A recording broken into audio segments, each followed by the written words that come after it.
Thank you for coming to another anti-corruption conference, 15th in a row that we organized to commemorate the International Anti-Corruption Day, when we use this opportunity to discuss some crucial concerns and issues. It is great pleasure to have the panel, such distinguished panel of speakers, and all the panels that we have today. And I want to say that there is a great hope that will successfully fight corruption. And as I have the Speaker of the Parliament with us, I want to say how pleased I am that we have a woman speaker opening this conference. Thank you, Ms. Đurović. Dear Excellencies, dear Ms. Đurović-Marković, ladies and gentlemen, it is my great pleasure to open this conference, anti-corruption conference, organized by MANS. I want to say that having such a conference is important, and I want to thank them not only for inviting us, but also for what I've been doing in our society in fighting corruption, as corruption is a hurdle for development of a stable and developed environment for living and doing business. And for that, it is important to understand here the context in which we work. And this is a long period of transition and democratic consolidation of institutions that hasn't been completed yet. I want to use this opportunity to remind you that the Parliament, at its 24th convocation, adopted a decision to amend the rules of procedure for the Parliament and envisaged to set up the new working body, and that is Committee for Anti-Corruption Committee. That is one step in direction of fighting corruption from our side.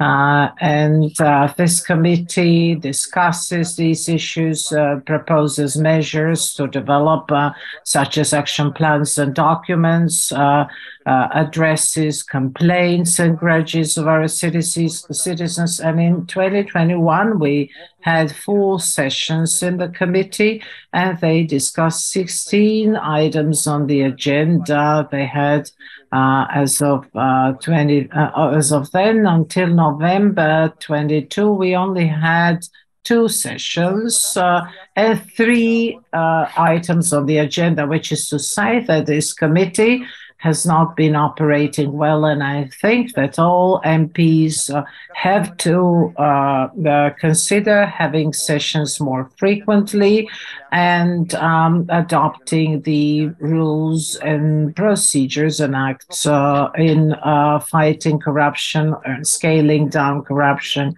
and etc. At the proposal of the Committee for Anti-Corruption Committee, they have proposed amendment to the law, anti-corruption law, and as Speaker, I also summoned a meeting to discuss this proposal on 16th December in a couple of days.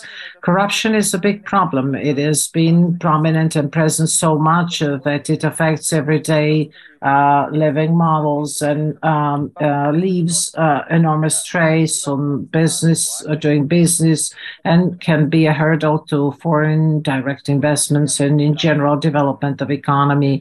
Corruption in the health sector, in administration in general, was a topic on the agenda for discussed by the Parliament in general in plenary, and that is why we believe that it merits a full and comprehensive discussion to contribute from our side to fighting this phenomenon that has been burden to our society for many years now. It is a chronic problem, and we have inherited it as such, and we have to come to grips with that and to show track record, to make track record, a good track record in this regard.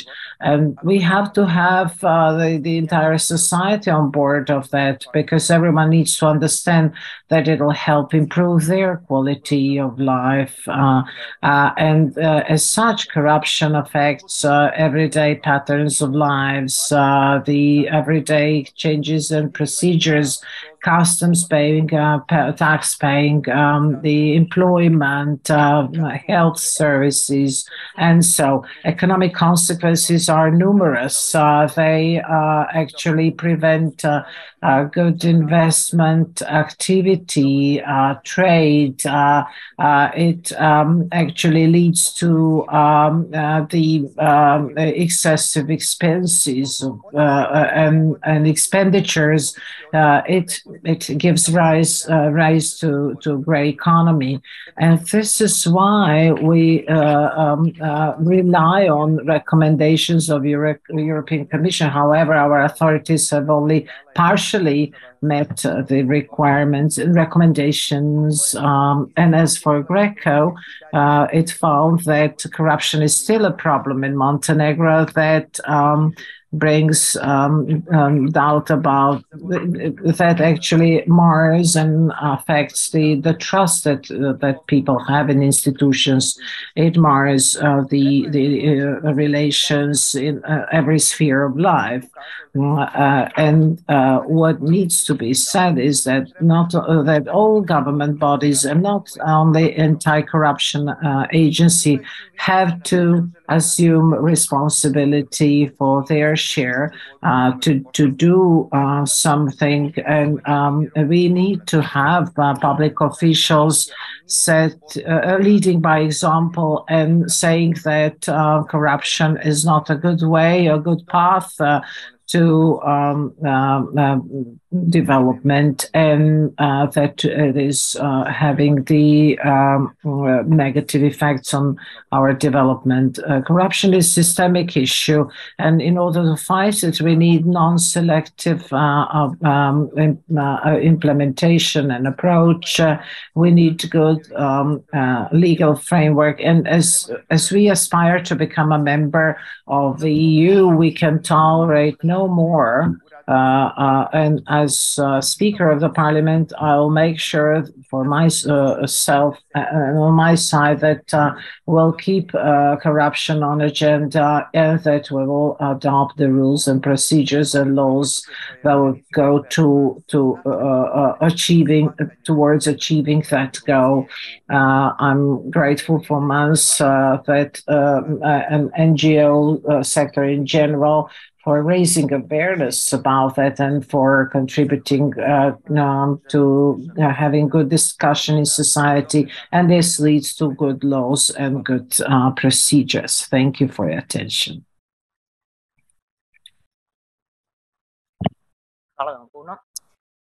Thank you so much, and thank you for your wonderful work, for your nice words. I hope that we will contribute to practices of fighting corruption. We will talk about today about financing political parties, and Parliament is a crucial player in this. We are very grateful to have our ambassador, U.S. ambassador to Montenegro, Ms. Đurović, with us. Ambassador, you have the floor. Đurović, colleagues from the diplomatic community, friends from civil society, from government, from the public, from the press. Good morning, and thank you for letting me be part of this 15th annual MONS Anti-Corruption Conference. I've been a part of this program before, and I found this an important platform. Everyone in Montenegro should be listening today to the important messages that will be said during this conference. At the outset, I think it's important to note that today is, in fact, December 9th, International Anti-Corruption Day. This marks the entry into force of the United Nations Convention Against Corruption in 2005. It was a landmark event and it's one that binds us together in the fight against corruption. The convention upholds the right of all people to be represented by governments that are constituted through transparent, accountable, and fair processes. In the United States, my president, Joseph Biden, penned the very first ever US countering corruption strategy. And when he did that, he called corruption a cancer, a disease that eats at public trust and at the ability of governments to deliver for their citizens. He remarked that corruption exacerbates social, political, and economic inequality and polarization. It degrades the business environment and economic opportunity. It drives conflict, and importantly, it undermines faith in government. And I think these observations are just as relevant here in Montenegro. And I refer a lot to young people because an increasing number of young people express frustration with the lack of economic opportunities available to them and to their families, and frankly, do not trust government to deliver solutions. And in the 4 years I've had the honor of representing the United States in this wonderful country, I think about the young people, and those young people have a consistent set of messages, and they often speak about the fight against corruption and that the full potential of Montenegro's future growth is challenged. It should be invested in the people. It should be invested in the young. It should be invested in all citizens, not a few corrupt individuals or criminal networks. So today, this platform provides us an opportunity to collectively reflect on how to convert those sentiments into a set of concrete actions. So using that as a starting point, let me turn to the role of political parties in a democracy, the overarching theme of today's conference. To be sure, political parties are a vital link between the people and the government. They are the means through which voters can identify candidates who represent their views and their aspirations. And they enable candidates of varying views to compete in elections. And to fulfill that role, political parties do require financial resources to develop coherent policy platforms, to build their organizational capabilities, and to share their message broadly with the citizens.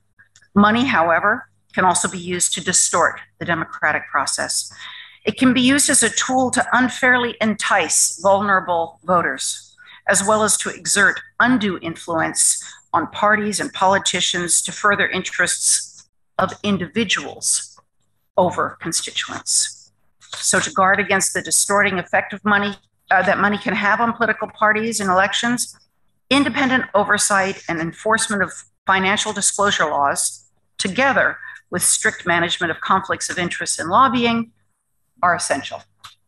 The key to countering the insidious effect of money on the political process is transparency. Indeed, transparency is of the utmost importance for the legitimacy of elections and building public trust in democratic institutions. To encourage a climate of open, free, and fair political competition, the public should have the ability to be aware of and to monitor potential conflicts of interest among candidates and elected officials. This includes reporting the sources of funding for political parties and elections so that the public can better understand the possible influence that such money could have on the development of public policy and their elected officials. In the United States and elsewhere, including here in Montenegro, political finance regulations do set caps on how much an individual can contribute to a political party or campaign. The limits are intended to limit efforts by private contributors to essentially buy influence in the political system. And similarly, both Montenegro, my own country, and many others have set limits on the amount and type of expenditures that political parties can spend on campaigns.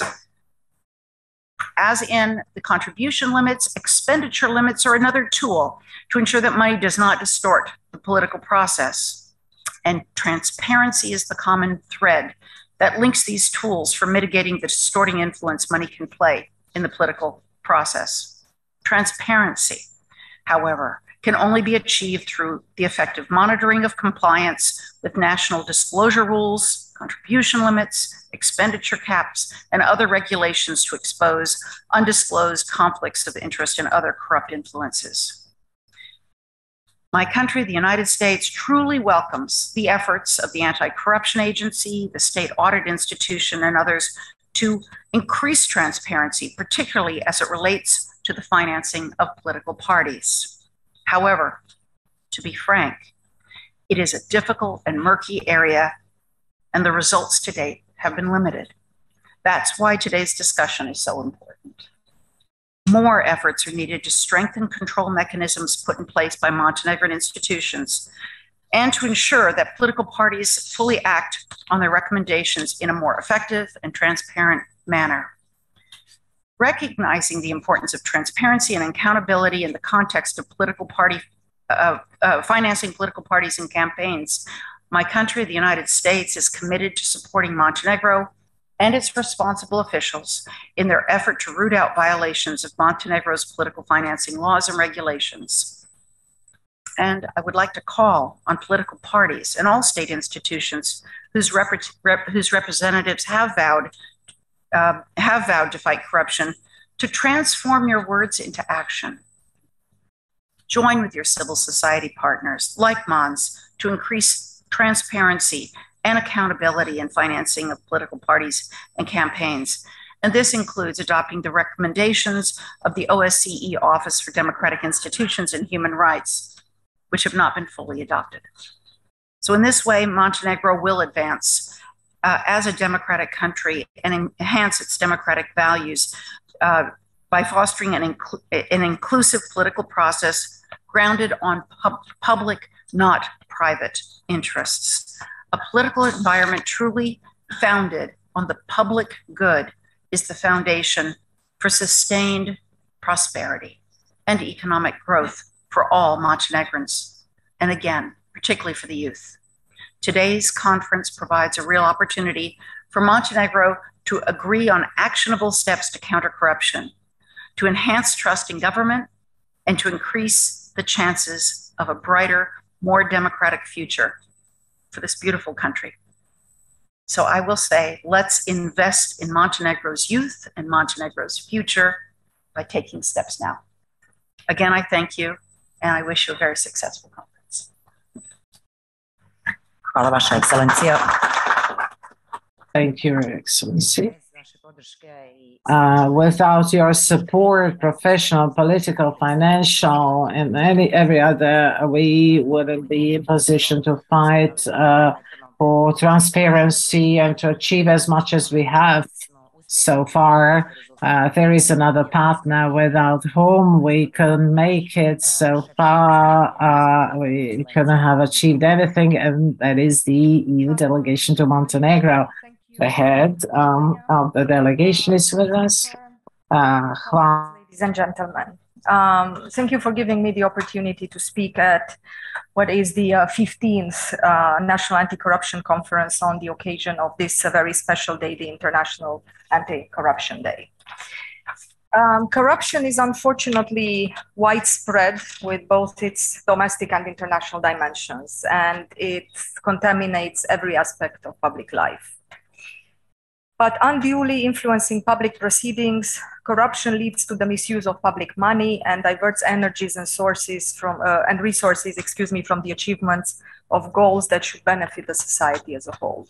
And that is why fighting against corruption is in the interest, first and foremost, before anything, of the people. When corruption happens in political financing, unregulated donations or abuses of state resources can undermine the integrity of elections as the pillar of any democratic system.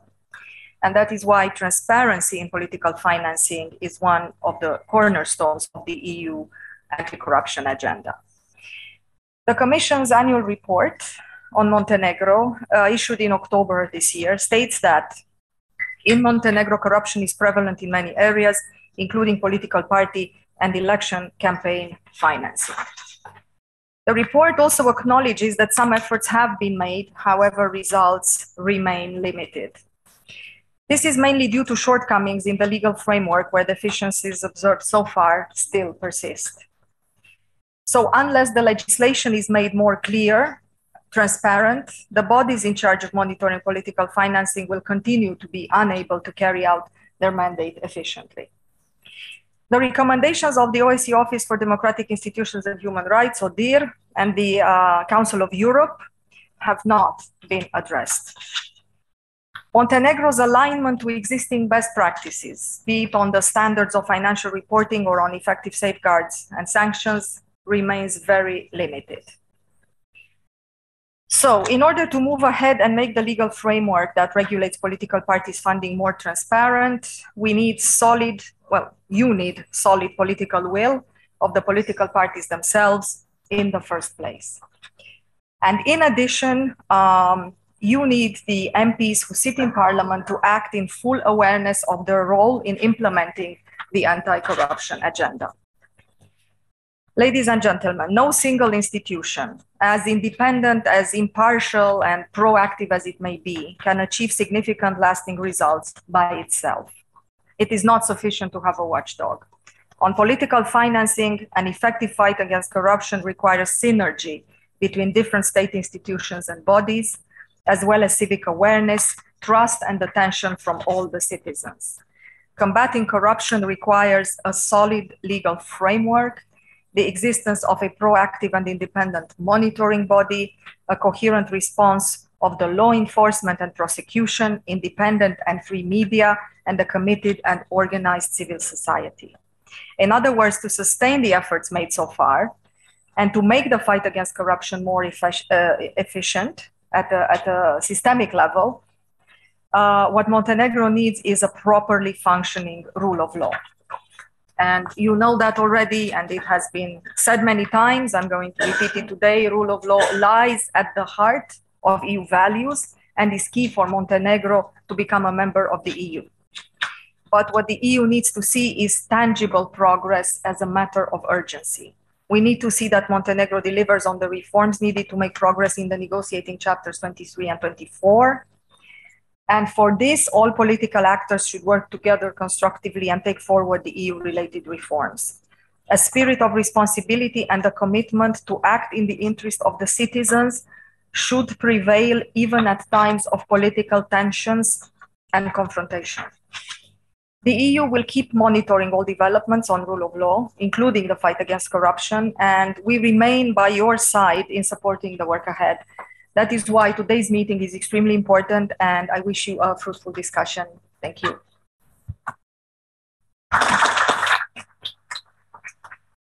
Hvala Vaša ekscelencijo, radujemo se zaista što je borba protiv korupcije jedan od ključnih prioriteta procesa. Thanks, Your Excellency. It's good that fighting corruption is one of the crucial part of the negotiation with the EU, because a huge number of citizens want to join the EU.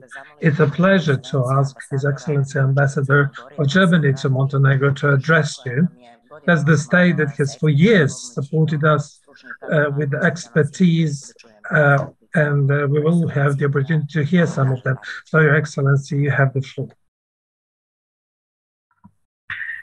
Thank you very much, Your Excellency, Madam Speaker of the Parliament, Excellencies, Ministers and members of the Diplomatic Corps, dear colleagues, honorable members of Parliament, dear Vanya, ladies and gentlemen.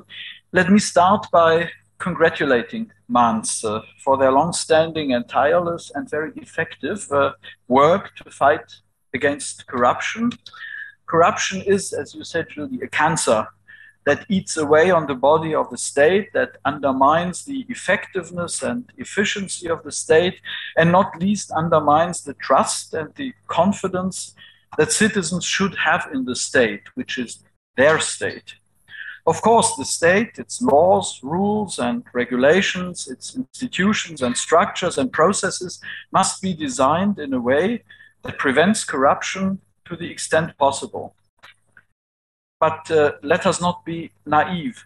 In the same way as in cyberspace, the criminal energy of man in this field is strong, and the perpetrators are always one step faster and one step more ingenious than the state in finding new ways and means to achieve their evil goals, even if all representatives of the state acted in good faith, which is, as life shows, not the case. Therefore, the role of civil society in the fight against corruption is absolutely necessary. Monitoring, naming and shaming if necessary, advising, but also educating.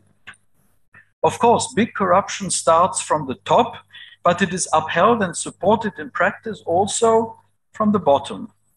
It is necessary that every citizen has in his mind that corruption and bribery are not some kind of cultural tradition, but are wrong, are a crime. And every state needs citizens that are ready to say no when asked for a bribe, that are ready to follow the rules instead of trying to pay their way ahead on the fast track, so to speak. Otherwise, the state is undermined from its foundations. I will not forget the conversation with the, let's say, grande dame of the human rights civil society in the country where I was recently posted, a great personality, also fighting corruption. But once she told me I needed a passport, but at the administration in our neighborhood, you can get a passport only if you pay a bribe. No bribe, no passport. What could I do? In the end, she said, I paid the bribe. I felt terrible, but I had no choice. So, ladies and gentlemen, it must not get that far. Therefore, strong anti-corruption education is needed, and strong civil society action against corruption is essentially important. But ladies and gentlemen, this 15th Montenegrin National Anti-Corruption Conference is dedicated to a very specific theme, financing of political entities and election campaigns. And yes, political financing has always and everywhere been an area prone to the risk of major financial abuse.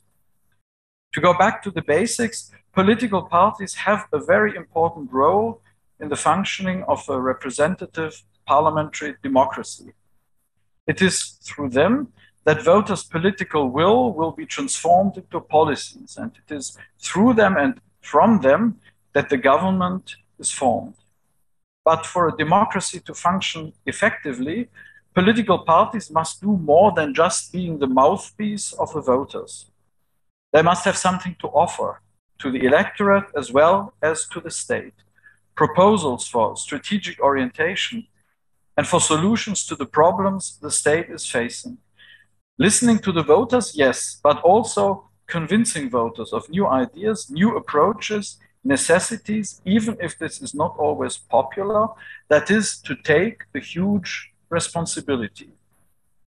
But the basis of it all is the trust of the voters.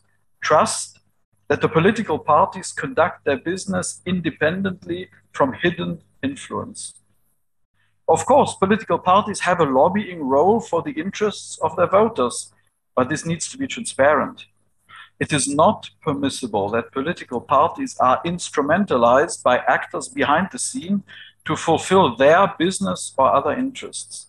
And in this regard, party and election campaign financing has a decisive role. The German constitution explicitly says political parties must participate in the formation of the political will of the people, which implicitly means they have a job to do, which incurs costs. And acknowledging that, the constitution itself continues, parties have to give accountability on their income, expenses, and their assets. The relevant laws and rules and regulations detailing these provisions have undergone many changes since the foundation of the Federal Republic of Germany in reaction to party financing scandals, but also to calibrate and fine-tune the rules according to what we believe is the best mode of financing of parties. The principles are: parties must have the necessary financial means to fulfill their constitutional role, to participate in the formation of the political will of the people, that is, to do their job. Parties must not be dependent on a few big donors. It is positive that parties have members that pay member fees and thereby contribute to the financing of the parties. And parties should have a broad variety of income sources. Therefore, in Germany, the state participates in the funding of political parties, but not to an extent that they become predominantly state-sponsored and detached from the relevance that the voters attribute to their respective role. It must not be about artificially keeping political parties alive that have no longer a basis in the electorate. And state funding in a way that does not make state contributions to political parties dependent on the relationship between a specific party and the government which happens to be in power. Big donations also in Germany are limited and they must be made transparent. That is, the donor and the amount must be published. Small donations are welcome.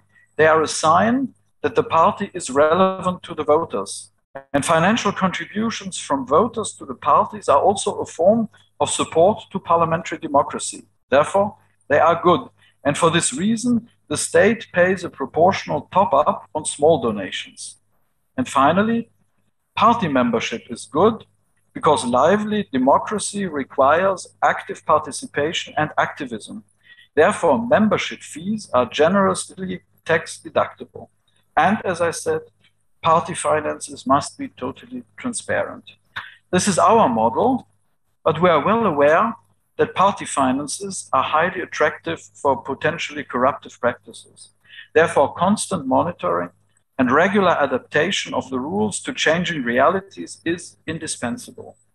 I would hope that this conference today will contribute to coming up with good new ideas in the field relevant to Montenegro and to its political system, so that responsible politicians have food for thought on how to make Montenegro more corruption-proof, also in the field of political financing. Thank you very much for your attention.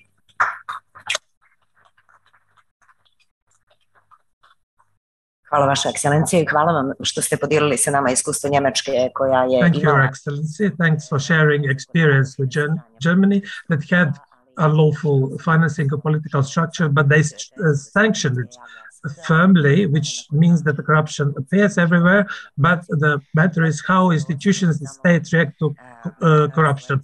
It's a pleasure to ask Her Excellency, Ambassador of the UK, because we have worked for years on different activities regarding anti-corruption, to address us. You have the floor.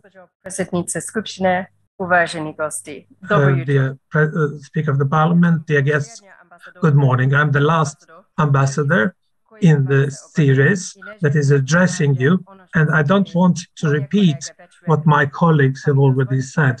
So let me speak with the focus on the United Kingdom. I think it's well known that the British government, through our programs in Montenegro, has invested millions of pounds into strengthening fights against corruption and organized crime.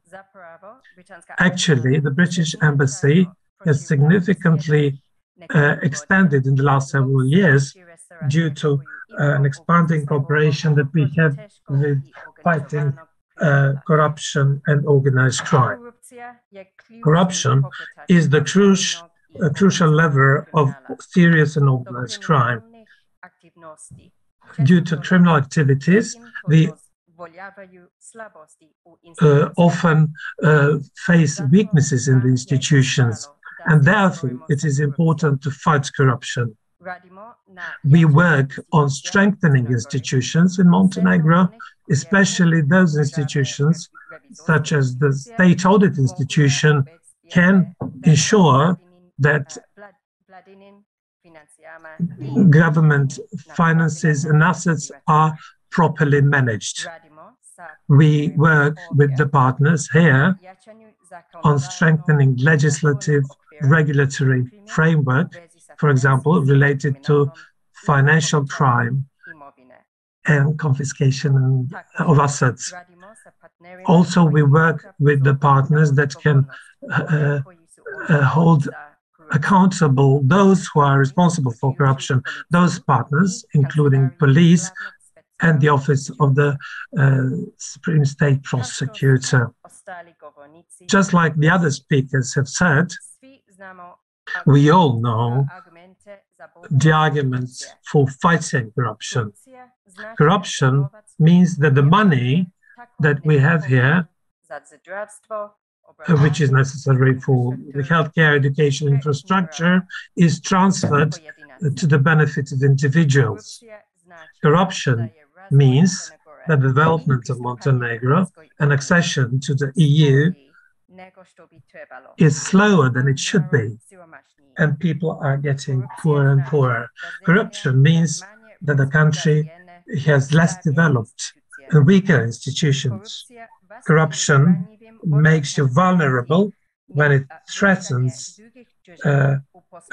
with the interference of your business and political situation. The fight against corruption should be in the interest of the government, no matter what party is in power.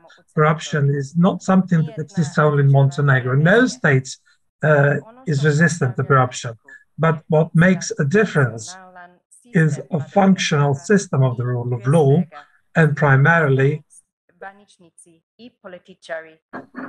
politicians and public officials who have the feeling of responsibility or accountability to the public, who eventually are taxpayers and voters.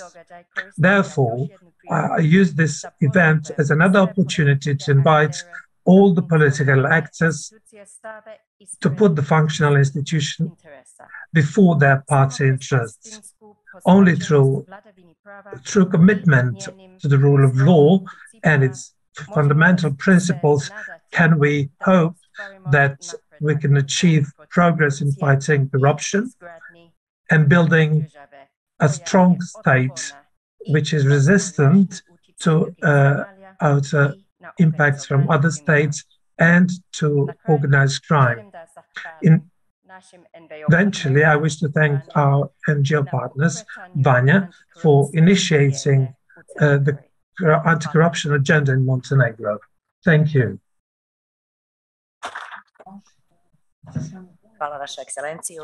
Thank you, Your Excellency. Thank you especially for addressing us in our language.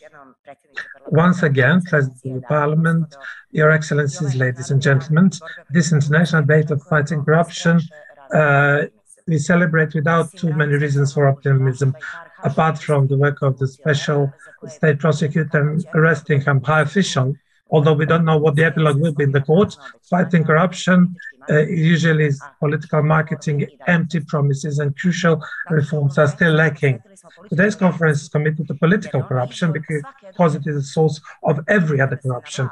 When we have people in power in a lawful manner, then it is easier to resort to other forms of abuse of power and crime.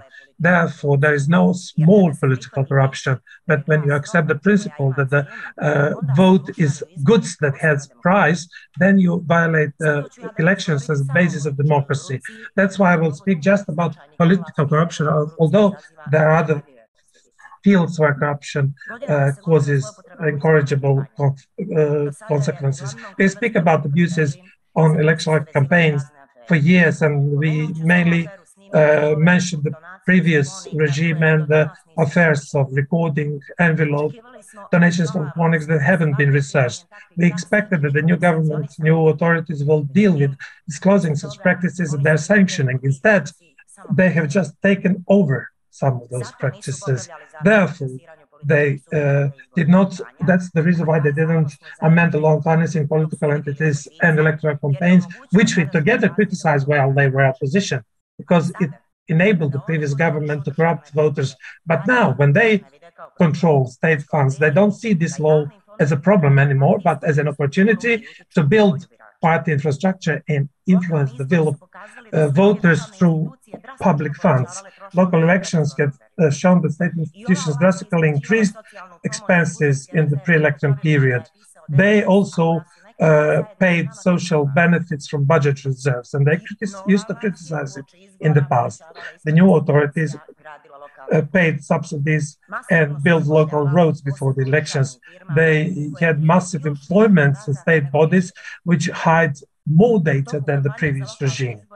During the local election campaign, the government proposed and the majority adopted the review of the state budget and increased significantly the expenses through which they can influence the voters. We didn't record such a practice in the previous 3 decades. So electoral advantages were used at the state level by the new authorities and the old government at local elections. And therefore, it is clear that there is still not political will to amend the law on financing of political entities and electoral campaigns that regulate the use of public funds. However, it's not better in other fields that this law regulates. Actually, for 2 years, the parties have got 17 million euros from public funds, which made more than 80% of their total declared official revenues. For half of this money, for more than 8.5 million euros, we don't know how it has been spent because the parties do not, they hide this data. They monitor the elections and collect the data on the expenses of parties in the campaign, but during their regular vote. And we publish all the information on our site, chistacampania.me, where citizens and the media and all those interested can see the costs and individual transactions of political parties. Based on these data, we established that most of the parties increased the cost of their regular work in the pre-election period or hid real costs of electoral campaigns. Those were expenses for per diem, telephones, food, beverages, and they did not report these. It is a special concern that some political structures did not pay several hundreds of thousands of euros of costs of the electoral campaign, even 2 years after the parliamentary elections, and this mainly to contractors from abroad. That can be an indicator of unlawful financing from abroad and hidden or undeclared and therefore unlawful donations. It is even more concerning that these issues have not been dealt by the anti-corruption agency. The institution continued to be a part of the problem. Owing to their interpretation of the law, they enabled foreign influence on financing elections through non-transparent purchase of premises for political marketing in the media registered abroad. Rare controls did not meet the purpose, even at the last elections, local elections, and the ones before. Therefore, we still witness the same pattern of behavior of both institutions and political parties. So the authorities have changed, but the bad practices have remained.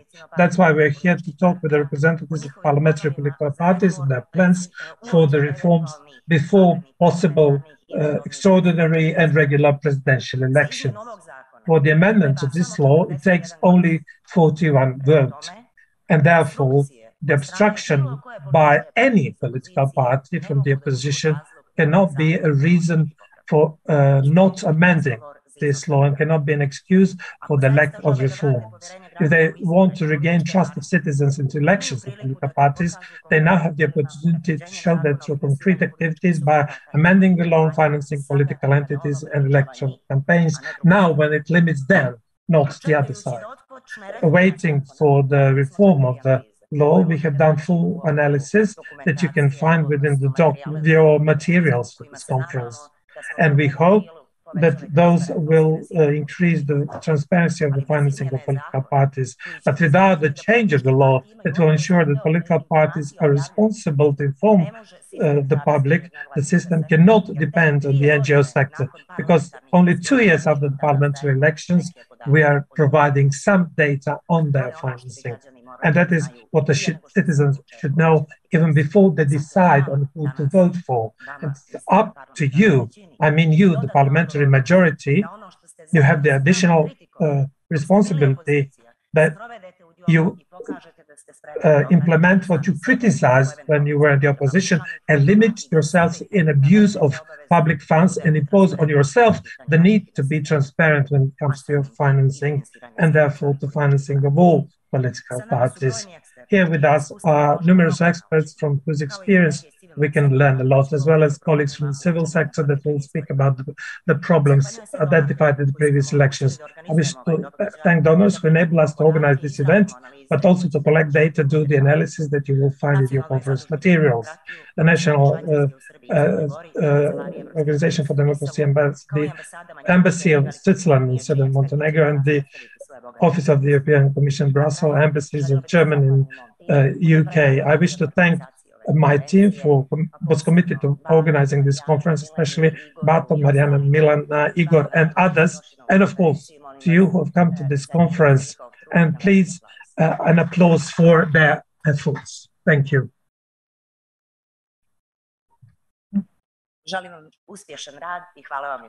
I wish you successful work and thanks once again.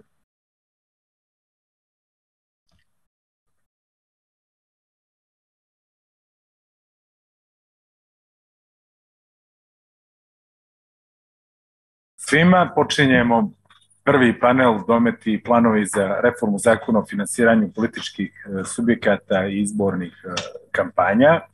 Sa nama su Branka Bošnjak, potpredsjednica Skupštine Crne Gore i poslanica Demokratskog fronta redova Pokreta za promjene, Milun Zogović, također Demokratski front Nova, Momo Koprivica, izvinjavam se. So then Momo Koprivica from Demokratska Crna Gora, Miodrag Lekić from Demos, MP, Genci Nimambegu from Albanian list. Welcome here. Thank you for being with us. The first question, we've been looking forward for quite a while to the new parliamentary elections, and we are waiting also for the for incumbency to change. We got the opinion from Venice Commission. The Constitutional Court is incomplete. And then the question, did you, in running up to the necessary parliamentary elections, are you ready to change, to amend the law on financing political parties, which was adopted exclusively by the representatives of former incumbency? It was criticized by months by international organizations, and you, as MPs in opposition at the time, also pinpointed to the fact that the law has lots of loopholes, that it gives way to lots of dodgy funding for political parties. But now that you are in power, you've been pretty silent about that. Are you ready in run-up to the new election cycles to change the rules in this regard? A question for you. First of all, let me salute all of you, and I want to congratulate you for the 15th conference. Thank you, Mans, for your persistence. Sometimes you give us hard time, but I want to say that commend your good work and grit. And I want to say that the corruption, as American ambassador said, is a cancer, where it was compared to cancer. Which is to say that our country is under heavy burden of this ailment, and political corruption being the most important part of that. I often mentioned that we have together agreed about the whole set of electoral laws. with a big difference that for for many of these laws, you need qualified majority, whereas for this one, you would need 41 votes in the parliament. So you are in position to do it. So now that you have come close to the funds, has that pacified you or silenced you not to do something now that you are in position to do so? Yes, we have established the work group that works on the entire set of electoral laws, and only one being the umbrella law that is to be adopted by qualified majority, whereas other pieces of legislation within this set of laws is to be adopted by pure majority. So this was criticized by incumbency and opposition, and we wanted to we wanted to adopt it together and to agree upon the amendments and changes, and we had trouble about that. However, I want to say that some laws have been coming into its final stage. Now we don't have the president of that working group, because Sahinja Bulajic, who in the meantime resigned, was the head of that working group. And I insisted as the vice president of the parliament that we should nevertheless continue our work on that. So, and as you rightly put it, to transform into actions and results everything that we talked about. So you don't have DPS, you can't find excuses any longer, or and do it on the pretext that DPS is against. And so why should you hesitate? So Peter, we have to draw difference here to distinguish between things. These are the conclusions agreed at the collegium session, Parliament collegium session, where we decide how to go about things, and we see that we have to do it together. I insist all the time, though, that before the elections we have to have the law where which I led, that is the law on residence, so that we don't have the Shavnik case any longer, because if we have parliamentary elections, we will have Shavnik everywhere, Shavnik case everywhere, because everyone liked and saw how they could block the process, and very many election players might find it worthwhile. So I fear that through this mechanism we would have the similar situation elsewhere. So, for example, we have diaspora issue and whether they were to be allowed to vote or not, because by law they need to have at least 2 years of 2-year residence before elections, and we are not sure that they could meet those conditions. And I fully agree with you, and I think we should do so it's not up to me only, but what I do is I insist,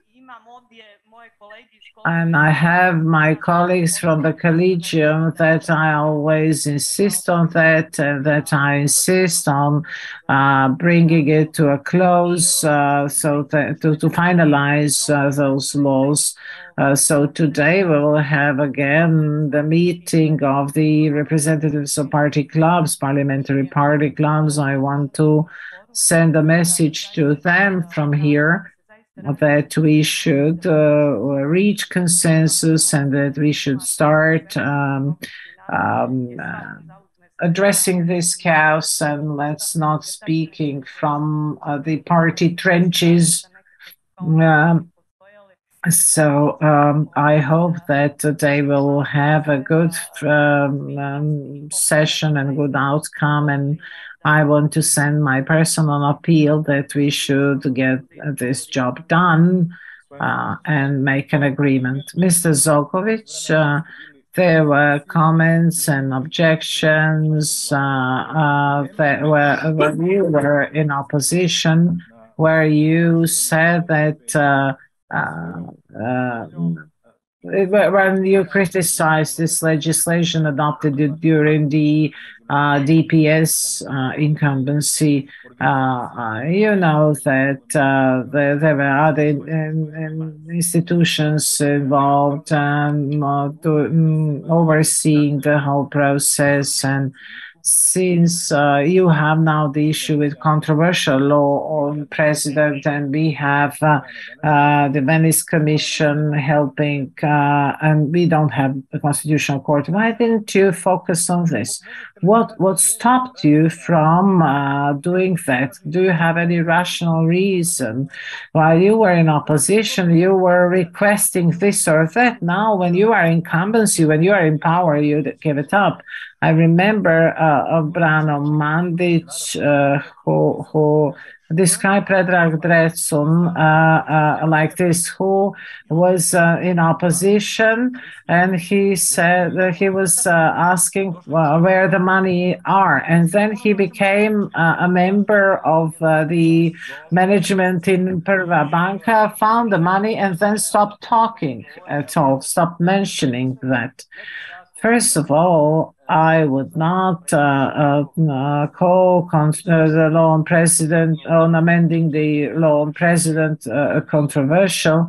I think that this is a response to President Đukanovic's move, and he didn't exercise his constitutional duties to appoint the candidate for the prime minister that majority of MPs, legitimate MPs, proposed, because these parties won elections in October 2020. As for your question, it's okay because the arguments are quite strong, but I want to tell you that in the everyday life, there are a few topics that have been discussed more and worked less than this set of electoral legislation. I think that the rules that should define that everybody should participate in should be jointly adopted. We have a body which is called Committee for the Amendments to the Electoral Legislation.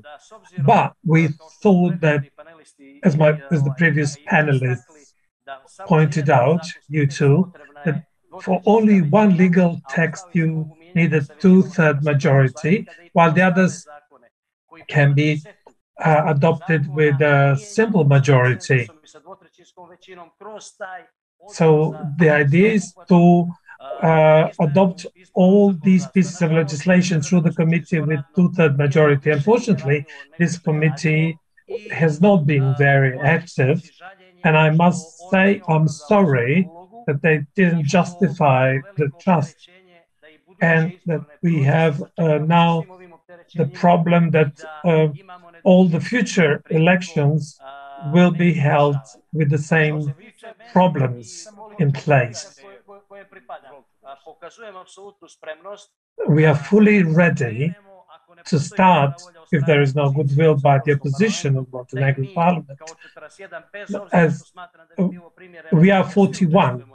Although we should all participate in the amendments to this law, at least the 41 of us should,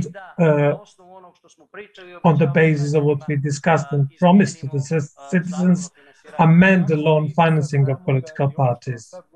How can we be sure, based on what you've been telling us, is not just a story, because after the change of the government, it's 3 decades government, we still have mass employment. We have state companies full of employees. We have police officers in prison who come from the list of particular parties. Before the elections, there were social benefits paid from the budget reserves. In my program, you complained about these things when you were the opposition. Now you took over the same practice based on the regulations adopted by DPS. So you have taken over all the bad mechanisms or bad practices of DPS.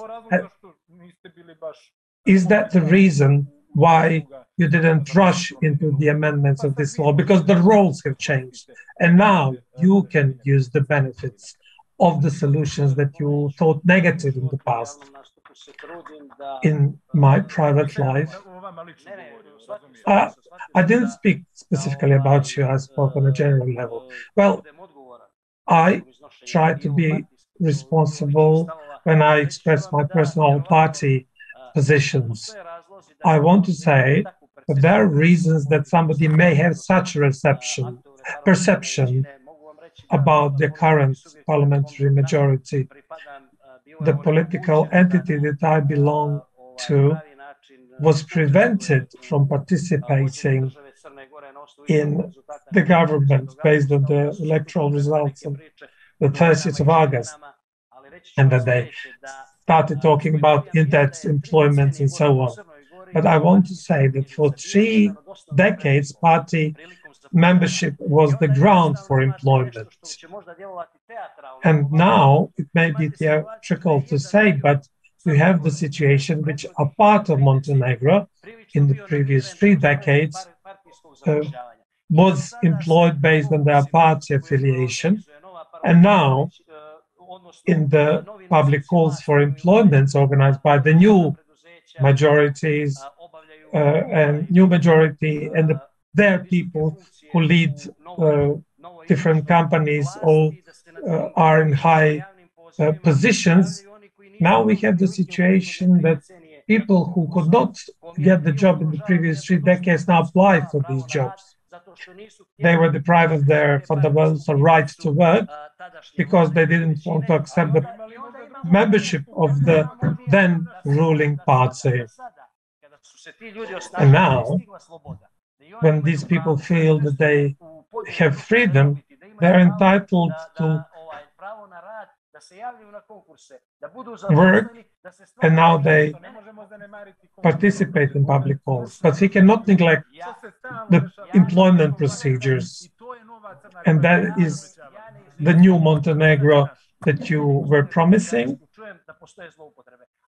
I don't say that there are no abuses, but what I'm saying is a predominant context. People who could not get a job because they were not party members, now they feel free to apply for jobs. You don't cure these problems with budget reserves. Mr. Koprivica, the range of criticisms refer to party employment using money from budget reserves, all these stories that the public has been aware of. So can you give us a specific promise? Who will launch the initiative? What will you specifically do to get these amendments before the elections? Because some elections have already been done or organized in accordance with the previous rules that you criticized. Thank you. I wish to greet all of you. Thanks for the invitation to months, and congratulations on the 15th conference. Thank you for giving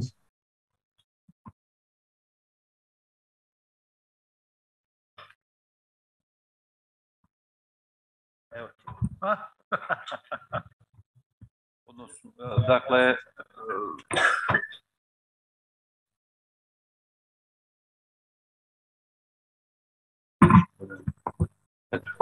Hvala kolega. Ovo je jedna veoma značajna tema I volio bih da... This is an important topic and an opportunity to open numerous issues. You mentioned payments from the budget reserves. In this report on financing local elections for 2022, on page 20, we have that the amendment was adopted regarding review of the budget, which enables payments to physical persons from budget reserves, but it says it cannot be done to physical persons except payments based on judicial decisions or based on the damages caused by elementary or natural disasters. I proposed this amendment personally, so we didn't use the funds from the budget reserves. This prohibition was actually defined by the government that we do not participate in. And the government abused these budget reserves, and we proposed this prohibition that was put in the review of the budget, which prevented payments from budget reserves. Months already did some surveys before this amendment was implemented. Before that, there were huge abuses, especially at the beginning of September. And the Minister of Finance should be held accountable. We didn't support that previous government. We voted against the government. The party that I belong to did not participate in the 42nd government, so we didn't participate in decisions on any use of budget reserves.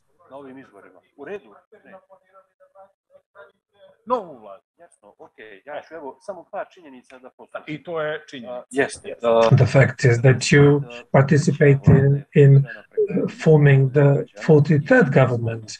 It was formed based on the will of citizens. But we didn't have the opportunity in 2022 to propose anything because we don't participate in that government either. We proposed the draft law on financing political entities and the 43rd government that we haven't participated in, that we haven't supported, proposed the amendments to the law on financing political entities and electoral campaigns that was adopted in August in a scandalous way. Why? It was voted for by DPS and partnership parties of DPS, S&P and Dura, and it defined suspensions of prohibitions by the 23rd of August, but that they were not into force since April when the elections were called, but since the 23rd of August. The Constitutional Court established that the elections were unconstitutionally called.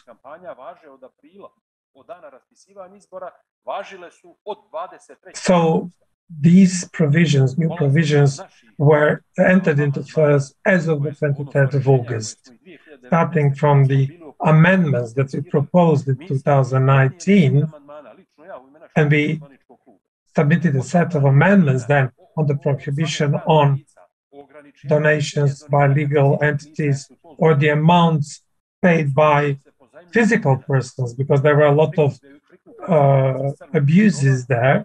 The money was collected from some grey funds.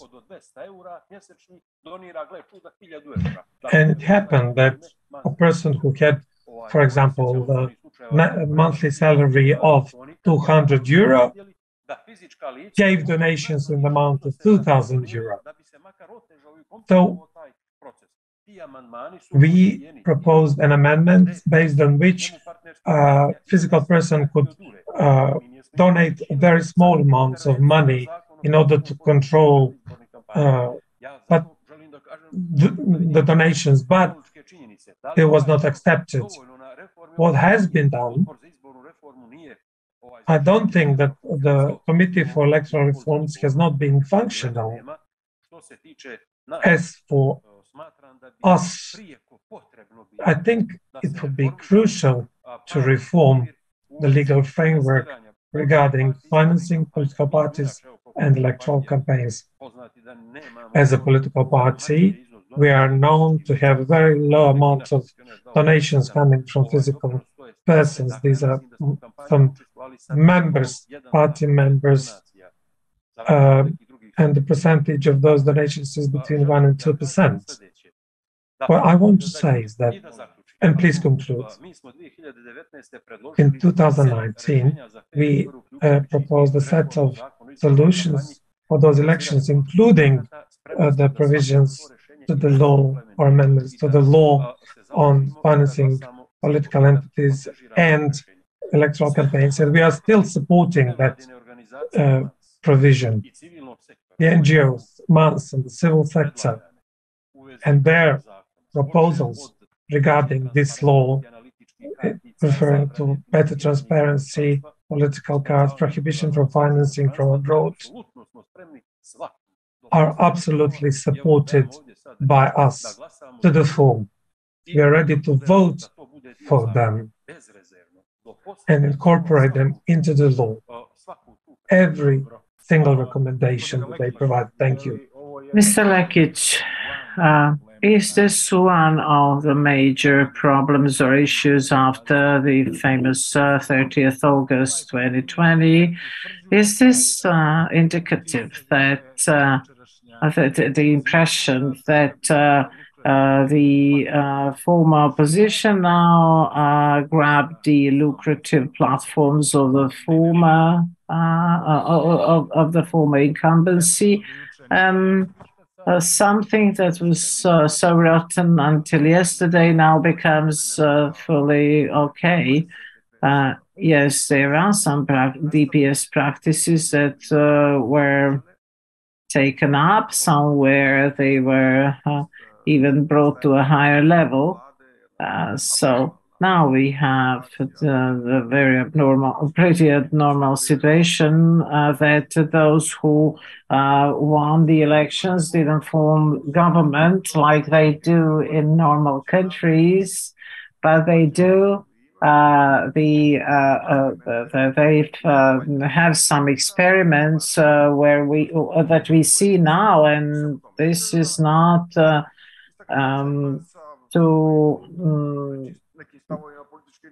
pretext for doing anything. We have to do something about corruption in a pretext for not doing something about corruption here.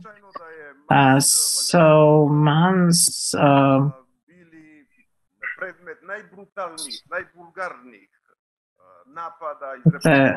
that is why you remember the most terrible criticisms and affairs that were targeted at them as orchestrated by former incumbency.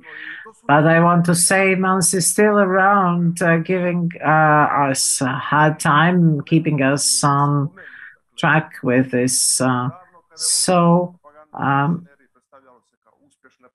We used to be,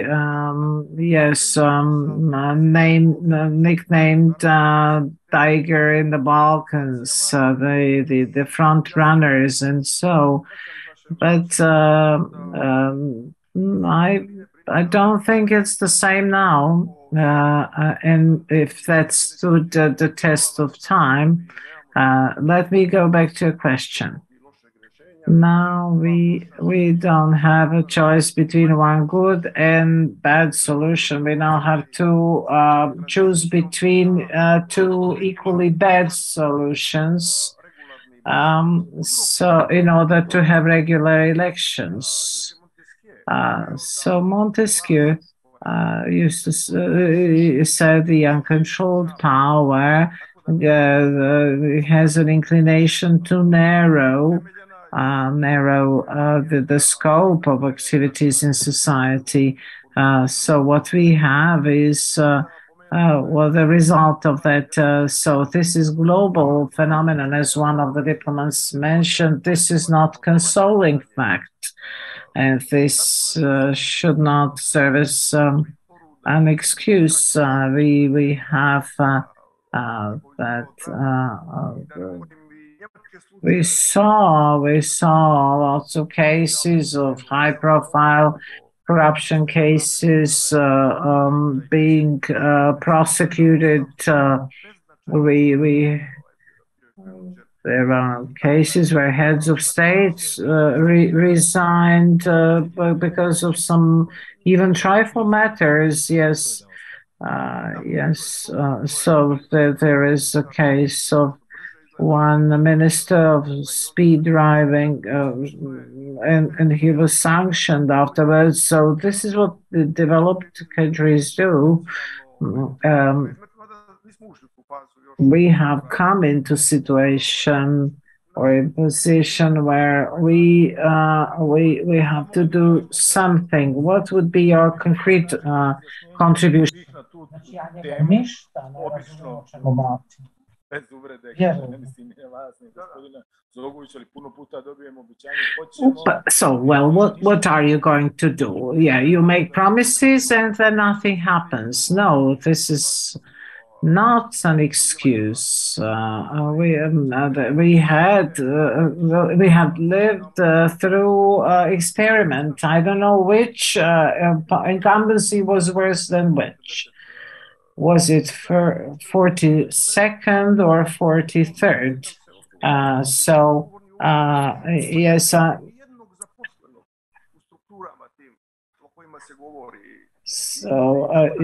And then we all feel responsible for that. We have to change the law. It was progress in a way to come up with proposals to amend, and we need to give it a thorough reading. One issue is what the parties can take from can get from the budget to fund their election activities. We should discuss how big this budget share should be. To be allocated for that. And I believe that we are going to have a special panel about the problems in applying the law. And then we come up with an issue that is not ripe in this society. And I will give my contribution to that as someone who plays in a team.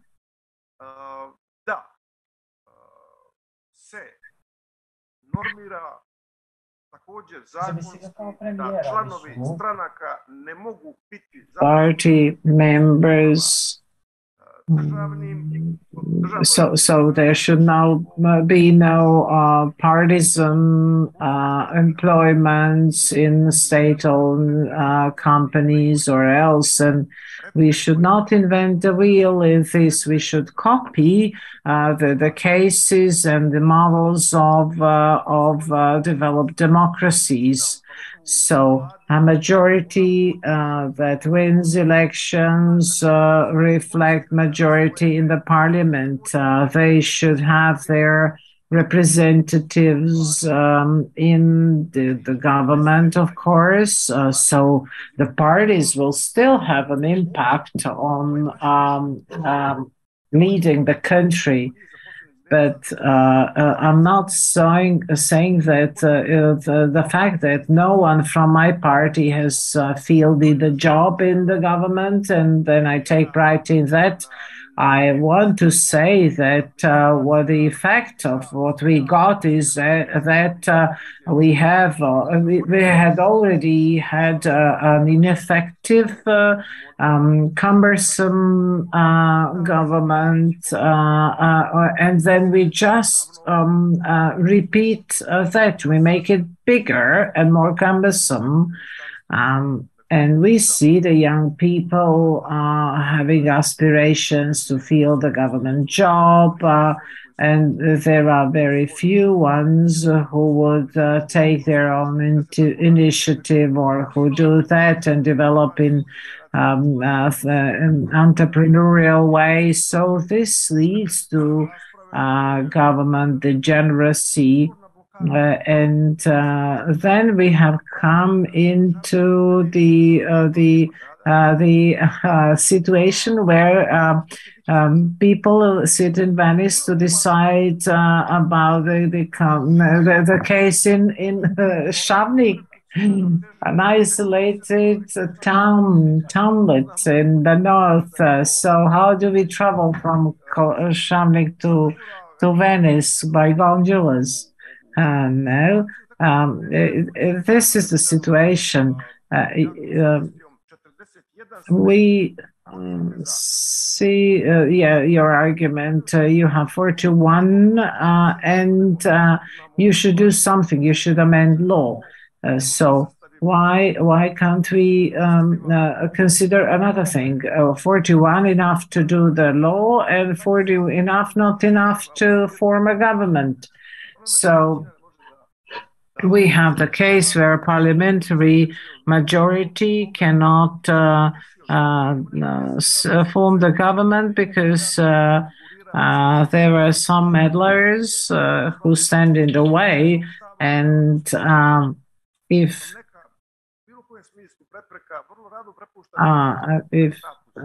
so, and there is no argumentation, and if the blockage was caused by and this bottleneck is caused by the fact that I'm not nominated for the prime minister, for someone who will form the government, that I will stand out of way to unblock the process. However, there are lots of hurdles and bottlenecks. I've been in diplomacy for a long time, and I know how important the international community is. However, we can't find pretexts and excuses referring to external sources. We should not let ourselves stay idle while waiting for someone else to do the job. Well, yeah, let's wait and see what happens.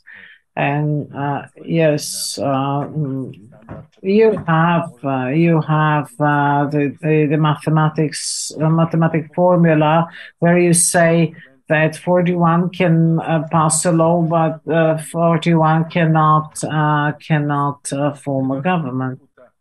So you said that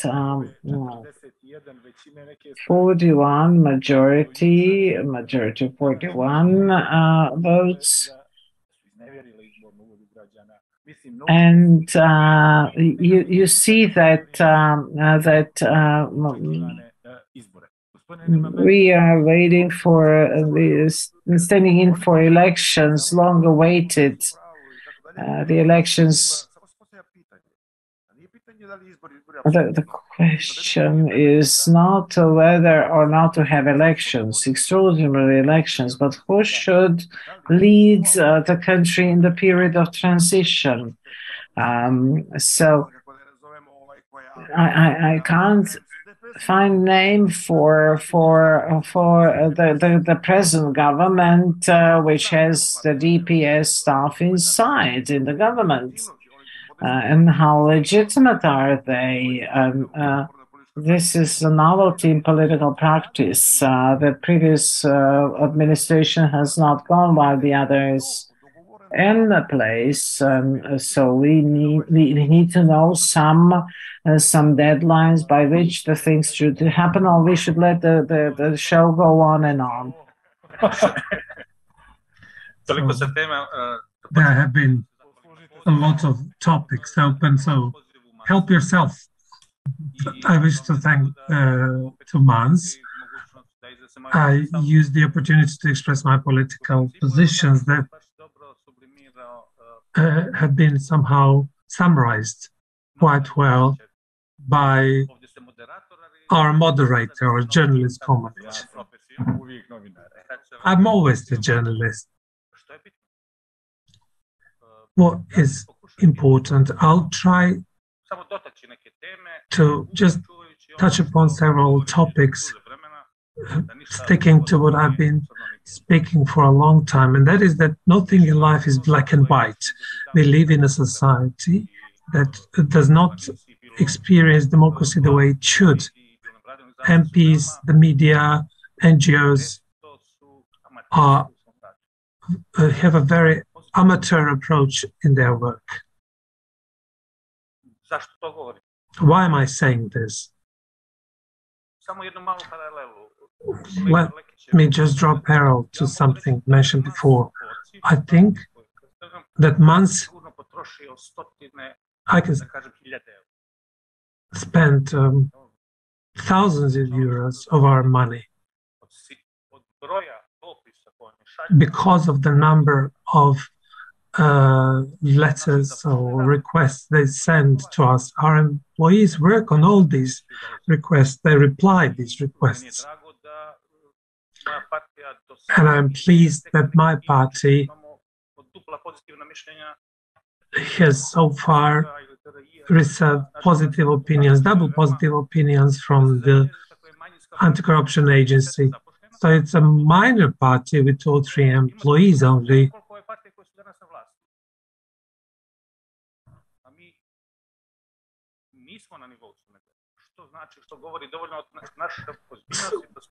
But we provide answers, replies to requests.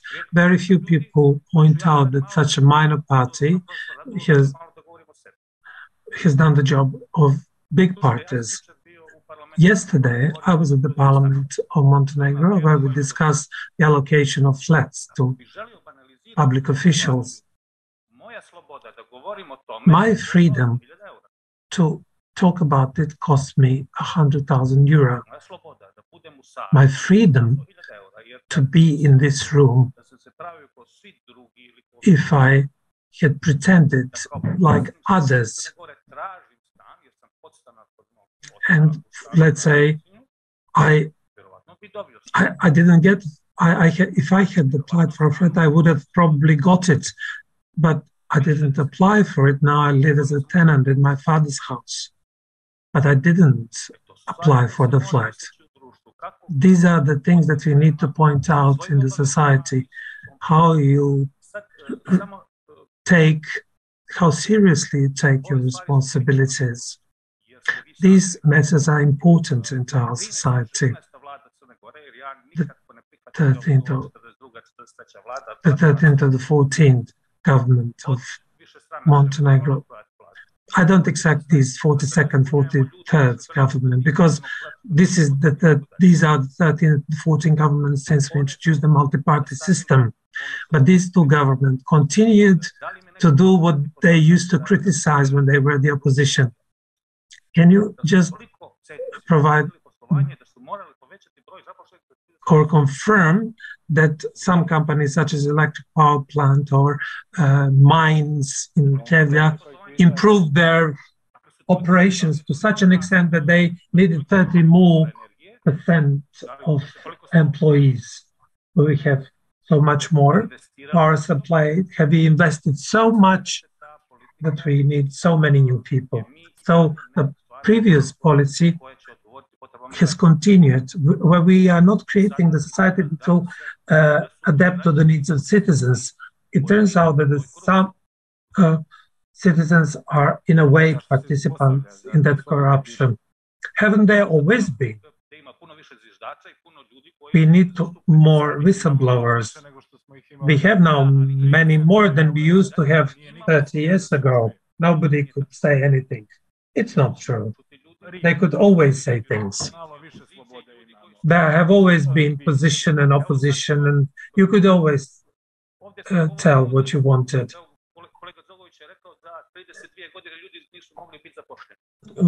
Mr. Đurović said that people could not get a job in 32 years. That's absolutely not true. Tell me one single person who waited for a job for 32 years in a public administration or public institution. It's absolutely clear that we are not mature enough to become a member of the EU. We need to adopt some rules in order to become members. Have you adopted them regarding amendments to this law?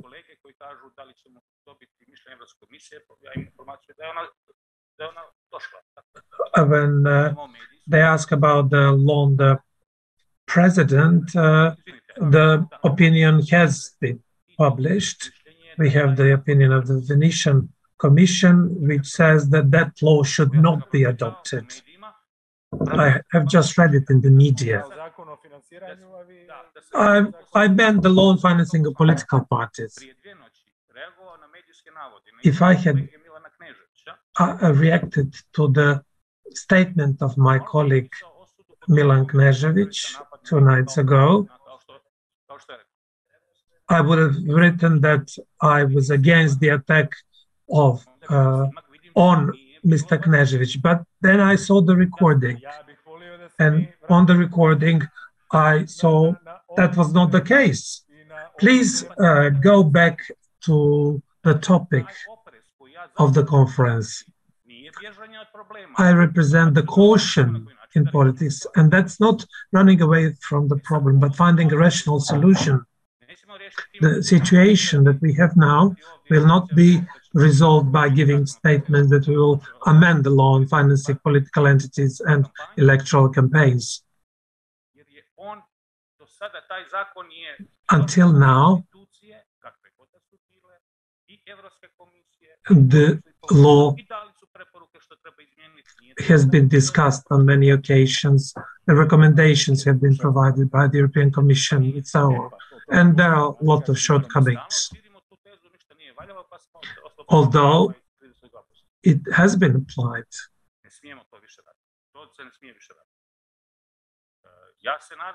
I hope that now political parties represented here, I'm sorry there are no colleagues from the opposition, will sit around the table.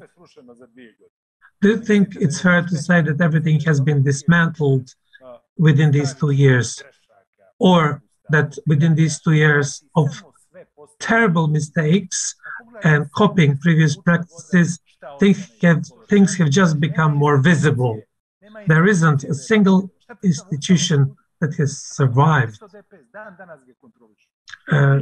For example, the Constitutional Court, it was controlled and is still controlled by DPS.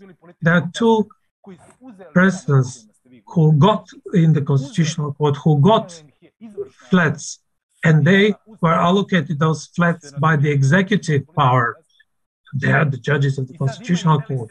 So they were obviously politically oriented. So let's discuss how individuals behaved in this society. Desan Kalopicic and Vladimir Stepanovic, they are judges of the Constitutional Court. Do you think we shouldn't mention their names? They tried to resolve their housing issue for 3 times in a row. So let's see how we personally refer to the system and to the budget. Why are you then interrupting me? I'm not interrupting you, I'm just giving room to you to speak. I mentioned the responsibility of the media. Don't put the media in the same basket.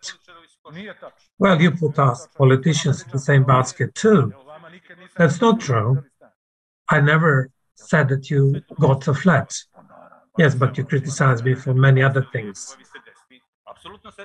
Telling me you're left, you're right, this and that. You know.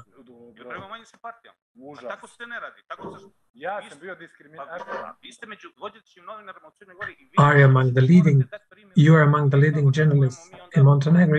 You need to give an example to everyone. But you cannot put people in the same basket. We are different. Okay, please continue. I still invite to dialogue. In this state, we lack dialogue. We cannot impose solutions. the society is so much divided that no solution can be a long-term solution. We can have, I don't know how many governments without dialogue. So we don't resolve anything with 41 MP. Mr. Đurović, is MANS a credible organization? You praised them in your introductory speech.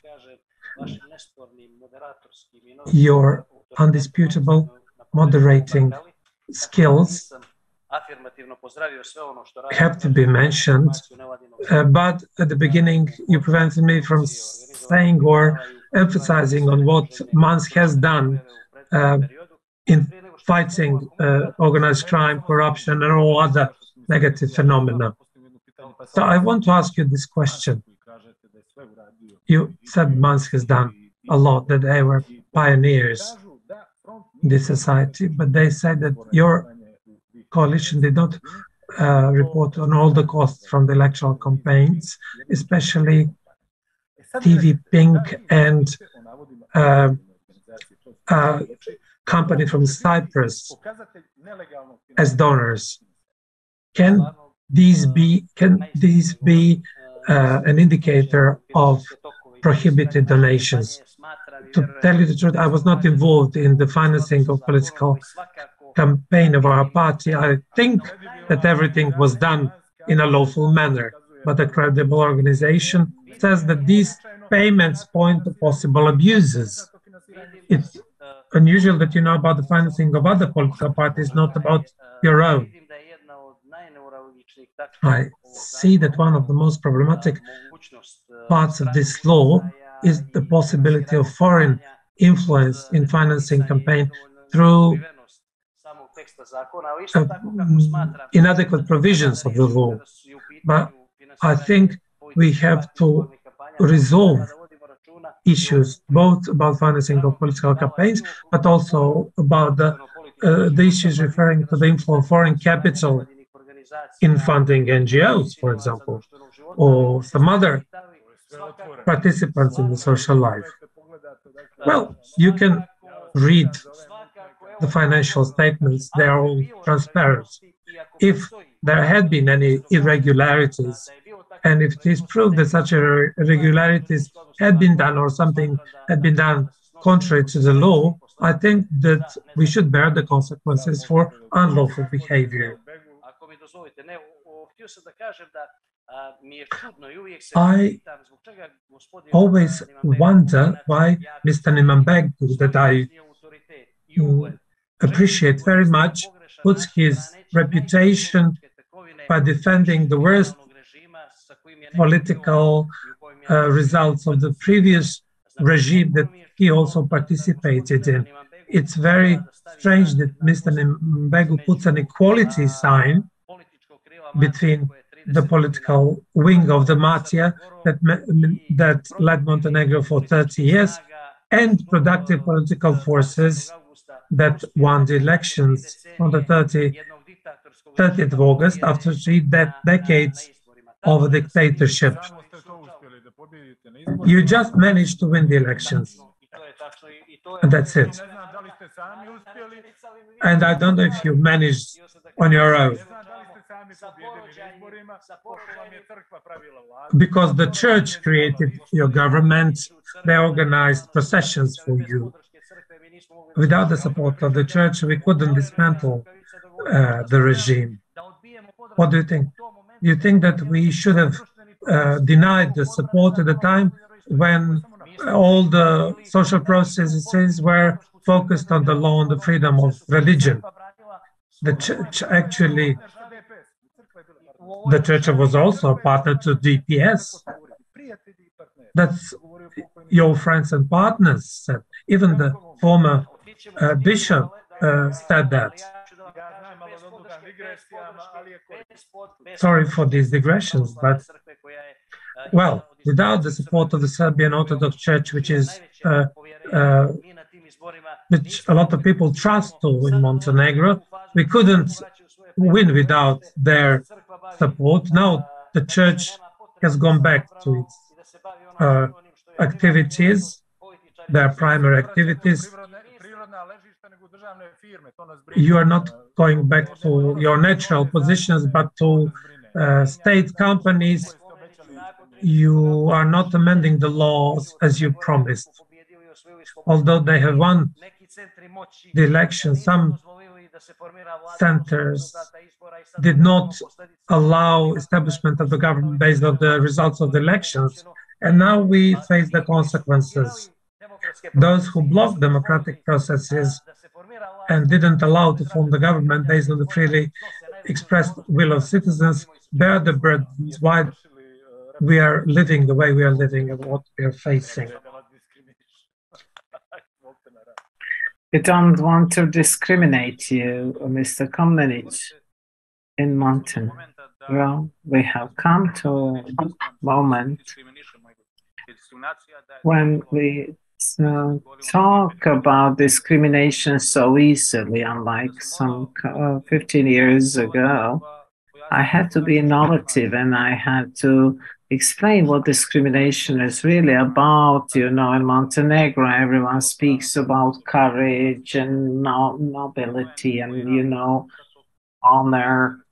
And I don't think that this is not only about 43rd government. It has always been the same, the phenomena that you mentioned.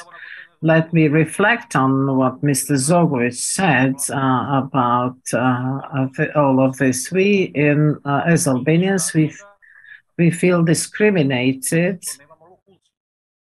because we don't have this function, because we are not part of ruling structures. You know, just imagine what we could have done in Ulcinj if we were in power. We could have made 5 ports or else. So this is what politics was about, all the same over decades. I missed the joke. Sorry, we didn't hear. I just let you talk, no interventions. So how do you feel that discrimination? I just talk about logics. We are missing many things.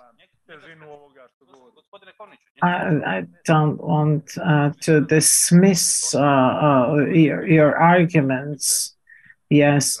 So as for building port in Ulcinj, no one stops him from doing that. I believe he implies Prime Minister, but he is still controlled by DPS. Mr. Sokovic, yes, your words were okay. What you said was okay, and this is the tone that we should set. But you said that I had a contact with the political wing of mafia. You know, yeah, you accused me of representing mafia, whereas 160,000 votes. Of the people who voted for me, you demeaned them.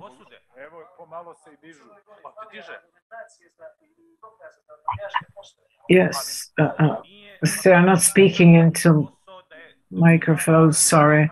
So our job is to work in the parliament, to do our job there. People vote for us for this, and the organizers here will ask the hitman on me because you have departed from the topic so far that we forgot what the topic was. Let's go back to the topic of the panel. To wind it up. So, what concretely? What do you plan to do? Please be as specific as possible. You have a clear task. The international community recommended, warned, and so we have to see how to stop manipulations in the field. And what are you going to do about this? I want to say that, as we mentioned several times so far, we are going to initiate a continuation of the work of the working group. What I'm worried about is that nobody mentioned the boycott of the parliament by DPS. You know that you taught them how to boycott. You should just teach them how to go to tents. Yet now I might feel nostalgic about the tents and I might join them. Yeah, you should please join, all of you should join them. So the election legislation, electoral legislation in general needs to be improved, and with the initiatives as a consequence of initiatives of months, among them we have managed to improve the legislation defining the role of in terms of reference of anti-corruption agency, also of state audit institution. DF, the party expenses, the party funding, dodgy funds. What does DF want to do? If there are valid arguments that this could happen, I was not involved in financial aspect of operations of the party, but if it ever is proven, I would support sanctions for anyone who has done wrong. What I learned is that I should present myself and present my views, but you should represent those of you who voted for you. That would be worthwhile. Yeah, you should not present yourself and your views. Now,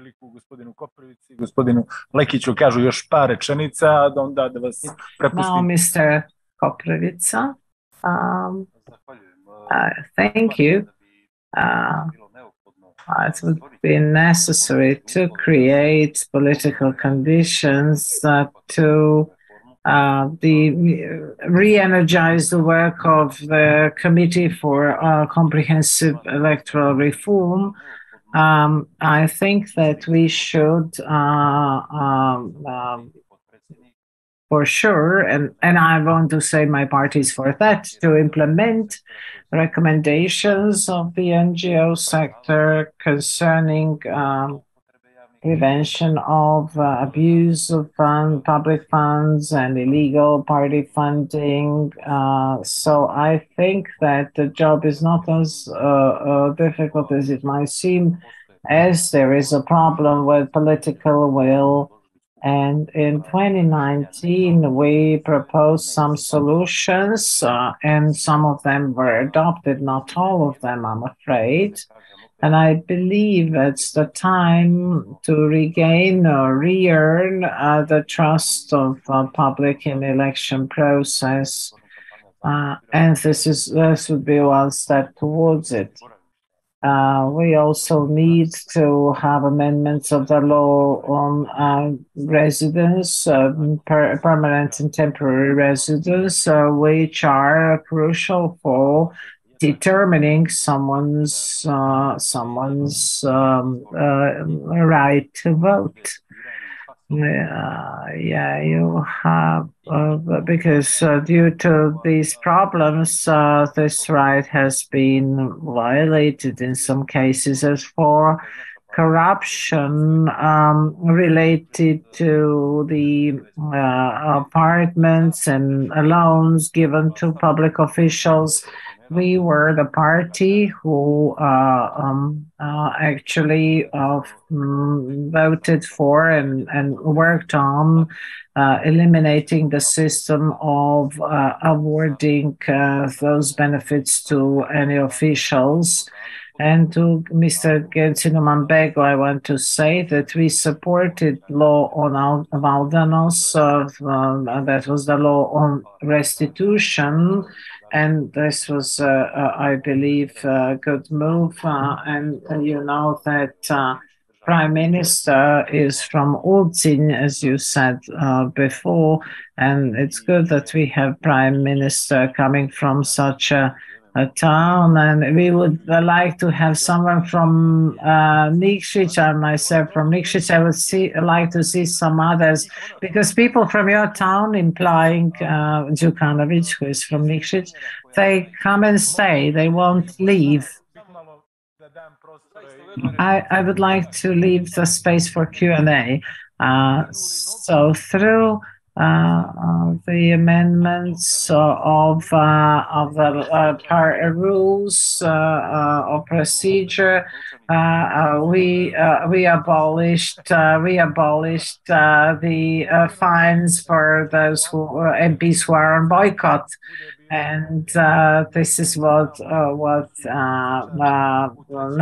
plays otherwise, because now DPS is in opposition and they are in boycott. Mr. Lecky, just half a minute, 30 seconds or a minute, and others will take up. As for political will, in Sweden, they would never understand the political will as we apply it. So it is implied, you know, they see the whole society and the representatives, their representatives as someone who has some will to do something, otherwise they wouldn't be there. So we were critical about the two governments, and we shouldn't pull all the blame on them. But what will happen with the latest affair of benefits, flats, and loans? Let's hope. We hope to see the epilogue. And past and present are walking hand in hand, unfortunately, with us. And so we see the things repeating themselves. We have absolutists who are not enlightening, so to say, absolutists, but absolutists related or with ties to mafia. Yeah, we have to change practices. This is beyond any doubt. The problem is whose initiative? Who should have initiative? This government doesn't have initiative. Parliamentary majority then votes for things, and then there are the criticisms or denials or hesitation, claiming that 41 is not enough for big changes. We need to have some transitional power that will enable the process to develop legitimately. If Milo Đukanović did otherwise, it would have been better. He stopped in the way of forming any government, any form of government. So the basic principle of each society and democracy is to have the power structures in place. How can we find a norm in the constitution where we could prohibit anyone to form the government during the mandate of the representatives as it is now? So someone should tell us where is the norm saying that there is a prohibition of forming a government at this time. So we have to remove this loophole to remove the bottleneck. Yeah. We've been talking about politics for too long. You're right. Past and present walk hand in hand. So we see that the majority didn't want to give you a mandate. Do you remember what Sahin Abulaj did? Yeah, it's not related to this. Yes, it is. It was related to that. If we go into such details, irrelevant details, we won't be ending by end of the day, let alone earlier. So he didn't give.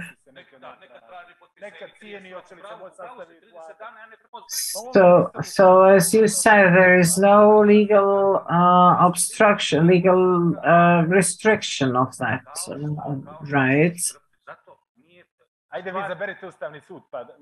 We should first elect appoint the judges of the Constitutional Court. Without that, we can't do anything.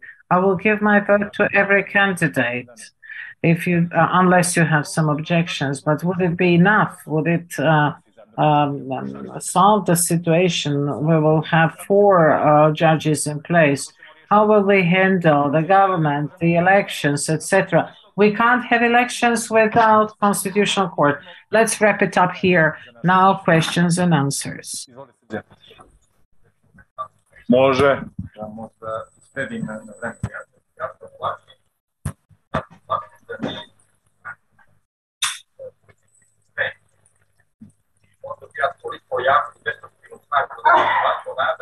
Poziciji dok je vlast, dugo će jahat tog monstruma. Sasvim je suprotno. Taj monstrum... Here at the beginning, this monster that you are speaking about will ease all us up. I gave 2 examples. Vox Populi Vox Dei is the rule of game when it comes to the elections. I'm Srđan Perić from the movement Preokret. In the first part, he applauded to the ambassador of Germany, and rightfully so, because he pointed to how a healthy democracy reacts. But if he had to implement these rules in practice, it would be very difficult. He stressed it's important to have the membership fee for political parties. It almost does not exist. And there's, of course, a step forward. The parties, of course, have to inform the competent state bodies about membership fees, but in practice, these are very low amounts. And that you have another thing. If citizens wanted to fund a political party through SMS, the law does not prohibit that, but you need to provide a unique citizen's number and address of every person who sends a donation through an SMS, which cannot function in practice. On the other hand, you have access to the media, and you cannot provide it if you are prevented from getting money, let's say through SMS or in other similar ways. So do people want to dismantle this political monstrum, a political system? A part of what the parties get is paid to the media for promotion, for marketing.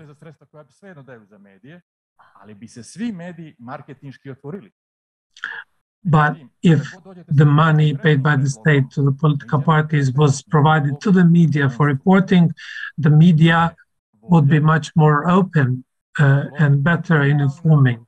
Nobody is willing to invest little steps to take the lever from this political monster to the benefit of general interest. Maybe some people want to give a comment on that. Any other questions?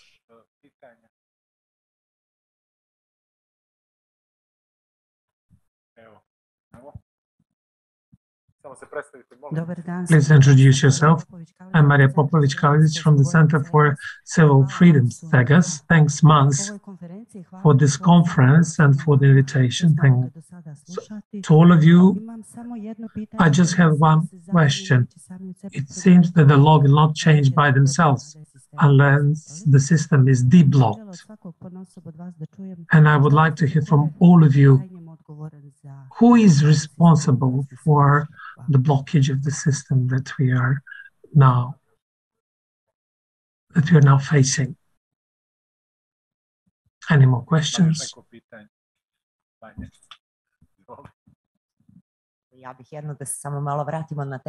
I would like to go back to the topic. Would someone personally, on behalf of your party or as an MP, launch amendments to this law? I understand there is readiness, but if you waited for someone's initiative, I'm afraid a lot of time will pass. So will someone personally or on behalf of your party would initiate something in the Parliament of Montenegro so that we could have some results from this conference? Let's say, start from this question, the last one. Since we are all in favor, there are 5 of us that can initiate amendments to the law, because we have already publicly said here that we are in favor of amending the law. I would like not to be alone in that, but to have the support of my colleagues here. We can launch this initiative. Is it acceptable to you? I feel like being in front of a prosecutor. Well, prosecutors are at some other addresses. I absolutely agree, but I think it would be good to have a wider initiative. We should all try to reach a compromise and adopt the law with 2/3 majority. Well, you can launch an initiative and then we can get at where you are suggesting. It's not easy. Mr. Koprivica, is it acceptable for you? You earlier said that everything is acceptable. It is absolutely acceptable. It is even acceptable that even without waiting for the decisions of the Committee for the Electoral Reforms, we propose amendments to the law that will define or take into account all these recommendations coming from the civil sector, referring to the prevention of abuses of public resources and abuses in financing of political campaigns. So now we have 2 MPs for now. I want to say once again that in 2019, we proposed amendments to the law on financing political entities and electoral campaigns. I don't think we don't need some, big stories about it, because we have already talked a lot at different events in the Parliament too. And as an MP, I want to say that I'm ready to accept on behalf of my political party, without waiting for some other initiatives from the Parliament, although that's the best way, but we are ready to implement these things or to propose amendments without waiting for these wider initiatives, especially because we may have possible extraordinary elections soon and then presidential elections with social benefits, budget reserves, and so on. Nobody should take the advantage. Nobody should use that. I belong to a political party that has never been accused of using different funds. We even proposed prohibition of payments from the current budget reserves. The last change was adopted owing to my amendment, personal amendment. So it's absolutely acceptable. I propose that amendment on behalf of our party club. And we demonstrated that we are not interested in getting money from budget reserves. Mr. Lekic, what do you think about this idea? And also you can answer the second question, who is responsible for blocking the system? I've already said that I'm in favor of the amendments to the law, and all these initiatives coming from the civil sector are welcome as a party club.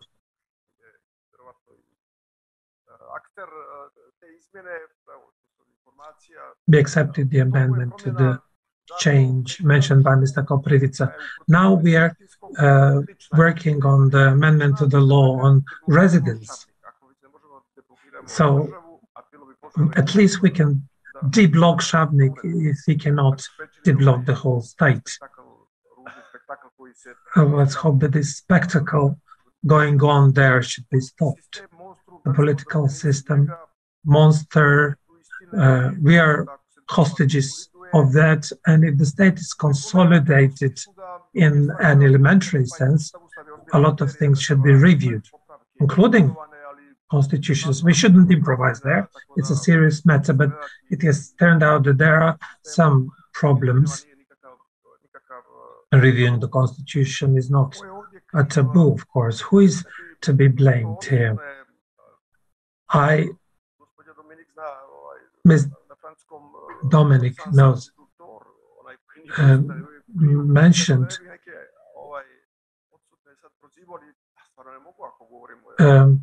those who, and I mentioned those who are absent there, so I cannot now list all of them, but it is clear now who is blocking the state with lots of protagonists. The Constitutional Court is the way out of this dramatic crisis, not to resolve the problem, but the Constitutional Court may assess whether a law is constitutional or unconstitutional, whether the president violated the law. And the Constitutional Court can resolve a lot of issues. DPS is in favor of the elections, but they don't want to contribute to the election of the judges of the Constitutional Court. In 2015, as opposition, knowing that candidates for the Constitutional Court were people from DPS, not all of them, but majority of them. And we still voted for them because it was in the general interest not to block the state. And I may have been wrong, but I don't regret it. We had the consensus, we had the constitutional principle of the qualified majority, which could not be reached without the opposition. I don't want to praise the opposition from 2015, but this is an impertinent, irresponsible prevention of forming the Constitutional Court, and nobody has the courage and the brave and honest Montenegro to say that a judge is compromised or unprofessional or has a lack of expertise. The MPs spoke highly of those candidates. So you said everybody realizes, but maybe Mr. Nimambegu has a position contrary to yours.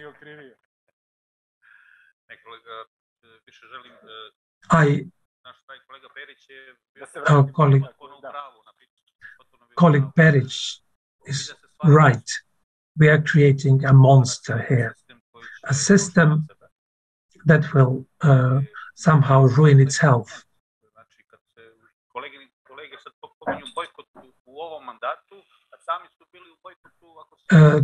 Our colleagues are now talking about boycott of the opposition in this mandate, but they boycotted the previous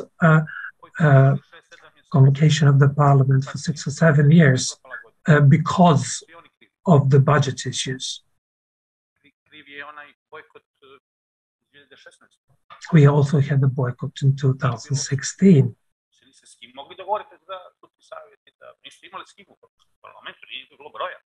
There weren't enough MPs in the parliament to agree on anything.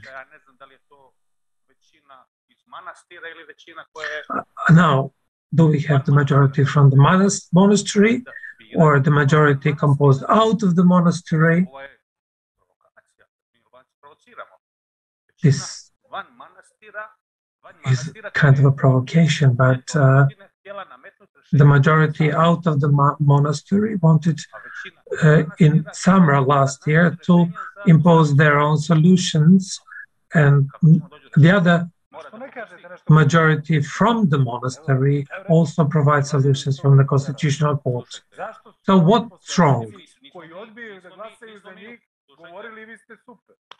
Why did all the MPs who refuse to vote for these members of the Constitutional Court used to say they're great? So what's wrong with Nebojša Vučinić? That's what I asked. So I'm asking, what are your objections to the current candidate?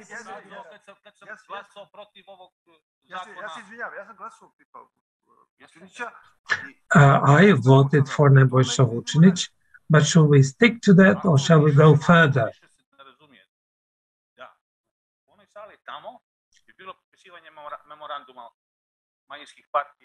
We, in the other room, we signed a memorandum of minority parties, and I said then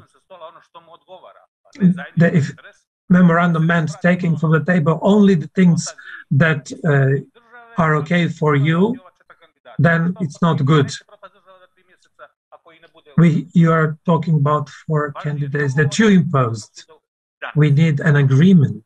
An agreement is much more important. It's important to elect members of the Constitutional Court by consensus. So it doesn't have to be today, but within 3 months. That's the strategy of the president of the state. The worse, the better. Mr. Nimambegu is not the author of that strategy.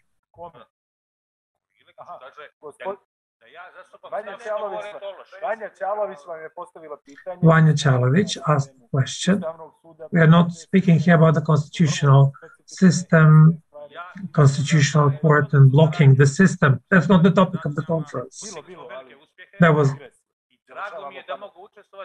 We had cooperated a lot with the NGOs, and I'm glad that I can participate in these processes.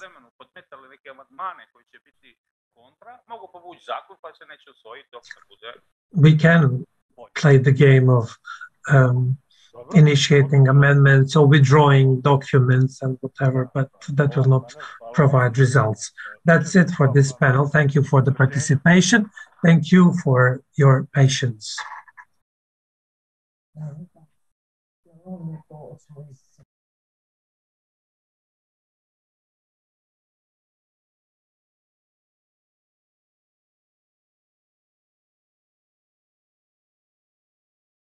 Dobro, počinjemo drugi panel u okviru koga ćemo čuti... Start with the second panel. We are going to hear about international experiences and recommendations about some practices, good practices. We have the university professor of political systems from Germany.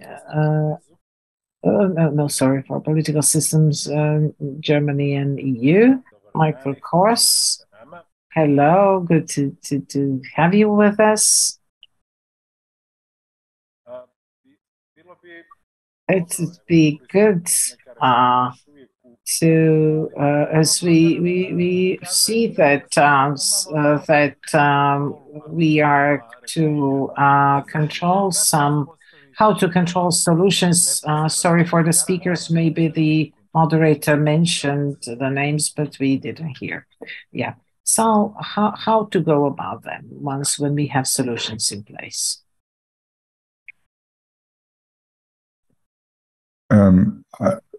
I'm sorry, is that a question already? And if it is, I didn't get it from the translation.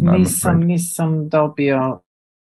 Znači, kako uspostaviti, kako garantovati? How to establish and how to guarantee independent control. Thanks very much. And thanks also for having me. Wow. Well, I guess it's one thing, to have sanctions and a control body for political finance, and the other, of course, is to have these effective.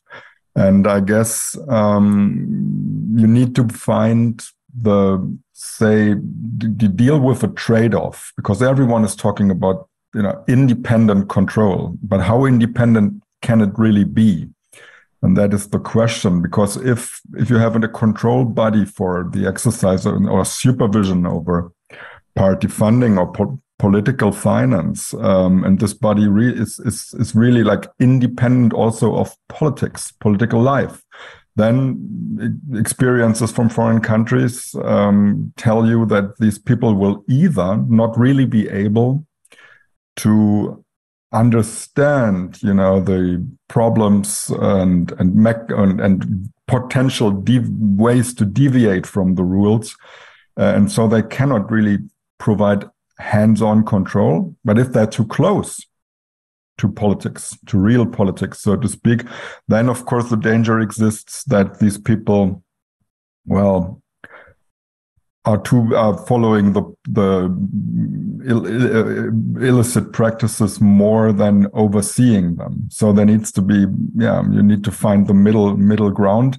And my hunch in that respect my proposal in that respect would be to have a body which is formally independent, of course, of political oversight, but does consist both of practitioners, politicians, or former politicians, but people who really know the rules of the game in terms of how politics are done factually in a particular country, and at the same time, people, say, from the legal system who do not necessarily have a political background, but are more savvy when it comes to the rules which are to be enforced. And I think as a rule of thumb, such a body would best be located with the audit office rather than with parliament, because parliament, this is, for instance, the case in Germany, where the supervision body is aligned to the president of the parliament.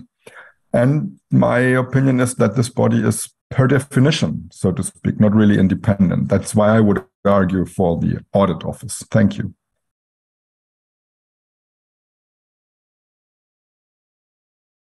Dakle, pošto očigledno ne možemo računati na političku odgovornost. We can't count on political responsibility. How important are sanctions, and what can you tell us about that? I guess sanctions is like the salt in the soup of political finance. I would call it, because without sanctions, we're all human beings, aren't we?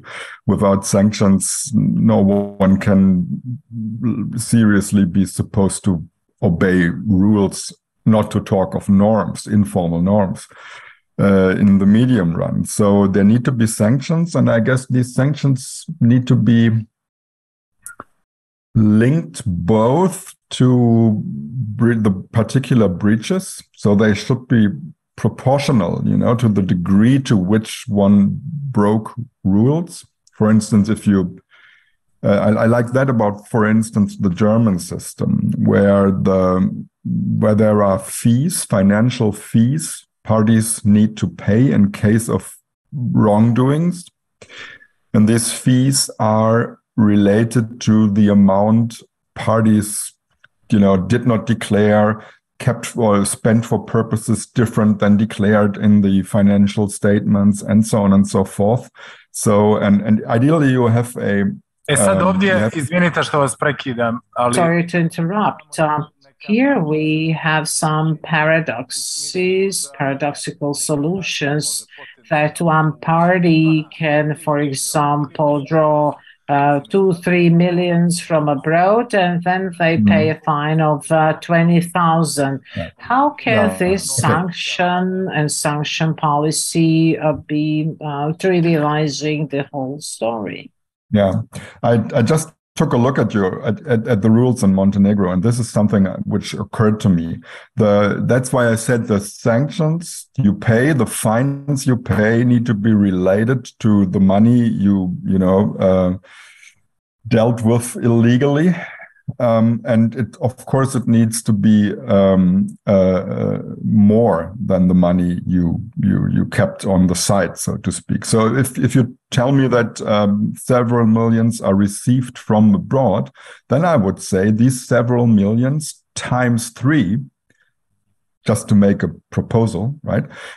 These several millions times 3 should be the sanction then. And I'm expecting the question what to do if a party doesn't pay, or a politician, a candidate, whoever, doesn't pay that fee. I guess the ultimate solution, there's no ultimate solution. I should be frank, because, well, if players are not willing to follow the rules of the game at all, what can you do? I'm not sure. But one further step towards really effective sanctions would be to not allow either candidates to run again, or to parties to run again in elections. Only parties with clean sheets, so to speak, and only candidates with clean sheets should run for elections. And that, I think, is pretty serious, a sanction, which of course then needs to be enforced, and so on and so forth. But I guess that's as far as you can go from my perspective. Mislite li do you think that we should insist on more stringent sanctions in a system like ours, where still we don't have political party elites, where they don't have elementary sense, basic sense or shame, if you wish, for what they do wrong? The brief answer would be yes.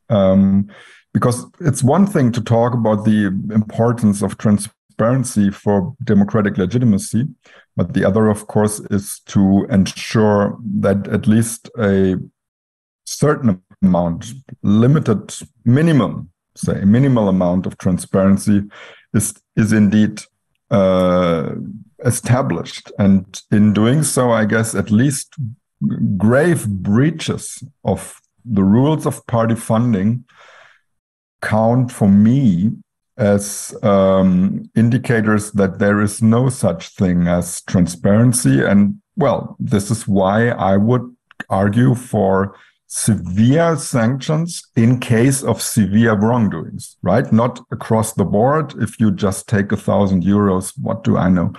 This should be not that big a problem, but if it's structural and if it involves large amounts of money, well, then ultimately you either pay very high fees. That would be my advice or my conclusion from West European experiences, or you're not allowed to run for elections anymore. Yes.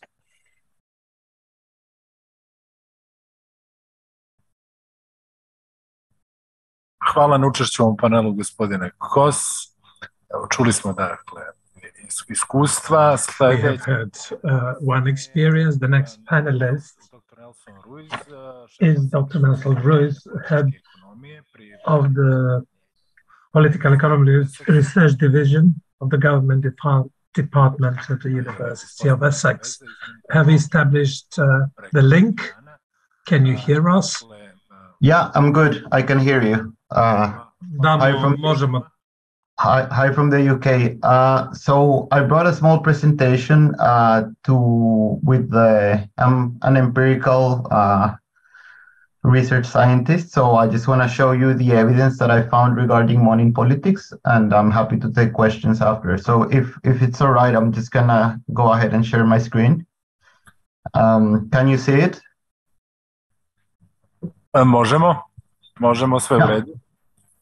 It's all good. Yeah, thanks for the invitation. I don't usually go to policy conferences, so I'm happy to hear what you think. But I'll tell you about the influence of money in politics, the consequences and regulations, and how I've used big data and some data science methods to look at corruption. So the motivation behind my research is that sometimes in countries, the delivery of public goods can go terribly wrong.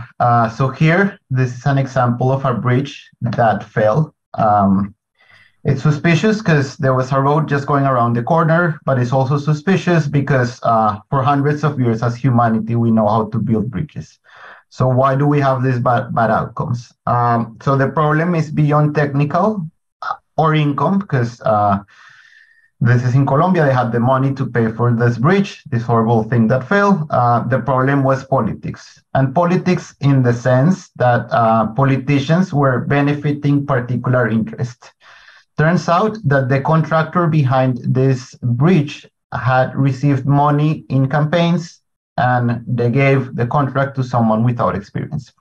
So at the expense of the electorate, we elect politicians, we hope them to behave well. They can be beholden to the power of money because they end up representing donors who then end up doing public procurement jobs that can go wrong. So I think money in politics matters because politicians can be responsive to particular interests rather than the general constituency. And one form of money in politics that I study in my research is campaign contributions. This is something that's pervasive across the world. Over 179 democracies across the world allow some form of campaign contributions. So this is pervasive. There's people, money flowing into campaigns. So one of the two questions that I want to tackle is what happens in general when we elect a donor-funded politician? Or let me rephrase this in terms of counterfactuals. What would have happened if we did not elect a donor-funded politician? Maybe the bridge would still be there. Or maybe we wouldn't even have to contract a bridge that was unnecessary. The second question is related to what was discussed in the previous discussion. Is it can we regulate or curb the influence of money in politics in democracies? So as I was telling you earlier, I use big data, causal inference techniques, and other methods to study two things: the power of money, the consequences of electing donor politician, and we'll study a form of regulation, the campaign contribution limits. This is something that is not, it's on the table for different democracies. Maybe we should limit the amount of money that goes through campaigns. This is something that has happened across the region I study, but I'm pretty sure there's cases in Montenegro. This is the former president of Peru, now in jail. One of the biggest roads that was connecting Peru to Bolivia was given to a donor of the president, similar story to the bridge. There were issues in the construction of the bridges, incorrect use of pavement materials. This road was supposed to cost $800 million, ended up costing 2,000, way overpriced. And this guy over here, no longer with us because he went to jail.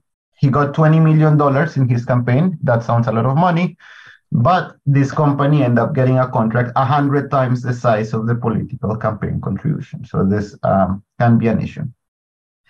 So is it the case that these politicians always benefit their donors disproportionately? How do they do it? And I think this one is an important one because there's many research that shows that money in politics can lead to access or contracts, but how do they do it? How do they trick the public procurement system?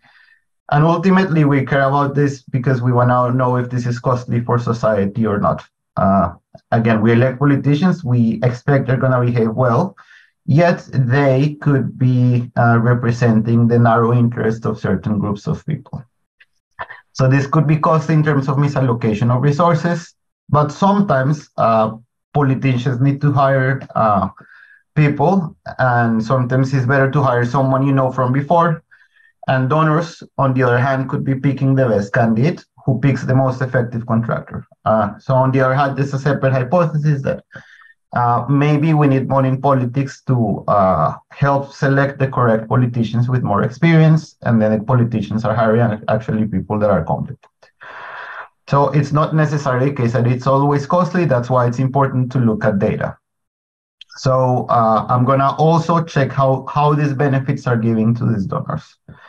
And what I did here for this case, but I'm also doing this research in the UK, I use unique links using IDs to link uniquely donors and mayors elected in Colombia. So this is an example of the data. I use some machine learning techniques to measure characteristics of the politicians, who they are, what's their demographic characteristics, but most importantly, this is public data that OECD countries have. UK has this data, France has this data. Every single contract that goes through the state needs to be published online. So here I have information about how big the contract is, what are they contracting, which is the place that is contracting the municipality that's giving this contract. And most importantly, I have here this unique ID. So with this unique ID, I started tying donors and contractors across the system. So I know who's giving money to who in the campaign and who's getting contracts in exchange. And here, since this is unique numbers, I've been doing this for the UK. It's a little bit trickier because people don't use IDs as much. I don't know the case of Montenegro, but I know in Spain they also have the system. So I'm able to link uniquely individuals and individuals also with their companies. So I know exactly who's giving money to who and who's getting public procurement contracts back. So this, in the y-axis here, is the probability of obtaining a contract in the system. Right of this cutoff over here is when we elect someone who's been funded by campaigns. Someone left of this cutoff is someone that has not been funding by campaigns. If your probability of obtaining a contract in the system would be completely unrelated to politics, this should look flat. However, if you give money to a politician and that politician barely wins, the probability of obtaining a contract more than doubles. And this is problematic because I started looking at in-depth studies. These places look quite similar, and I started finding trends in the data and in these cases. So one of it is I saw a lot of discretion. So the system, if it's a certain threshold, more than 10% of the municipality budget, they have to open for competition. There needs to be a panel, it needs to advertise several days. But if it's a small contract, less than 10% of the municipality budget, there can be a single bidder and no need for a panel. Turns out that also the rationale behind this was, well, it's a small contract. It's not necessary to do all this public procurement contract. It's no need to have a panel. Well, it turns out that they were calling their friends before the bid came. This was advertised any minimum legally required 24 hours. And the only person that showed up to that bid was the donor of the politician. And this is perfectly legal because these are small contracts that they try to open. They don't open to competition just to avoid all the bureaucracy. But the cost of this is that it's more discretionary. So this is something that is pervasive across OECD countries. And what they were doing is many small contracts. So what happened is that there was lack of economic specialization. You showed up with these donors that not only were the only ones bidding, but they had all sorts of large diverse supplies.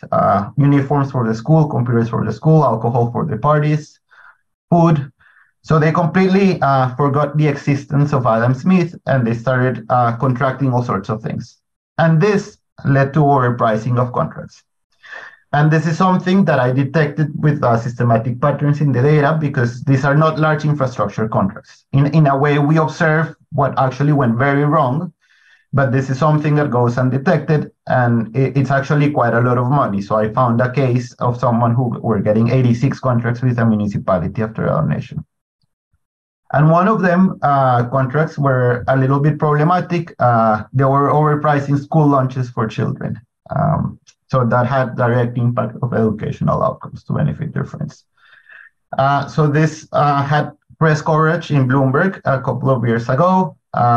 then NGOs started using my method of linking donors and contractors to report people to the authorities. So I can tell you this has been used by NGOs to actually use it. And I've been expanding this now to other OECD countries.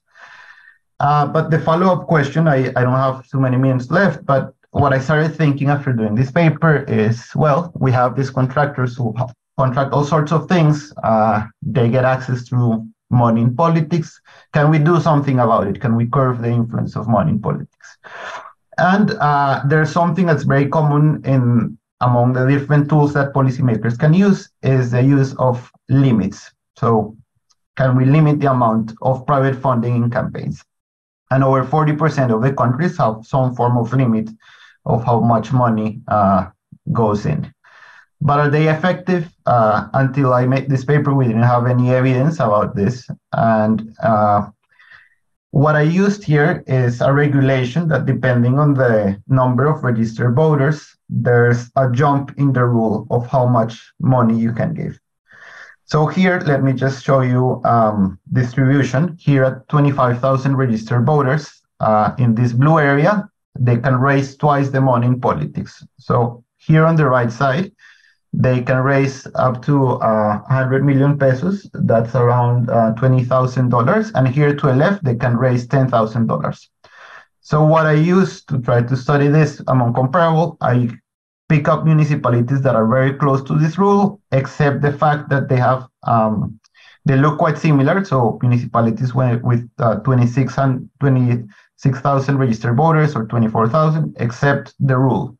So over here, we allow more money in politics. Over here, we don't. So this is why it's called a quasi-experimental design.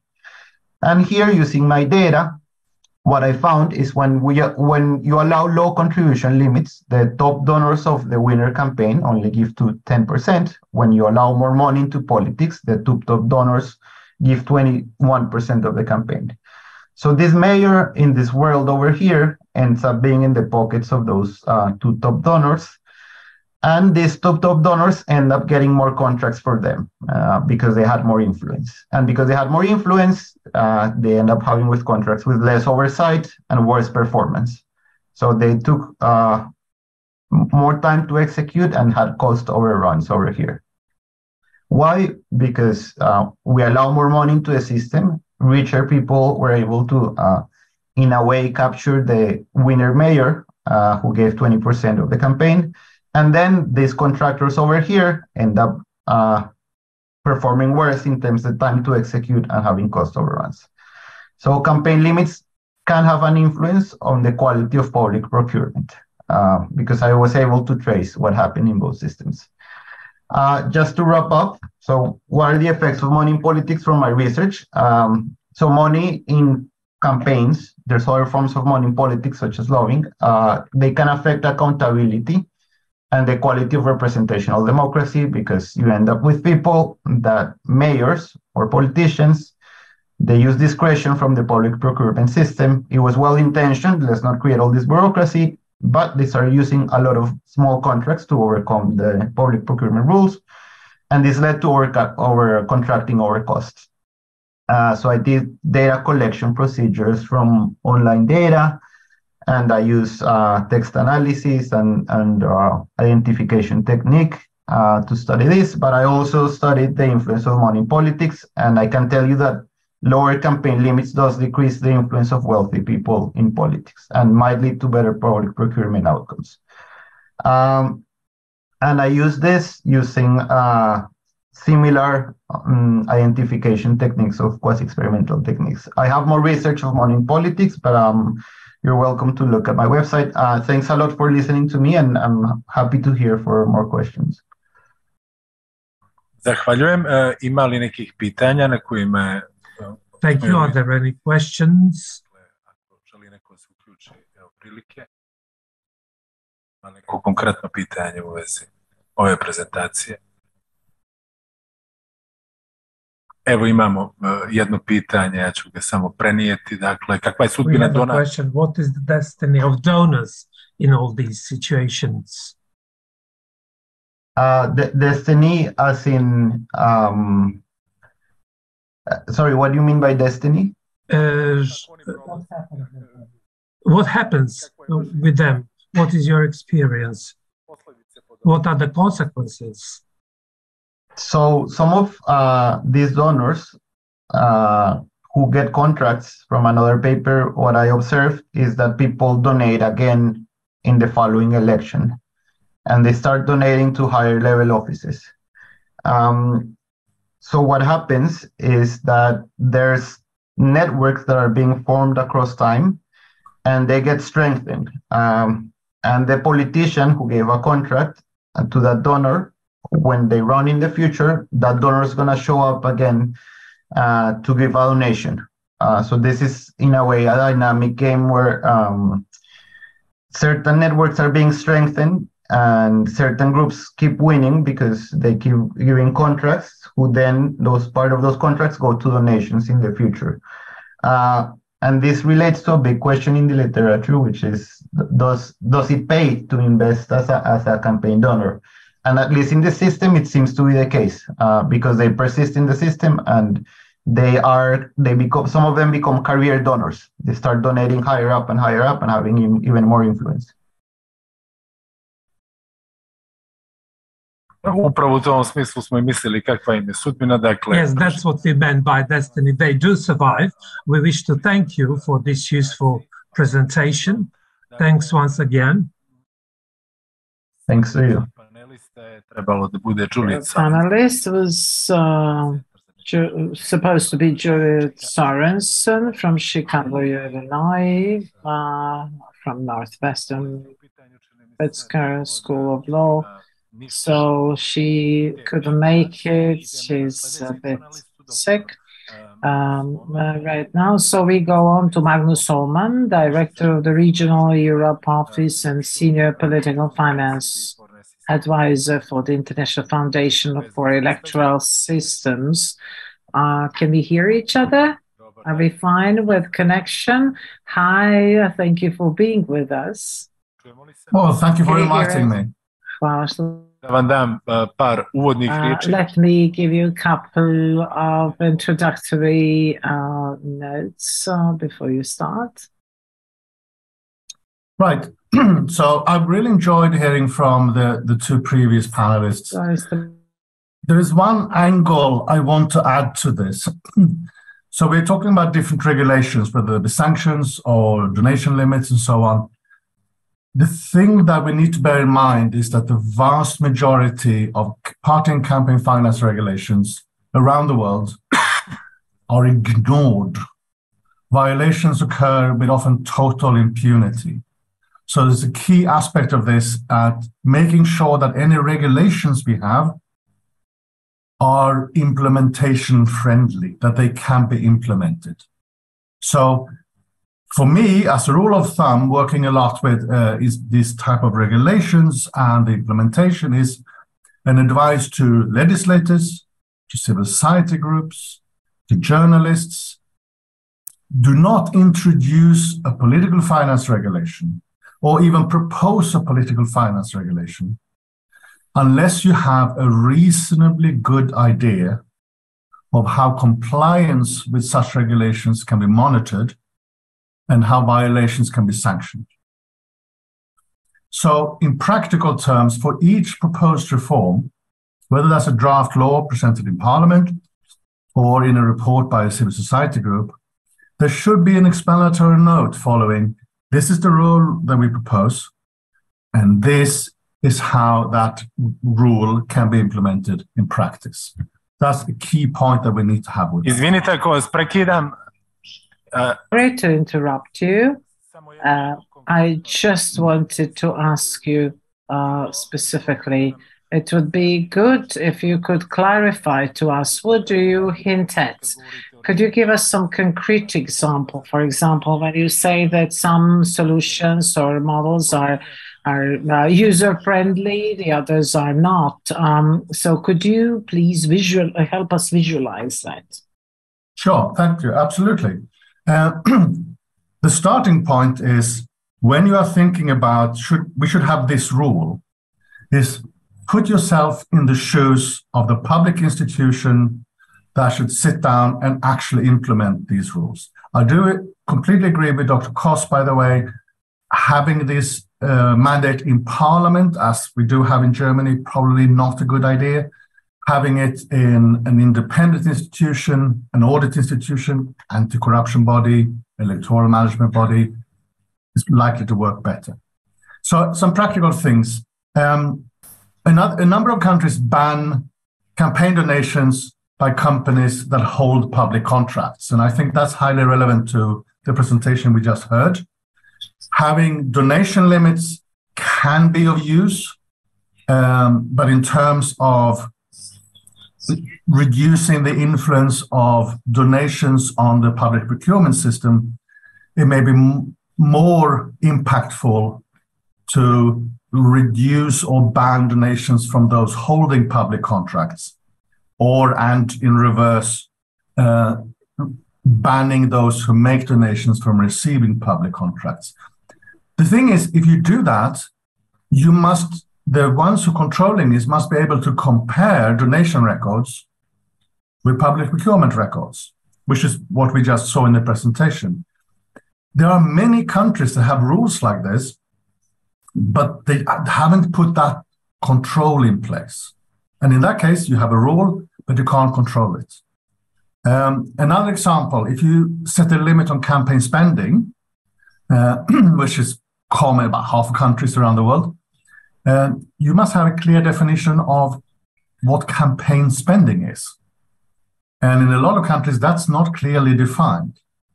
It helps also if you require that campaign materials note who paid for them to allow for monitoring of whether a party or a candidate is following the spending limit.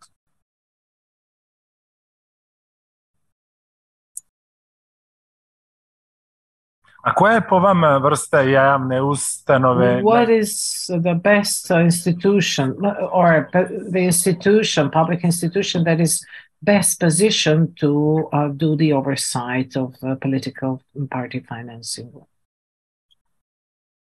So, excuse me. As I just mentioned, or mentioned a while ago, the institution needs to be independent. Which means that having it in Parliament may be tricky.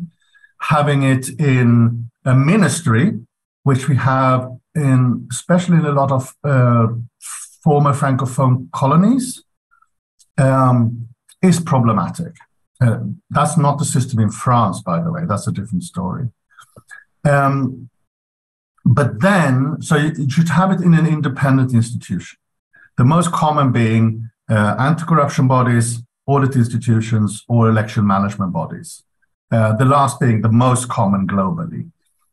And there are different pros and cons. You could say that election management bodies are more aware of politics than the others, but they are very sensitive. They don't want to get involved in anything sensitive because they have to be perceived as independent to be able to run elections. Audit institutions are much better at controlling money, but generally they don't understand politics. It's a huge difference of controlling a ministry of transport and a certain political party, two different bodies. At the end of the day, what the most efficient institution is the one that has the sufficient mandate in the law and powers connected to that. There's a slight difference. Sufficient resources, independence, and will. If you don't have the will to act, nothing is going to happen because this is very difficult issues. You need, as a public servant, to effectively take on the big political actors.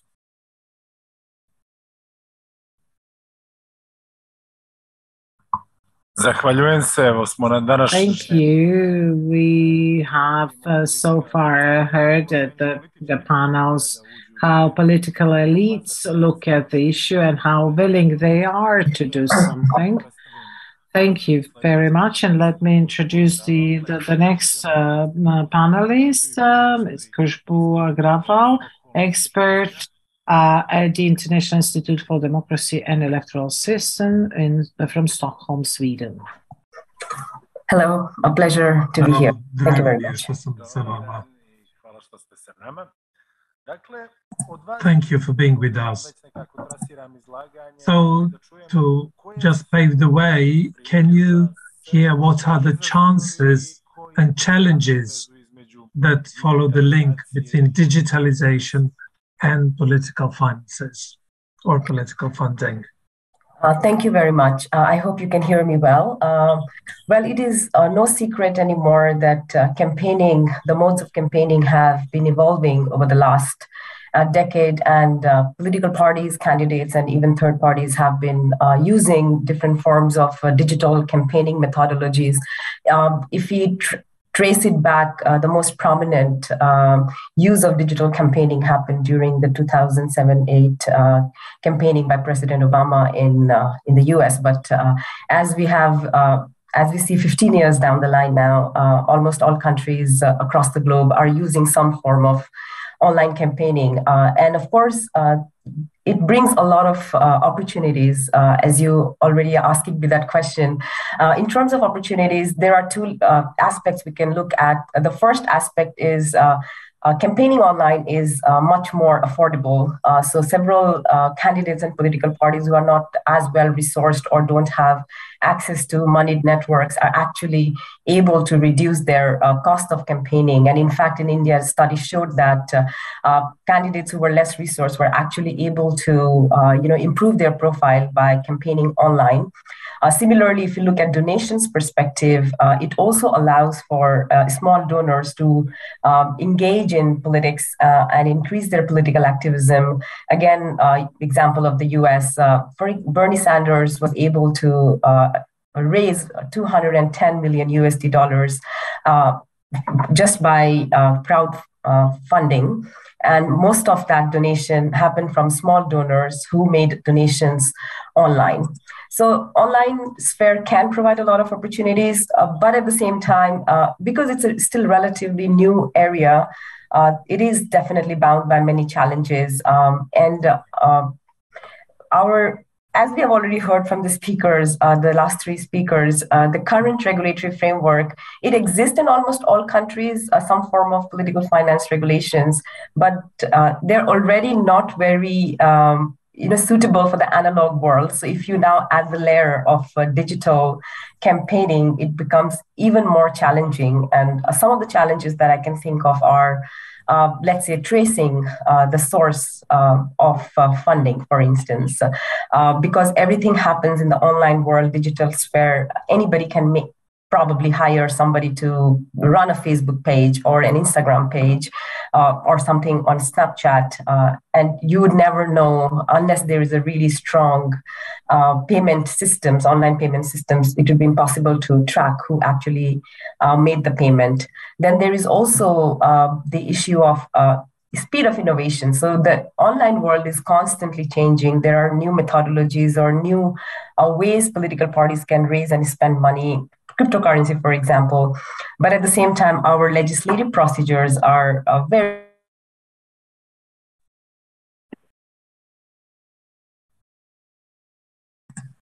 I think I was muted. I don't know how much you lost me. But yeah, I was saying that it's almost the innovation curve is almost ahead of our legislative curve. As a result, it's very difficult to catch up with what is happening in the online world. Then the third issue is the oversight capacity. And Magnus was mentioning about the capacity of legislative bodies or oversight bodies. And many of those bodies actually lack the capacity to monitor campaign finance online, which actually complicates the process even further. There are several other challenges, but I think I'll stop now and maybe you have other questions and I can add to that. In these incomplete systems, such as the Montenegrin one, what is the role of the international community and the professional NGO sector to deal with ensuring better oversight of the online campaigns? Well, the role of both international organizations as well as CSOs, it can't be overstated. Even in the regular campaigning world or political finance world, we always emphasize the really important oversight and watchdog role that CSOs and media can play, and we have seen it across the globe. For example, USA, there is Center for Responsive Politics, and through their website Open Secrets, they monitor the spending and fundraising of all political parties and use that information to generate awareness. But also in our parts of the world, for example, in Latvia, the CSOs have actually been very, very active in campaign finance world, and even in online campaigning. They were actually one of the first groups to bring to the attention of KNAB, the anti-corruption body, that the 2018 election could possibly have some sort of foreign influence. It was very important that there is some sort of transparency around who is funding campaigns, for instance. And as a result, KNAB took active steps to collaborate with social media companies and making sure that all the advertisements were marked on who paid for them, where the money came from. And at the same time, they even actually did a high-profile visit to the Silicon Valley, the Facebook office, to really raise awareness about the role that social media companies can play. And this was all spearheaded by CSOs. So obviously CSOs have a very important role, not just in oversight, but also I would say in doing research itself and bringing those numbers, crunching those numbers of what is happening, what political parties are spending on in terms of their campaigning, including online campaigning. Thanks a lot. Are there any questions?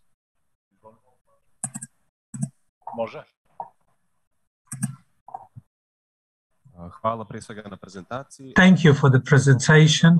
I would like to hear about the communication between the state and regulators of the elections, the competent agencies or whatever they are in the USA, with the social networks such as Facebook, Instagram. How do they regulate those relations? And for states such as Montenegro, which are much smaller and which cannot get in touch with these social networks, is there any tool to control that space, online space, if we know where the money comes from and we have those unofficial campaigns that are aimed against some political candidates? Can we have any way to respond to that, to tackle with that? Thank you. Very, very interesting and very relevant question, I must say. So there are two aspects that we have to look at. One is the regulatory aspect. Are the current regulations of political finance adapt for the digital world? There are two schools of thought. One would say that online campaigning is just an extended branch of current campaigning methodologies, whereas another group would say that online campaign finance actually requires a whole overhaul of the regulatory mechanisms. So one way is to actually make sure that the current regulations are up to date and encompass the online campaigning realities, which would obviously mean making sure that digital advertisements are defined in the regulation. What do you mean by digital advertisements? Like Mexico did it in this case. By its 2007 constitutional reform process, Mexico found way to make sure that digital campaigning were actually incorporated into one of the methods of campaigning, and they have a very well-defined concept of what that constitutes, and also making sure that the regulations require social media companies to be transparent. And again, in case of Latvia, social media companies are actually required to post few months before the elections their price list of how much does it cost to buy advertisements on each of their platforms. At the same time, there are contracts should be transparent. There should be a very clear way on how social media companies and political parties or candidates or third parties are signing contracts. And at the same time, each of the advertisement that is posted on any of the social media platforms should have a disclaimer of who paid, how much was paid, and for how long was the campaign run. And this has been done in Mexico and in Latvia, and it has been quite successful. And at the same time, apart from the regulation, there is also a different way. And I want to put it out there that there is no one size fits all. Every country is different, and things work differently in every country. But in case of Netherlands, for instance, International IDEA actually spearheaded a collaborative effort between political parties, civil society, and social media companies, where they all, prior to their last election, signed a code of conduct on online behavior. So basically, political parties committed not to post slanderous messages or spread misinformation during campaigning online, while social media companies agreed. And it was a voluntary conduct, which was actually appreciated by everybody. And social media companies committed to make sure that all the funding that is going for campaigning is transparent, and they provided records of all the payments that was received and who had made that payment. So there are different ways to look at it. It could be a regulatory way, but of course, like I said, the innovation in regulation is in social media campaigning is always faster than regulatory changes. So sometimes these kind of voluntary code of conduct, which has also been actually not just in Netherlands, but also Argentina in Latin America, they have also signed it in their last two elections. So something like that could possibly work in the case of Montenegro. Hvala najljepše na izlaganju. Thanks a lot for your presentation, for your responses. And now we have the last panelist, Alex Simonchuk, from the International Foundation for Electoral Assistance from Ukraine. Hello, everyone. Yes, thank you for inviting me. It's a pleasure to be here, and I was very happy to hear the presentation of my colleagues, and many of the things they said resonate with the situation with Ukrainian political finance. So I hope to somehow complement this comparative examples with a case study from Ukraine, and hopefully this would be somehow relevant to the situation in Montenegro. I will have a presentation. Just a moment. So I will talk about the political finance in Ukraine, and given the current the ongoing wars, the challenges that the situation with political finance has encountered.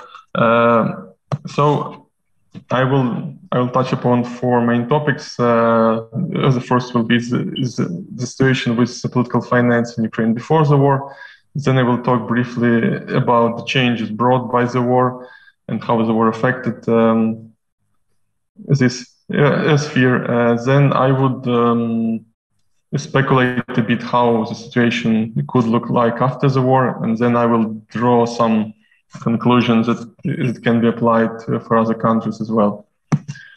So, talking about the situation before the war, so actually for quite some time we could have said that Ukraine was quite a promising case, in some sense a success story in regulating political finance. It was a latecomer in terms of when the regulation was introduced, so it was only in 2015. But then there were quite some changes in how the system performed. The oversight with political finance lies with an independent anti-corruption agency, and after its reboot in 2020, the oversight considerably improved, and we saw for the first time that the rules are really being enforced. As Magnus mentioned previously, that it is very important that the rules be enforced. So like in 2020, we saw that those parties that breached the rules on how to use, for instance, public funding have been sanctioned, and actually 3 parliamentary parties where their public funding was suspended, which was quite a precedent, because one of these parties was the ruling one, which had the majority in the parliament, and they had their public funding suspended by the anti-corruption agency, and this was quite a progress compared to what Ukraine had previously, when like the ruling parties were somehow of the holy cow that couldn't be sanctioned in any way, and we saw that this could really happen. And furthermore, in 2021, we saw the introduction of the first ever digital reporting system for political parties, and it was one of it is basically one of probably the most user-friendly among the European countries, and it was launched in last year. But on the other hand, we saw like the big how this promising developments could stop and be reversed with just small changes. So in March 2020, when the COVID pandemic was in full speed, the parliament adopted the changes that allowed political parties not to submit financial reports until the COVID restrictions expire. And actually, we still have them in place until the end of this year, at least. So the parties are allowed not to report at all. And in response to these cases of like suspending public funding for parliamentary parties, there were a couple of attempts from the parliament to limit the mandate of the anti-corruption agency. They were so far unsuccessful, but we will see how the situation will evolve. So, and then the war came, and as you might imagine, it had quite profound impact on many areas, including political finance. So the first big change was that the agency. To sam i želio da vas pitam, da li je političko finansiranje... This is exactly what I wanted to ask you. Is it a topic of interest at all for Ukrainian civil society and citizens right now, given the circumstances, or it has? Is it at all possible, given the context of war? Yes, thanks for the question. It is indeed like one of the problems that now like public and civil society cares not as much as they did before, and actually like civil society like directed their attention at different problems and different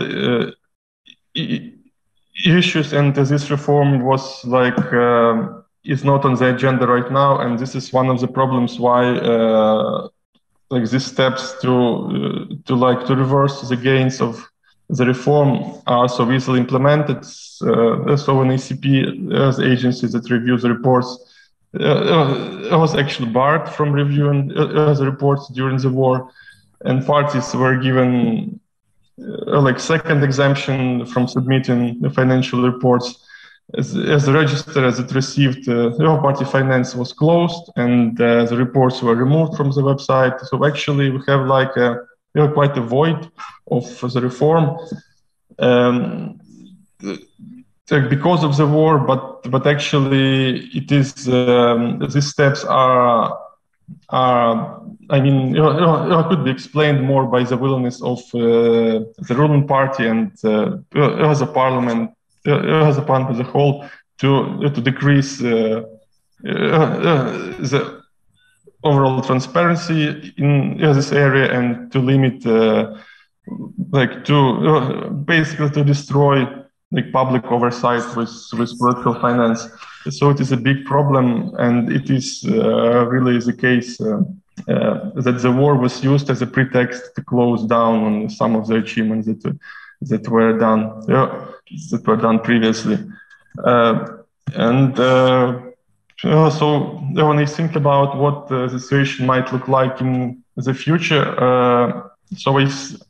there are some dangers that might manifest in Ukraine after the war if the situation continues as it is. So as I've said, I expect first a decrease in transparency of political finance due to the non-reporting.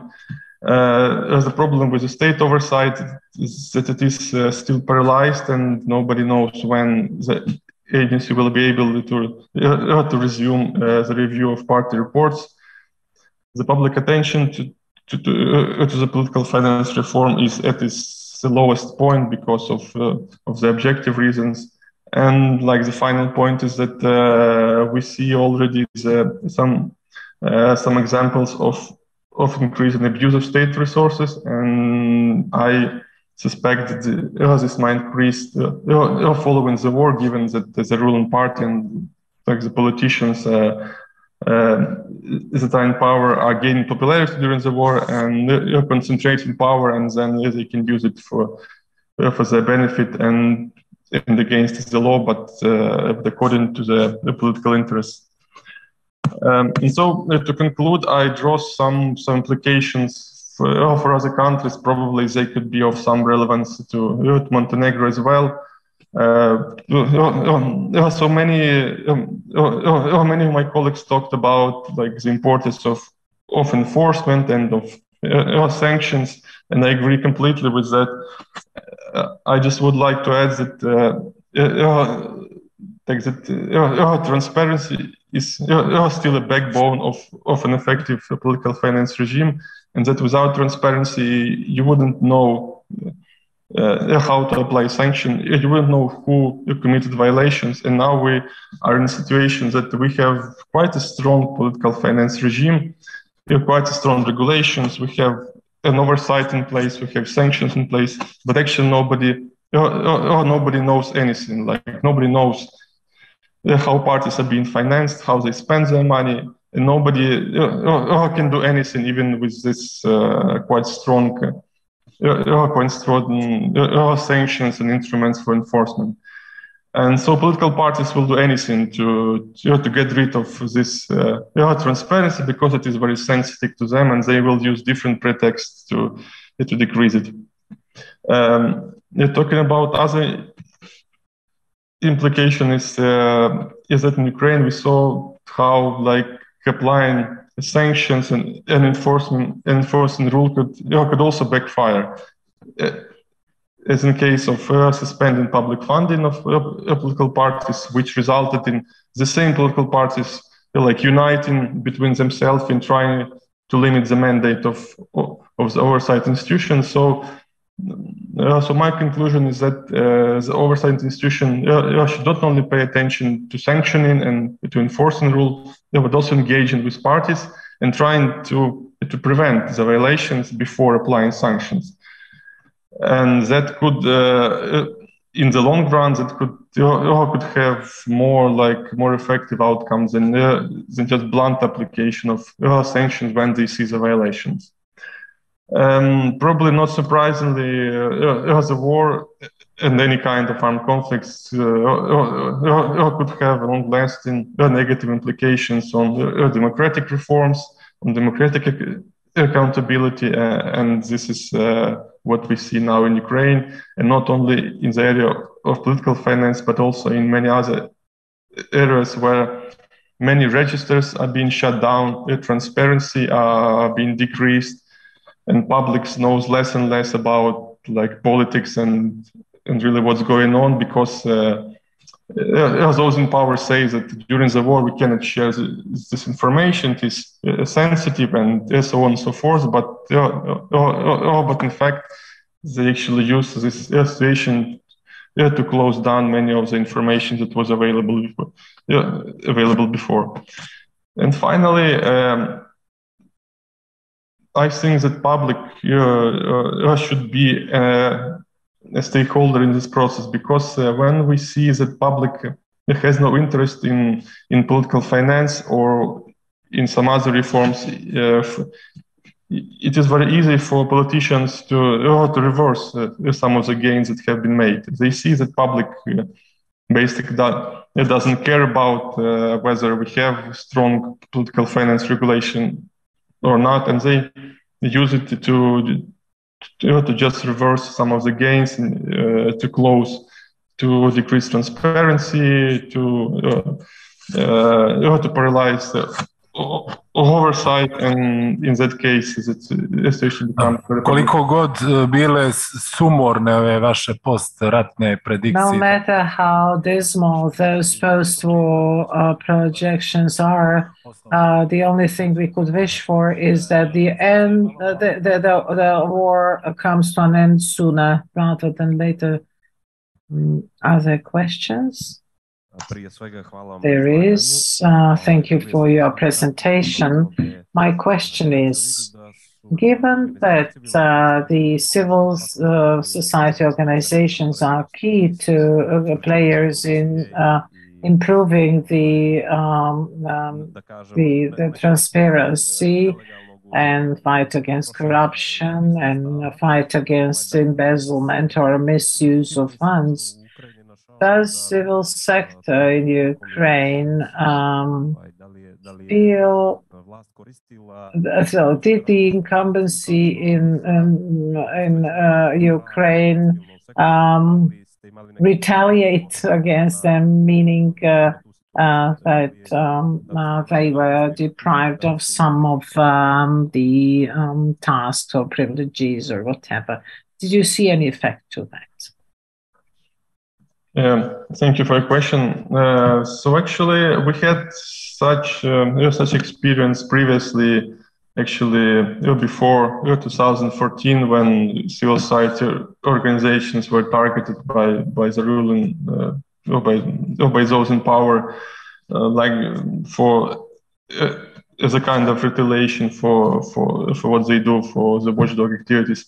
So the situation improved basically after like 2014, but now, like after the war, we see that those problems might return, and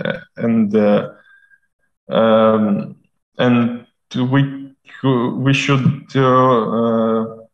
expect that those who will be who will try to put a spotlight on some shady activities, or including political finance, might be in danger.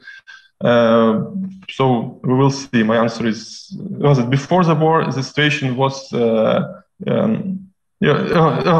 quite okay, because it is improved significantly since 2014. But we'll see how it evolves after the war.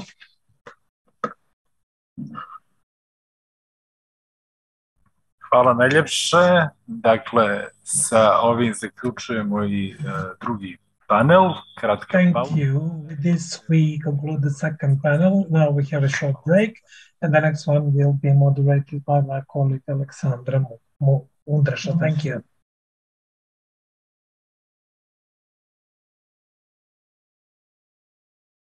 Dobar dan i od mene. Ovo je treći panel na kom ćemo govoriti o problemima u primjeni zakona o finansiranju politike. This is the third panel where we'll speak about the challenges in the implementation of the law.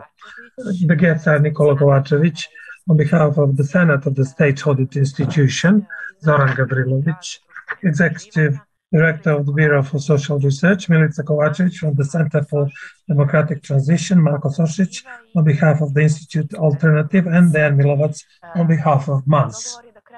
The agreement is to start with you, Mr. Kovačević. Could you tell us from the beginning what is the role of the State Audit Institution when speaking about the implementation of the law on financing political entities and election campaigns? Good afternoon, everyone.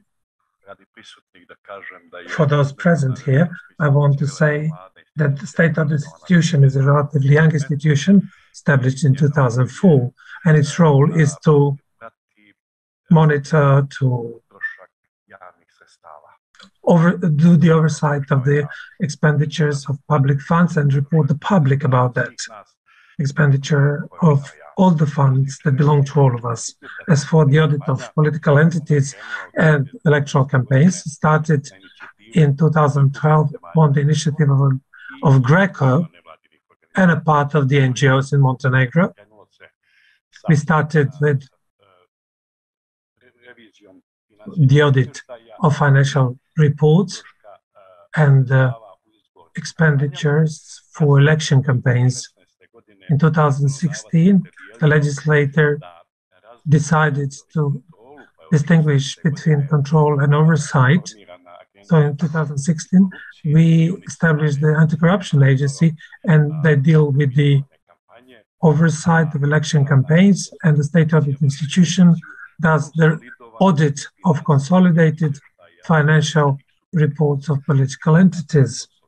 What does it mean, consolidated? It means that the funds for their regular operation and the funds for election campaigns. So far, me as the head of the college whose competence is the audit of the consolidated financial reports of political entities, since 2013, since I came to the State Audit Institution, I have signed several hundred audit reports.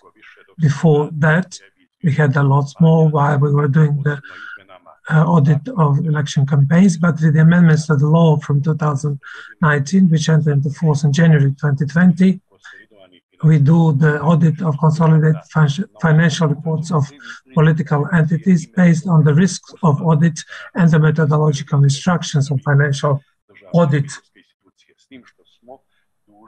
But we are obliged to do audit of all political entities that have the parliamentary status within 4 years. So all those who are represented at in the state and local parliament, and we have around 40 of them. What do your recommendations mostly refer to? I must say that political entities have largely improved their reporting compared to 2012, 13, 14, when we started audits.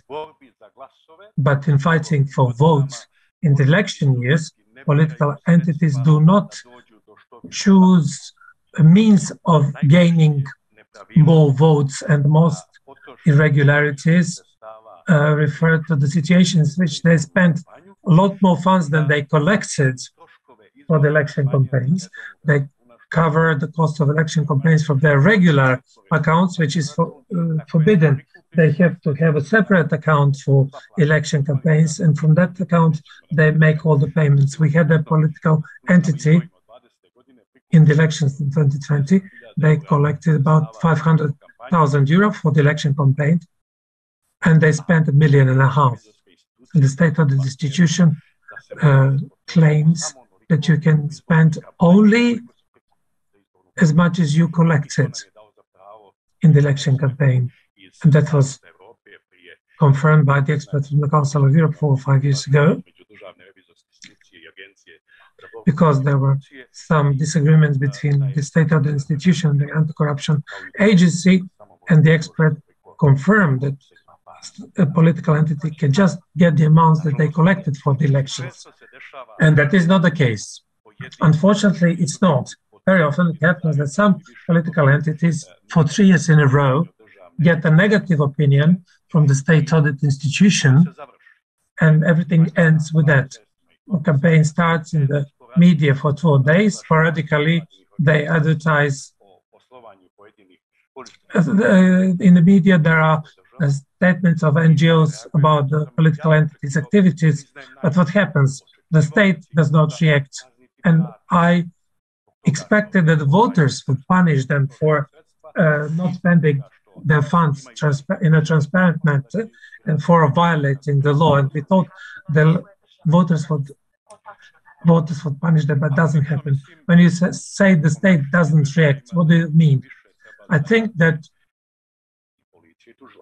the police and the prosecutor's office should do better.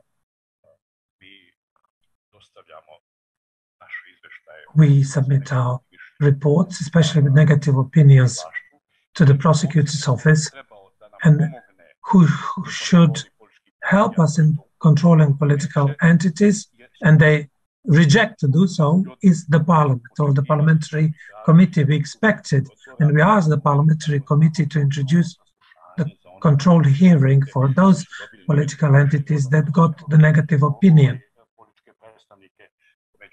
at least, but that is constantly avoided. It's been 9 years or 10 years since we've done audit of financial reports of political entities, and there has been no control hearing. How many criminal charges do you submit? Complaints? No, we don't submit them. In accordance with international standards, the job of the state audit institution is not to submit criminal complaints. We tried to explain that for years to the professional lay public. Eventually, the Directorate for the Budget of the European Commission and the Council of Europe said and gave their opinion that the job of the state audit institution is not submitting complaints. And then we signed a memorandum on cooperation between the state audit institution and the state prosecutor's office. According to that, we informed the state prosecutor's office, saying that we did the audit of a political entity, and our opinion is that there were violations, the following violations of the law. In our opinion, the person responsible for a violation is XY, and then the prosecutor's office should review that. It doesn't mean that if the state audit institution expressed a negative opinion, that there are elements of a criminal offense. It could be due to lack of knowledge or some other things, but it's the job of the specialized law enforcement agencies to look into that and decide.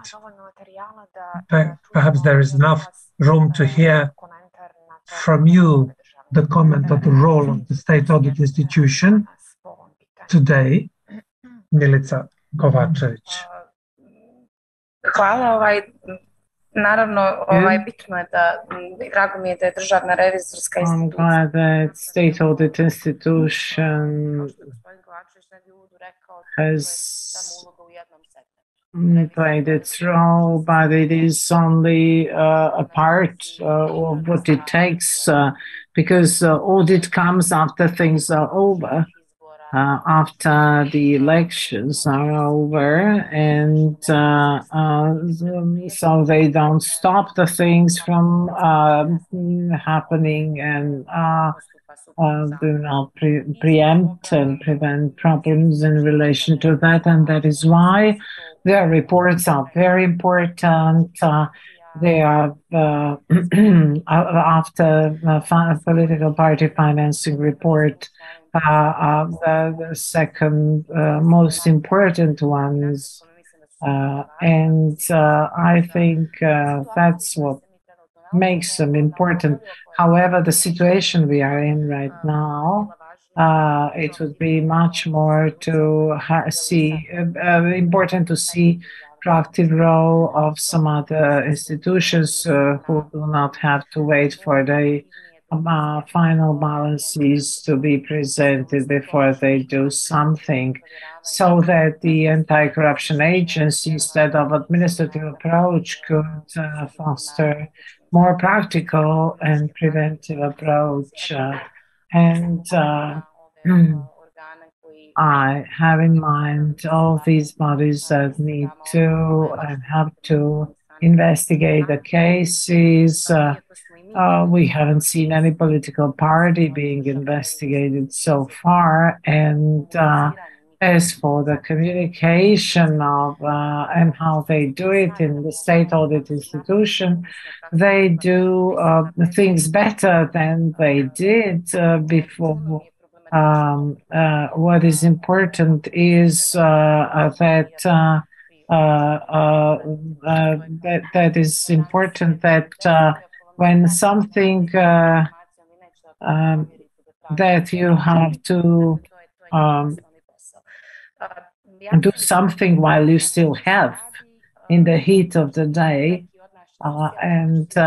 You might remember, some of you, because you were involved, when we got the first negative report about the work of political party. It was scandalous.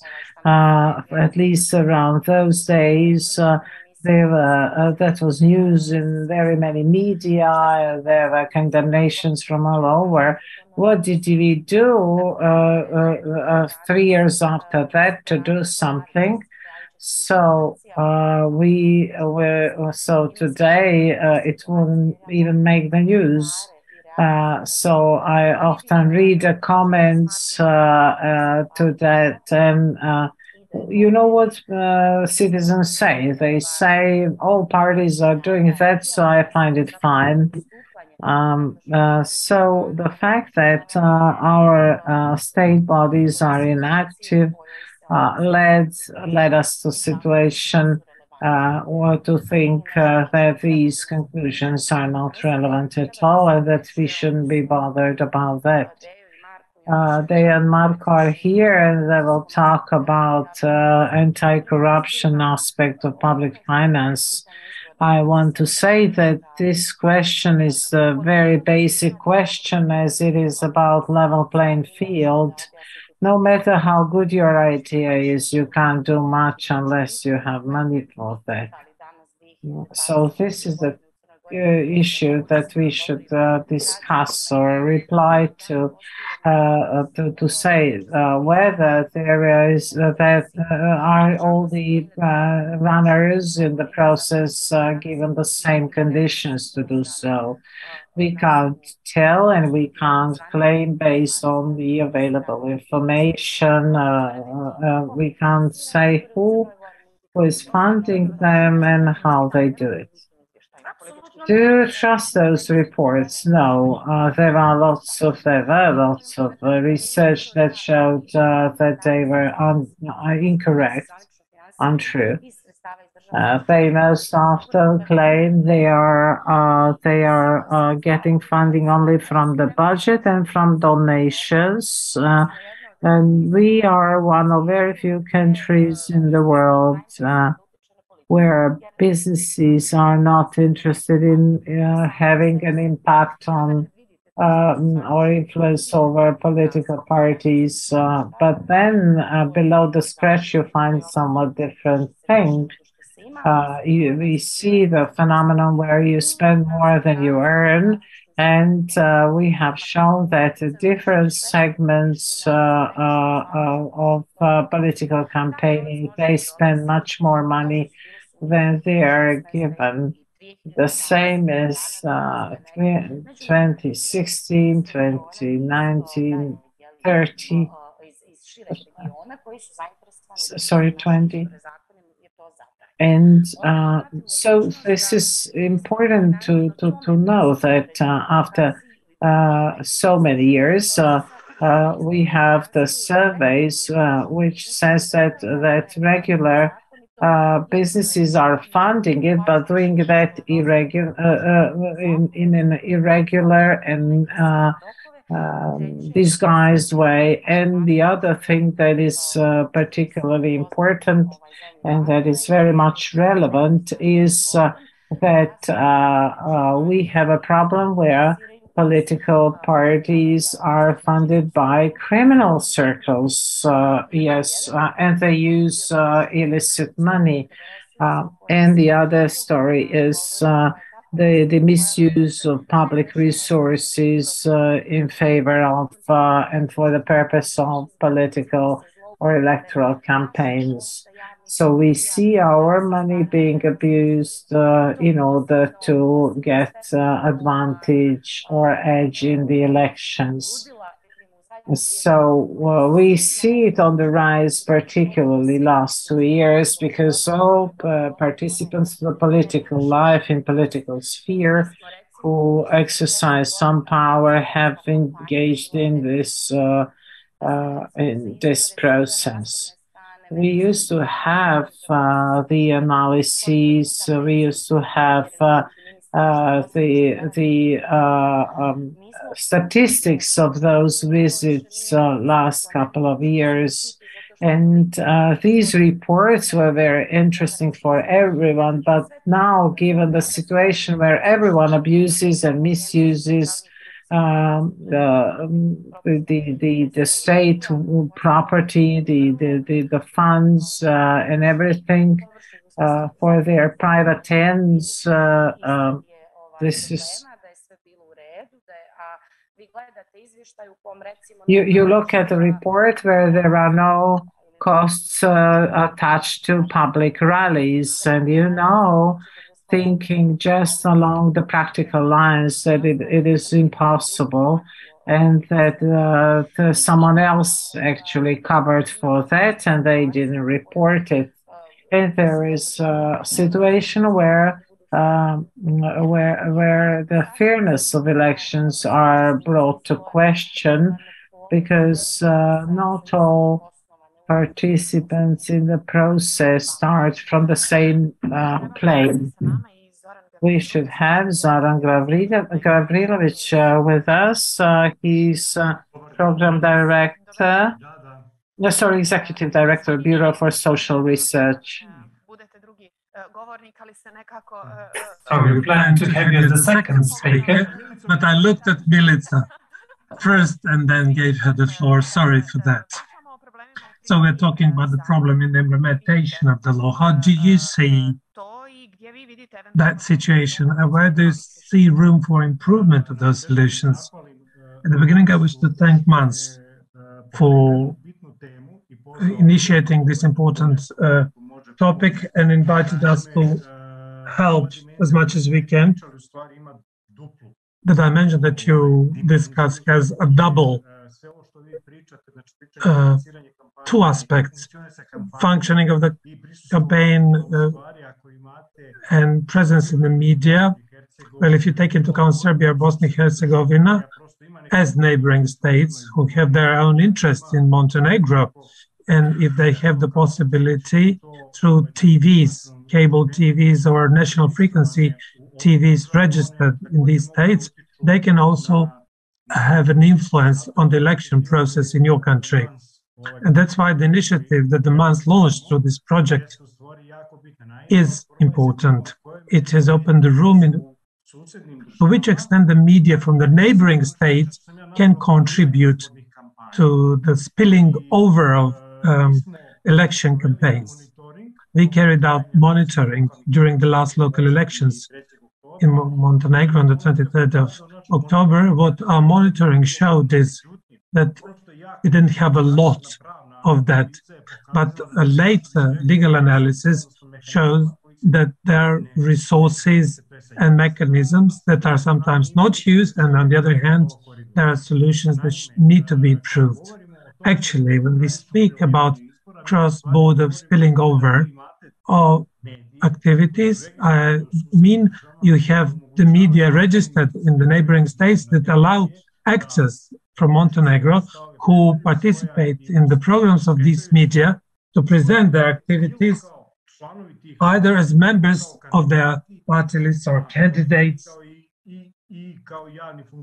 or public officials, and that simply influences the outcome of the election process. On the other hand, it can frequently done in such a manner that violates the Montenegrin legislation. And that is why it's very important to know that there are two mechanisms that in Serbia or Montenegro are poorly used, not adequately used. There is no will to apply them. On the one hand, it's the Convention on ratifying the European Convention on cross-border television that regulates whether how a TV registered, let's say, in Serbia can violate rules in Montenegro through its programs. On the other hand, there is a directive of the European Commission on audiovisual media contents, which is applied only to the EU member states. The first convention, these are practically the laws in all states, and refer to the member states of the Council of Europe since 2009. So what is the point?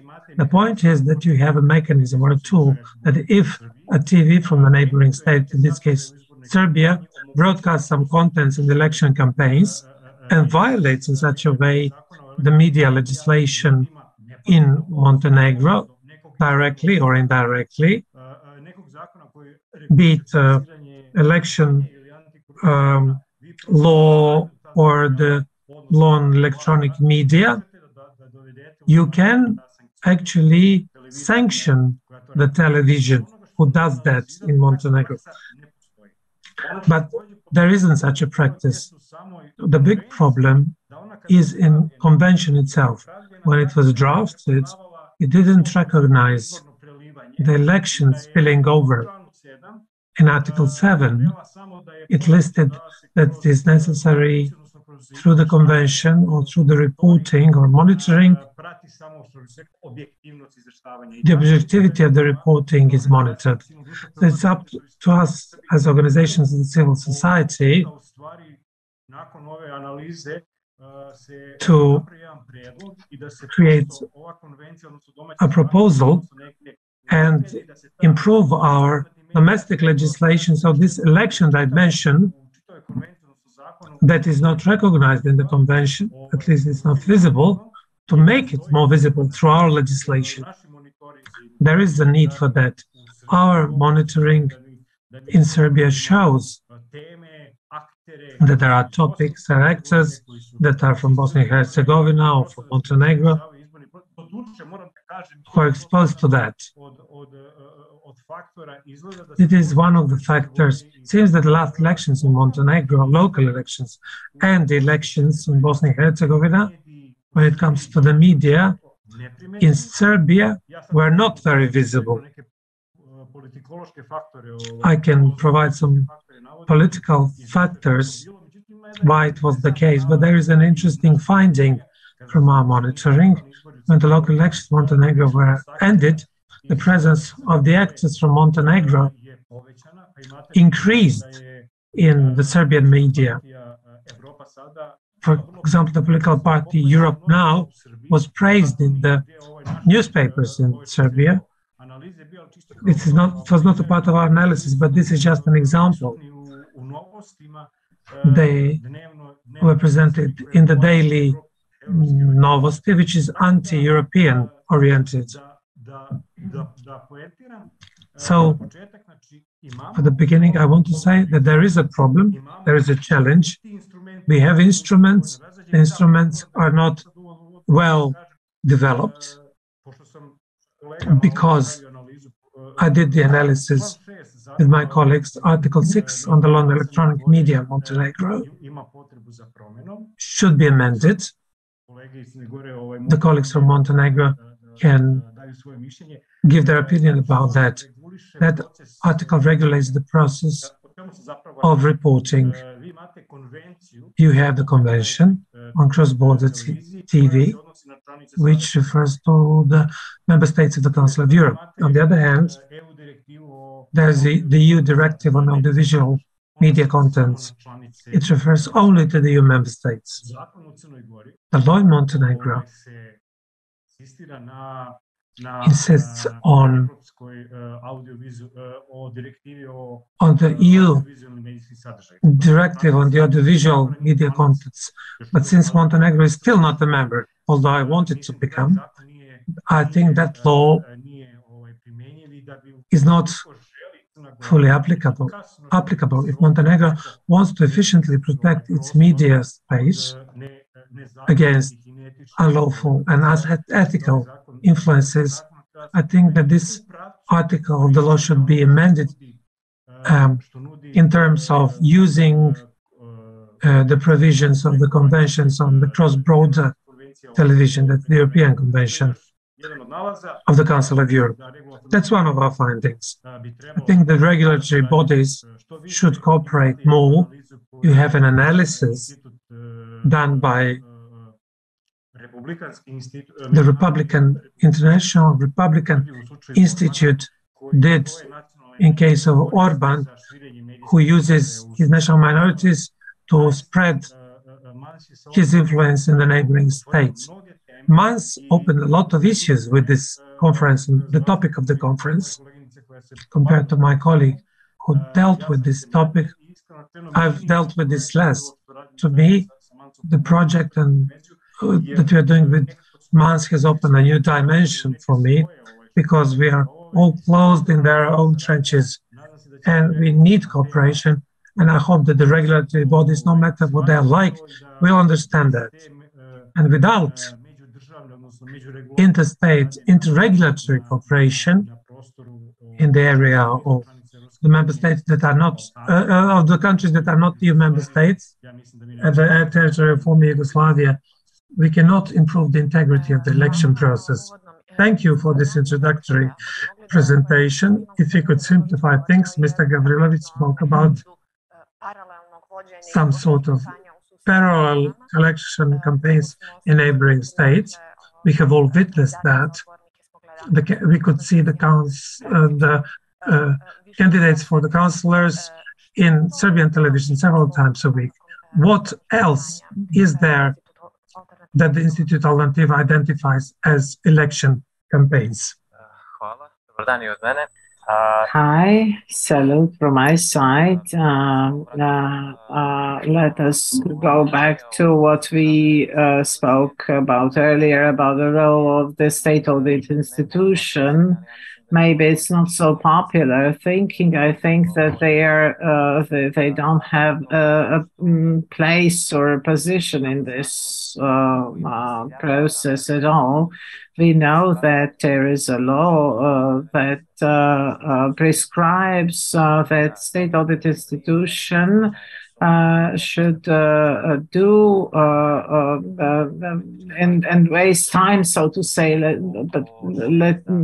I hope you won't be offended with this. So you have the fact that about 8 million euros that is given from the state budget, and the state audit institution has to do the audit of all political subjects locally and nationally at least once in 4 years. And they have to look at 60 state enterprises. Out of 60, they did only 6 or 7, and only RTCG state television service, radio and television service is enormously big spender, and so 1/5 of state audit institution staff who should be doing something that won't be indicative of anything. So in those financial reports, you see what they do and how they spend the money. And the best reports are made by the ruling party, and they have always had it. Why? Because they have the biggest capacity, they're best organized, and of course, they won't be presenting what they are doing in gray zone. And what they report is neatly report everything that they take or get from the state budget. And we know that the abuse happens somewhere else, and it's not a part of their reports, and state audit institutions can't do anything about that. So all parties that belong to Democratic Front got all positive reports in the year of campaign, when we saw that they spent much more, loads more than what they spent in reality. So their role is irrelevant there, and we spend enormous amount of resources there. They, as the state audit institution, can't help here, whereas they have to waste time and resources for that, and so they spend 16 million euros on that in 4 years. The contracts, employment, state-owned enterprises, social benefits, all of this was poorly regulated in this law. So the period from calling of elections until they're delivered is not something that starts with a campaign. Milutin Đukanović, the director of his EPCG, will start abusing and misusing funds from his state-owned enterprise, the state-owned enterprise that he is the director of. Won't start the campaign the moment the elections are called. So imagine what happens with now, what they are doing with the fact that now they're buying one hospital, the state is buying one hospital out of bankruptcy, and all of that just in the time running up to elections in that town. For us, the campaign is running all the time as of the moment when someone comes to a position of power, becomes the director of the public-owned enterprise. Then lots of illogical stuff. The cars owned by the state should not be used during the campaign. It's totally absurd to control it. And we look into the only the pre-election period, the campaign period. What happens beyond it? What happens in between? If we need to see the transparency, we need to look at transparency throughout the period of 4 years between two elections.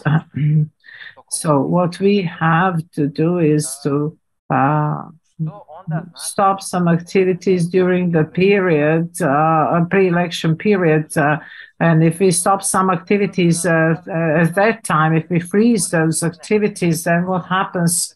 We turn blind eye that that go beyond that period.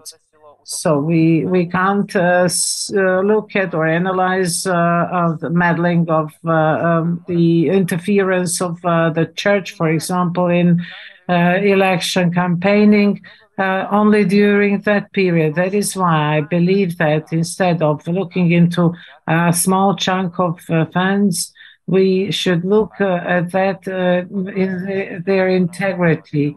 We should look into all contracts they make, that we should in detail control state contracts, all the spending of local self-governments, ministries, and the other users of budget, every user or all funds that could be used before the elections.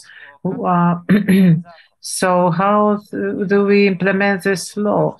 Even if it's implemented duly, then it doesn't give us a hint at what they do otherwise or beyond that period, and they are not naive. So We can't freeze only the spending and party employments in the pre-election period. We need to look into its entirety. For example, Democrats said that they didn't allow the use of budgetary subsidies for this year, and this is totally irrelevant because you stopped it for only a period of time. The idea is that we have, for example, cabinets of prime minister and all commissions deciding who to give the grants or money to. The idea then speaks volumes of the fact that we should not look into spendings in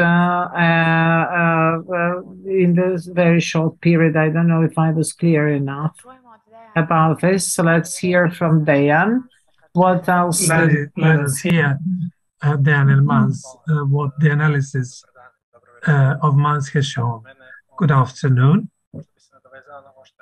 Perhaps I would just take on what my colleague has just said about the role of state audit institution and what evidence we need. We cannot wait for the perfect evidence that was proven by the affair envelope, and we had the recognition that Đurović was not the only one that financed DPS. I do agree that the reports of state audit institutions do not have a big influence after things happen. I'm afraid that the same goes for the reports of the anti-corruption agency. So as organizer, I must say that we did invite anti-corruption agency to participate in this event, but they never show up. When we speak about local elections or the parliamentary elections in 2020, we as the NGO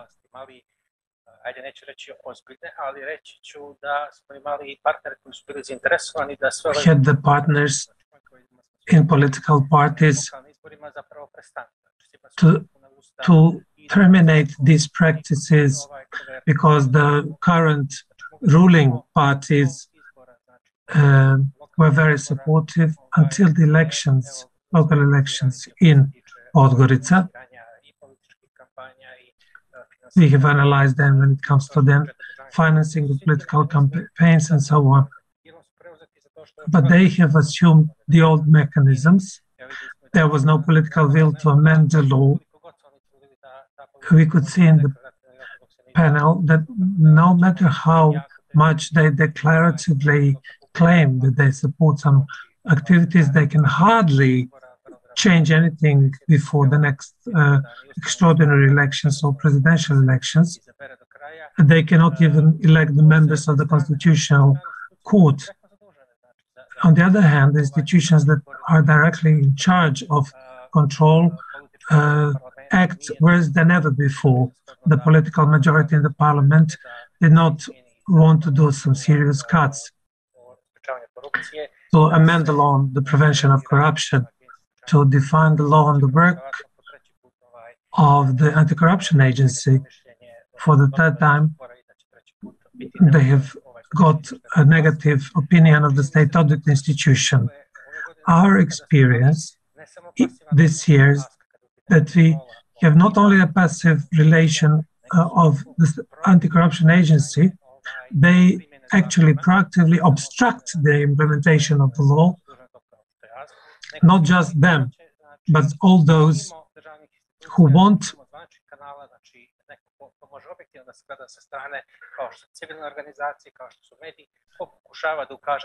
to point to some problematic issues, such as the NGOs. I will tell you about my finding. Anti-corruption agency decided for the campaign between August and October that August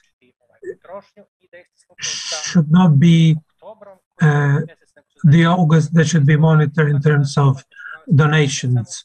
So we practically had a situation when state institutions had to observe the limits regarding spending as of September.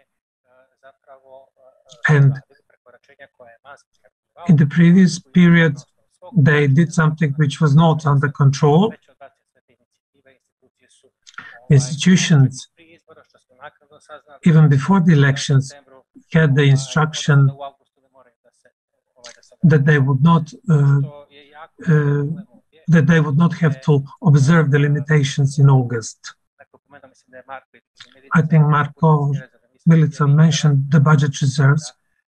We could hear today that the use of the budget was prevented by the review of the budget, but at the beginning of September, we had more than 300,000 euro of payments from the budget as social benefits. So that was during the election campaign. But we have some evidence that it has been done since the beginning of this year. We also bear in mind employment in state companies and the law on the prevention of corruption does not provide the obligation for these institutions to inform the anti-corruption agency on these additional employments. We also monitor the employment in public companies since the beginning of this year. It was because the elections were planned for May, and then they postponed them for October. So we monitored employment in the biggest public companies at the level of the state and local governments. Since the beginning of the year, more than 1,700 people have been employed in state companies, which includes electric power plant, coal mine, plantage, and the airports of Montenegro. And they fully hid their data. They justified that by saying that they were protecting the personal data. And some of them said they self-regulated those issues. And these are the systems that can absorb a lot of new people through employment. The leaders of the electric power plant and the coal mine speak about that openly. They say they promise in new employment on the local level. In these state companies. So there isn't a big difference between what DPS did and what the current government does. The prevailing feeling is that what DPS did for 30 years, they gradually renewed their electorate but maintained their voters in these companies, while the new authorities actually created a new voting body in this company in the meantime, and that's why working on that day postponed the elections from May to October. Through the surveys we do, we want to provide the data that you cannot proactively find on the site of the State Audit Institution on the Corruption Agency. We have a database that has detailed information, the regular financing of political parties, where literally every cent in 2019, 20, and 21 was published for all political parliamentary parties, and you can compare their finances in the election year and in terms of regular financing and the election year. I will provide some data. There is obvious leaps when it comes to the costs that can be often seen in the financing of political campaigns. For example, DPS from regular financing in the election year had 2 times more costs for telephones and communication, 6 times more for office materials and 6% more for public surveys. And these are the information that are contained in the reports on regular activities, not on election campaigns. Democrats get 50% more contracts, 50% more for fuel, and 50% more for renting premises. So we analyze all groups of costs in their reports. For example, S&P, 12 times more for office materials, 4 times more for rent, 2 times more for food and beverages, 60% for part-time employment. URA, the same, 2 times more to physical persons, 6 times more for rent, for social networks, 2 times more for renting and office materials, and 2 times more for food and beverages. This just shows that political parties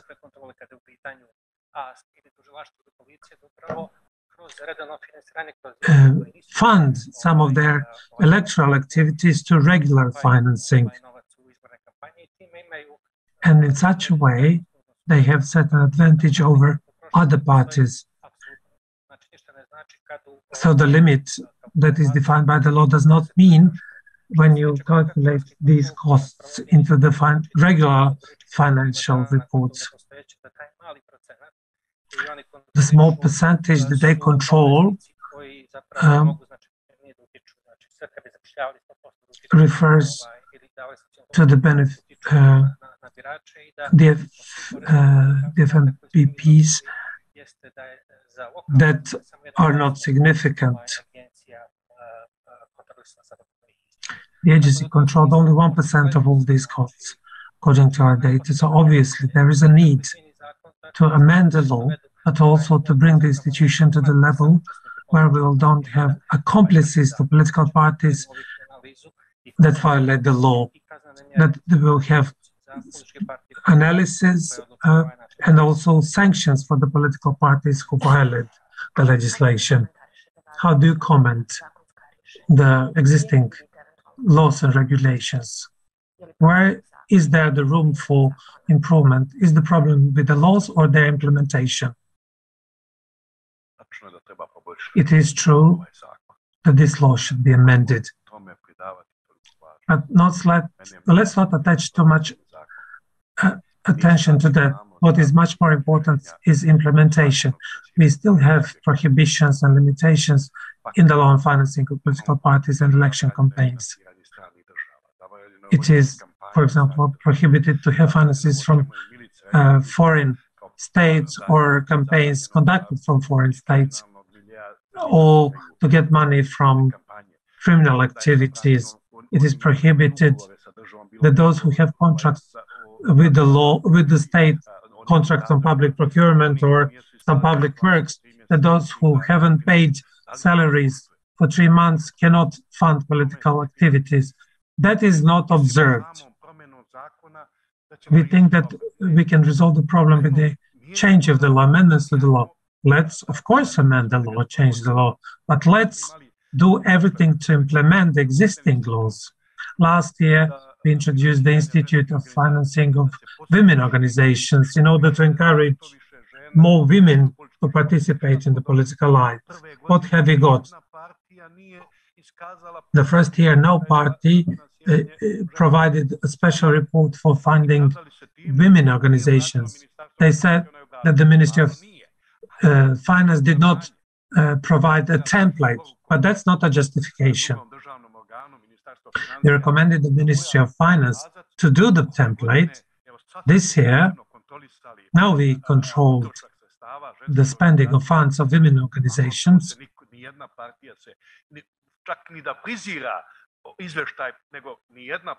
No party observes the law in that respect. Marco put it right. I understand it. Compared to other budget users, the funds for political parties from public sources are minor. And that's true. Pension fund, employment agency, these big systems, but we, as a small state, have the biggest allocations for political entities in the region. 0.5% for regular work, then funding political party clubs in the parliament, funding salaries in party clubs, then councillors' clubs, where we provide their offices for them, then 0.25% for election campaigns, 0.7%, 0.05% for women organizations, that's the state level, 0.07% for the president of the state. These are huge funds. Only us and Croatians, and up to an extent Serbia, do the audits of consolidated financial reports of political entities. It is usually done by other bodies. In the UK, Bosnia and Herzegovina, it is done by the State Election Commission. They control the spending of funds because they have the information directly. I don't want to find excuse for anyone, but politicians, as a rule, have as their first goal the fight for votes. Even in democratic countries where you have the most responsible people, the Chancellor, Helmut Kohl from Germany, was accused of abusing funds for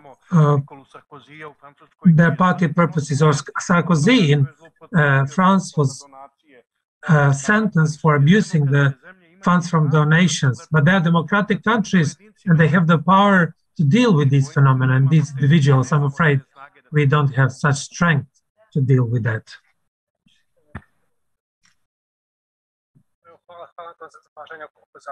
Thank you for this, but I think that our legal framework is not always the best one, but it's much better that existed earlier, that there was no limitation in spending or donations.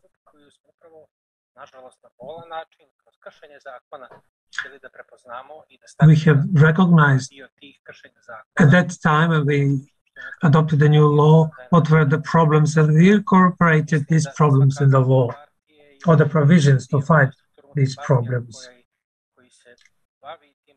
The parties that deal with these dirty affairs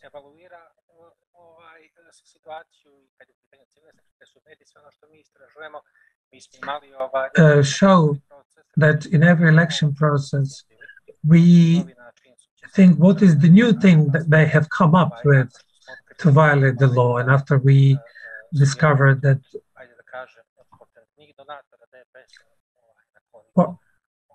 one of the best donors of DPS are Roma people from Konik settlement, Podgorica, and then we amended the law in order to overcome that.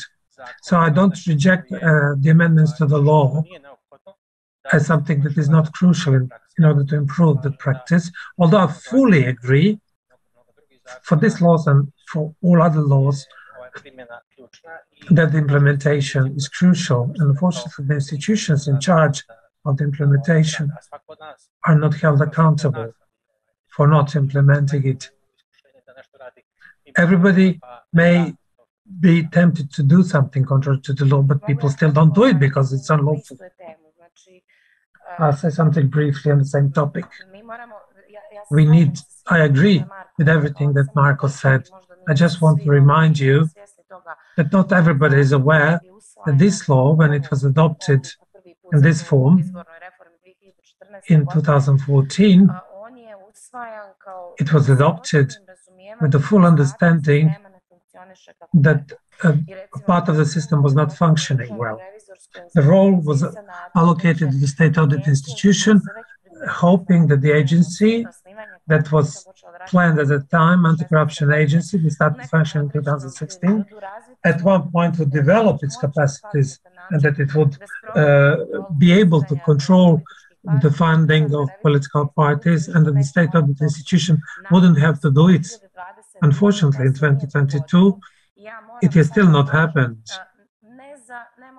I must say, not for Mark and myself, but for the wider public, if the annual report of funding of political parties that is prepared by state audit institution, if he abolished that, we would actually deprive all the journalists of complete information. So that was the case for other things. When the law was drafted, we knew that the system of public procurement could not be corrected or improved, not, at least not quickly. In a normal state, the tender is won by those who provide the best bid. It is completely irrelevant whether in their private time they donate some money to a political party, but unfortunately it's not the case in Montenegro.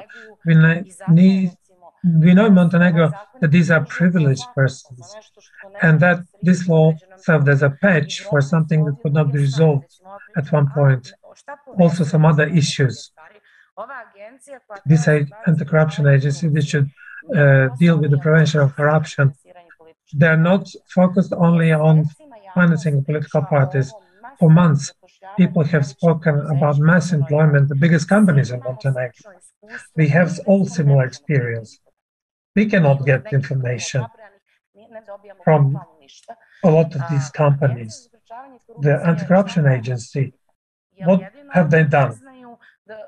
Are they the only one that they don't know about the Formula One employee for voters?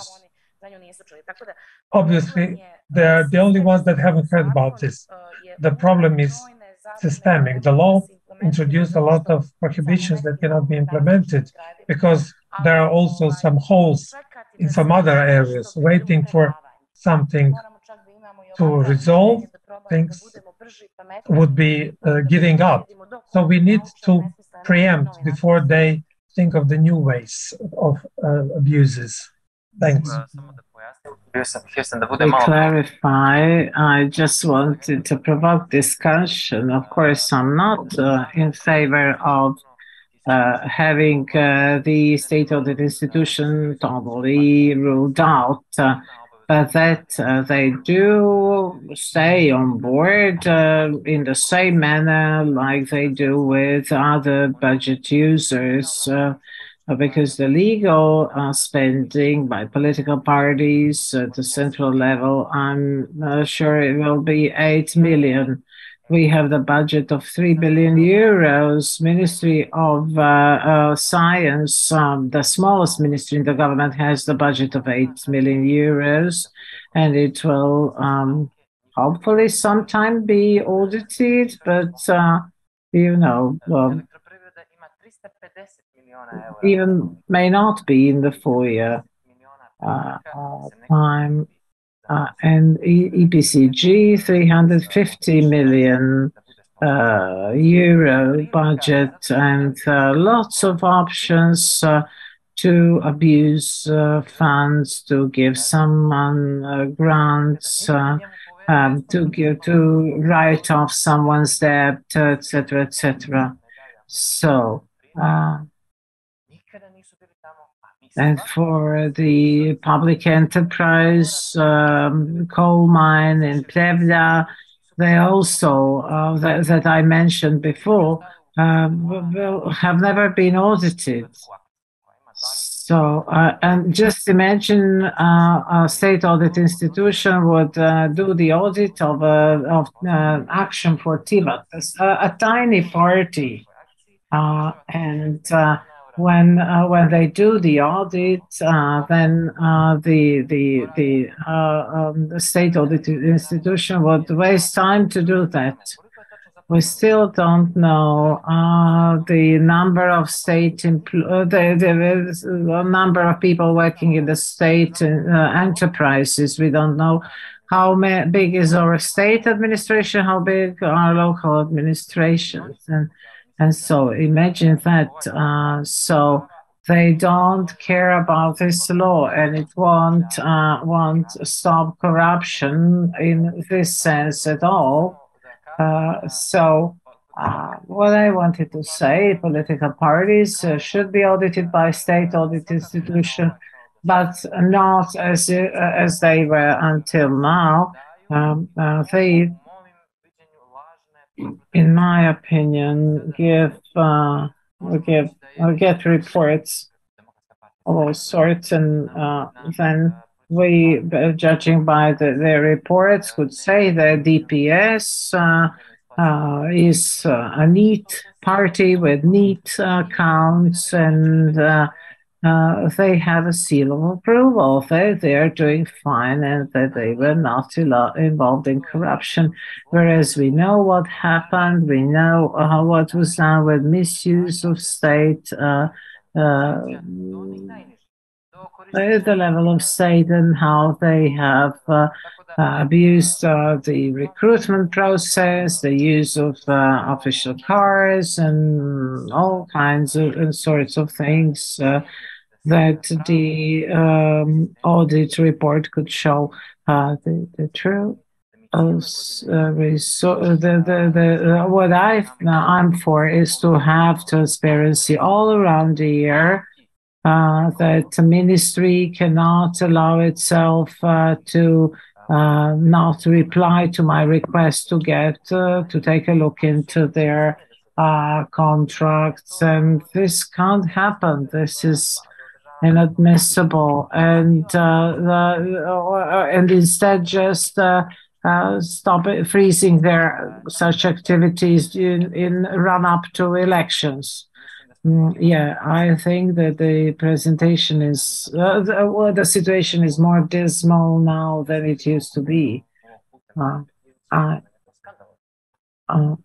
think that this scandalous exchange of the awarding of contracts, abuse of sponsorship, and the pace of abuse has been increased because the previous incumbency did it by a standard rhythm, and the new ones are very intense on that, as they don't know how long they will be around, and they want to make most of the time available. So it's not encouraging, speaking for myself.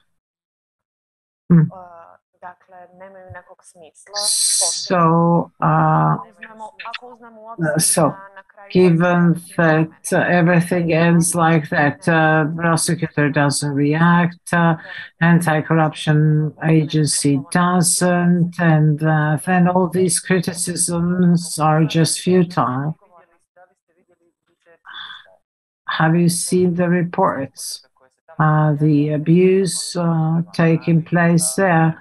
I won't call them abuse, and so you check all the information, financial audits say how everything was conducted, whether the books were kept okay. The worst thing that could happen is cash payments, and you know that's the crucial part of that. But bigger actual costs than reported ones. You can't do it, Marina, and you don't have any legal or other competencies or authority to that. Yes, what should be is that agency should look at all contracts on all employments and recruitments that could be abused in run-up to parliamentary presidential elections.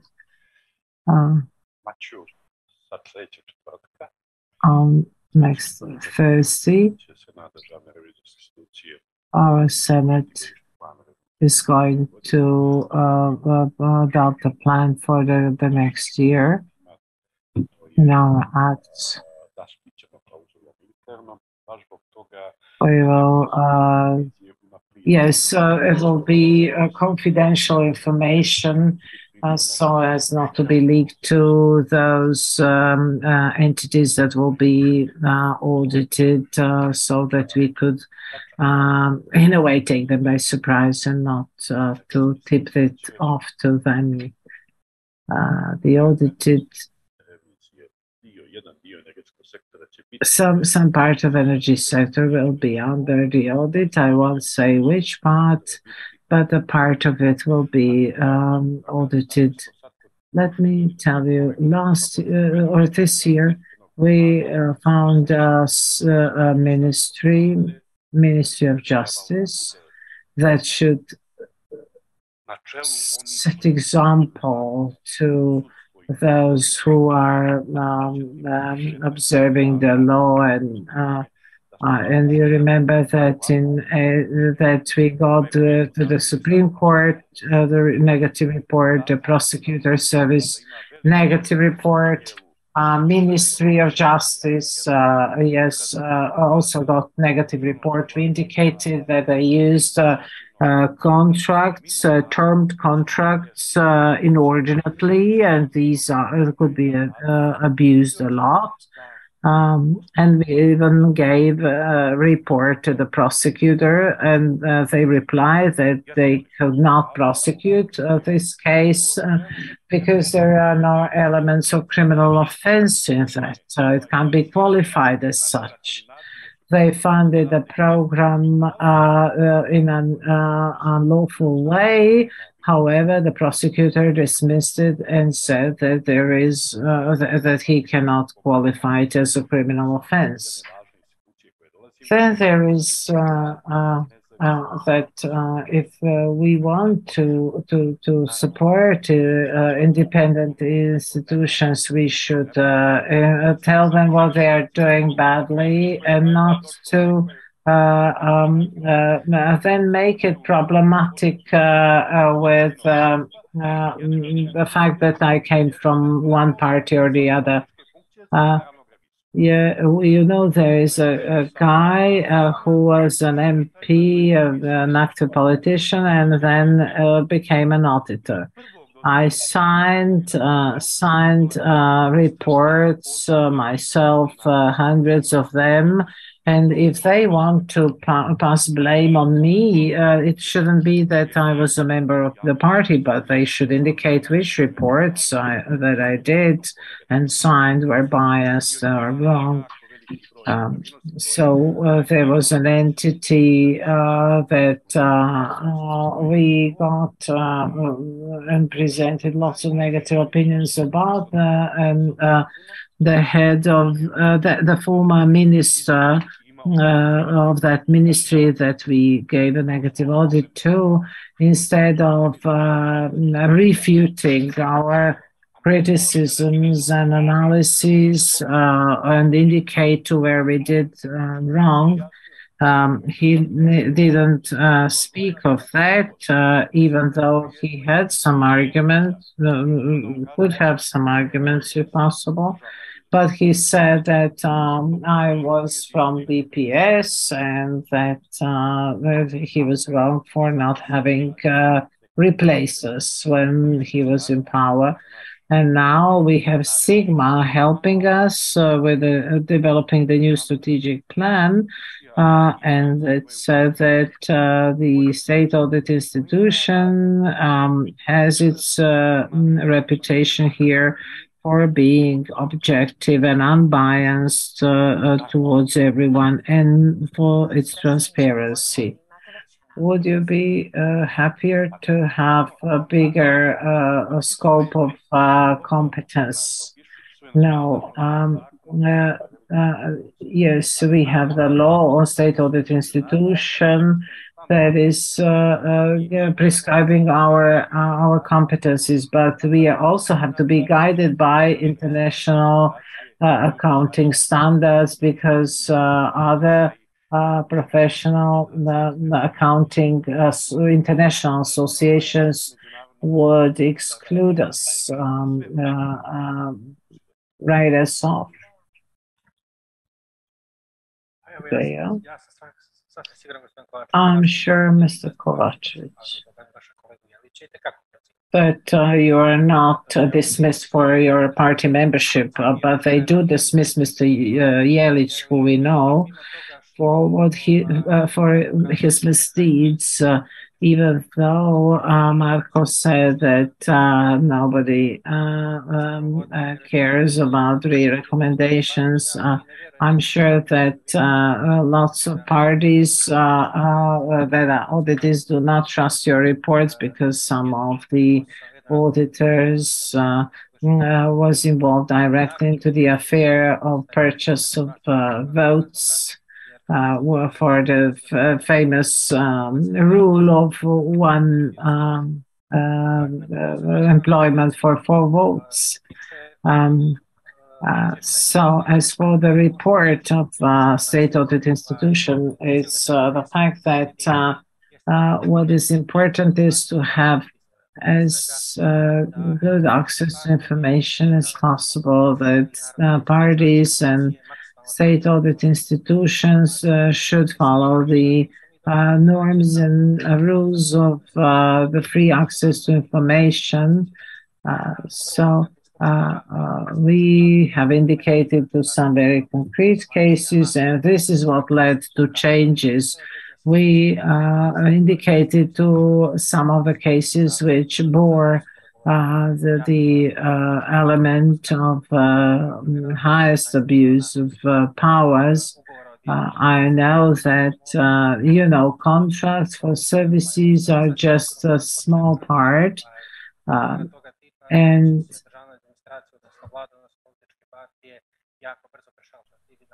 I know that even if they are rectified for the parties on the recruitment, they will find a leeway to do that anyway. So that the reports. The reports are not only those of state audit institution or tax authority report, and so, but definitely we will find a recording, and it's next to impossible from our side to get some information to. And we have the good practice of the 20th of August that they would send us the Treasury report where we could get an idea of spending. We had that case, very transparent, Ministry of Finance, and then new minister, the latest minister, cut it off. So that they deny us the access to information now, and they all play together in order to thwart and frustrate all our attempts to track down the dirty money and the proceeds of crime and funding. Where, as Đurović said, they reported only what they declared, only what they had to declare. And we need to look at the free access to information law. If you actually cut those activities short, one could hardly risk to repeat it again. So we need to narrow down the scope of abuse.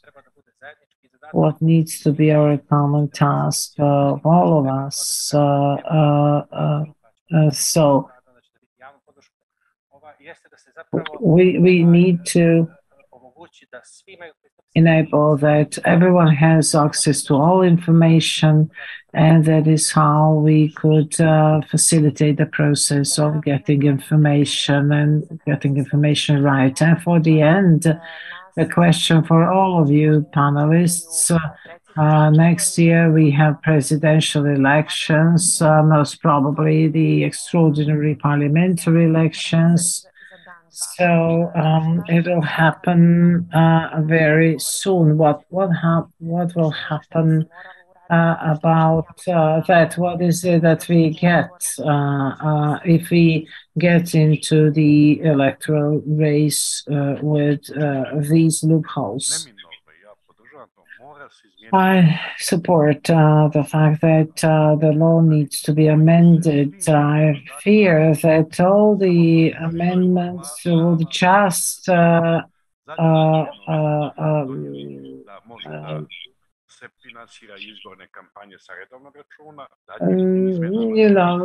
remodeling things, meaning that the model of who we support and what projects get support, like women in the parliament or so, and then I see that it remains overlooked that political parties can get private funding, and that the entire amount should be up to 10% of the budget. The current budget, 160 was that, and then 1.6 million comes to that part. It could be the funding, private funding total for a party. They also allow the charities and contributions in kind or else, which are most problematic, charities and the other stuff. So we don't make a good evaluation of non-pecuniary contributions, even though the law prescribes otherwise.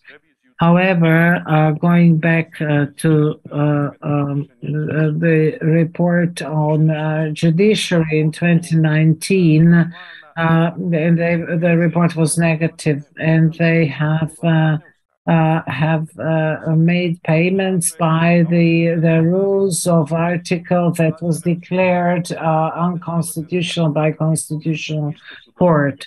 And after that, we went to prosecutorial service, and they also applied the same norm that was declared by the Constitutional Court to be unconstitutional. And I will finish with this. Yes, we should amend the laws, come up with the best solutions, but the best laws won't be helpful if we don't apply them as we should.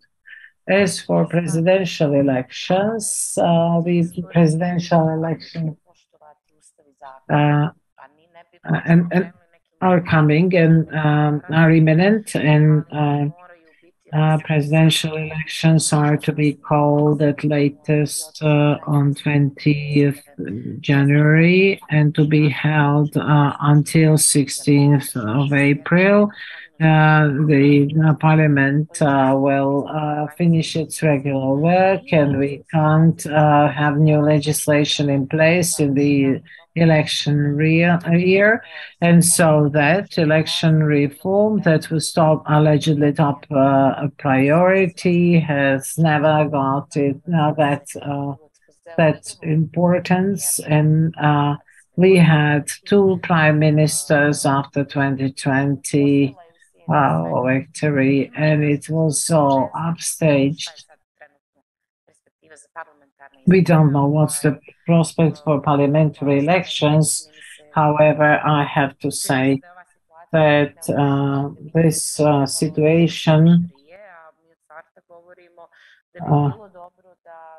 it would be good to get into the election cycle with an agreement that would address some major issues in the electoral legislation and electoral rules, and we can't do it in haste.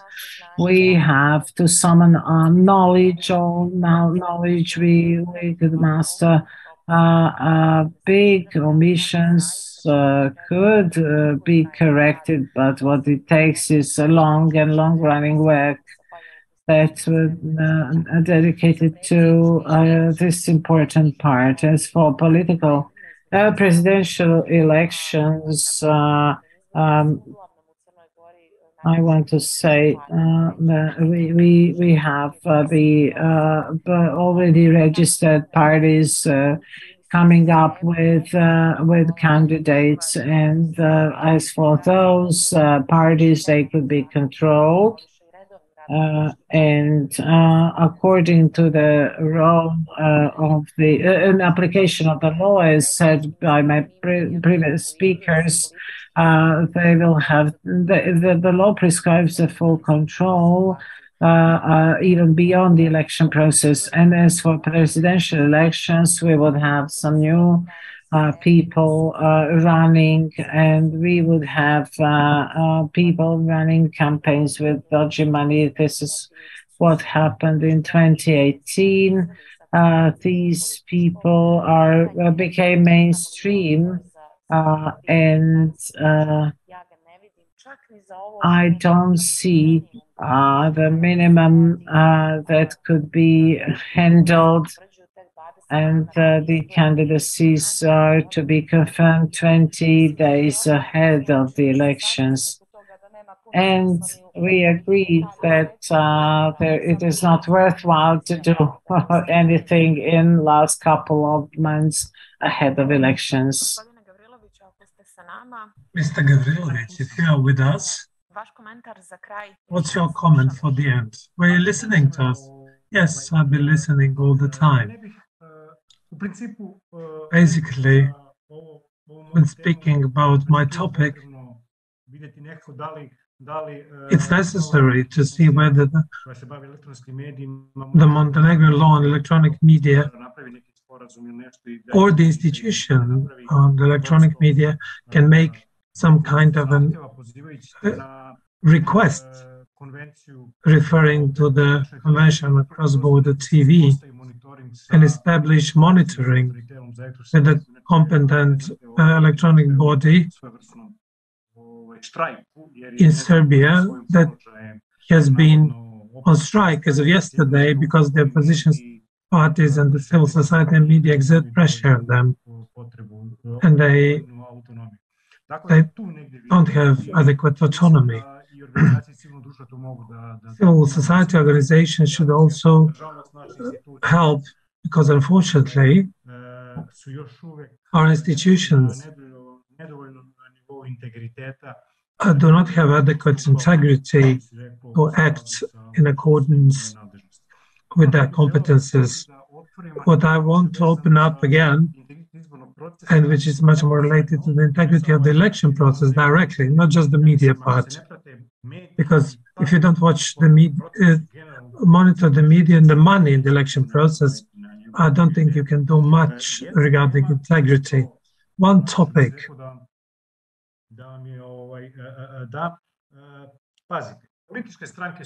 Political parties are a pillar of corruption.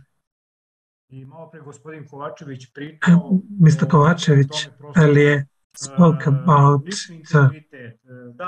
personal integrity. Yes, in Britain, there is professional integrity.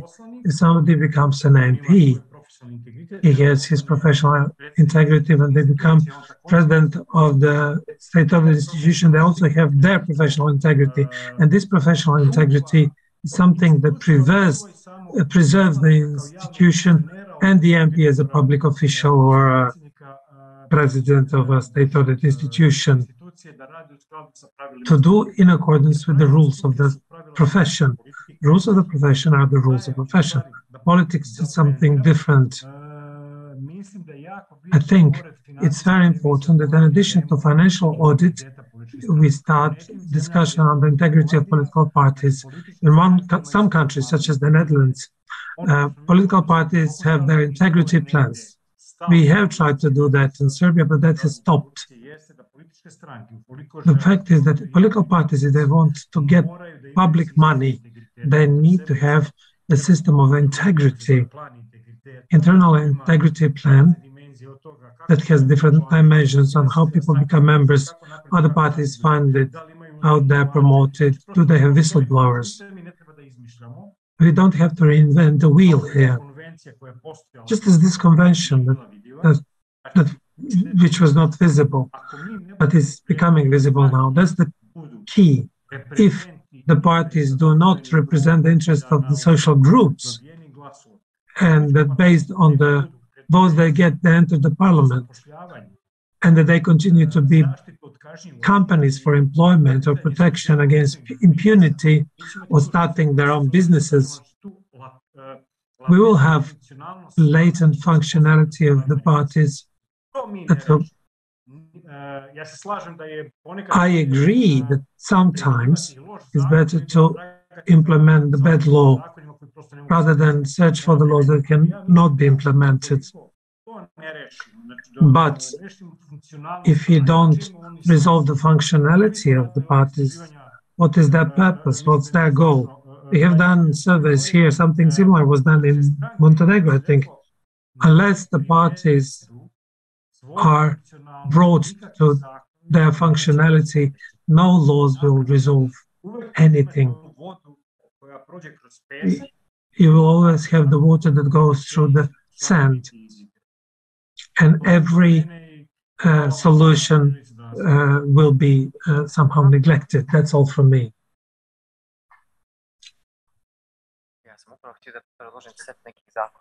I wanted to propose a set of laws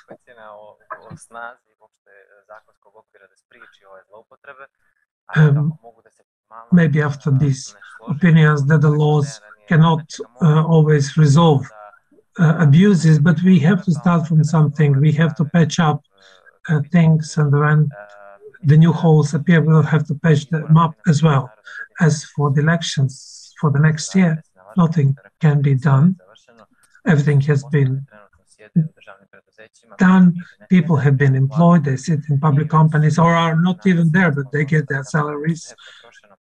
Sponsorships have been provided, donations have been provided.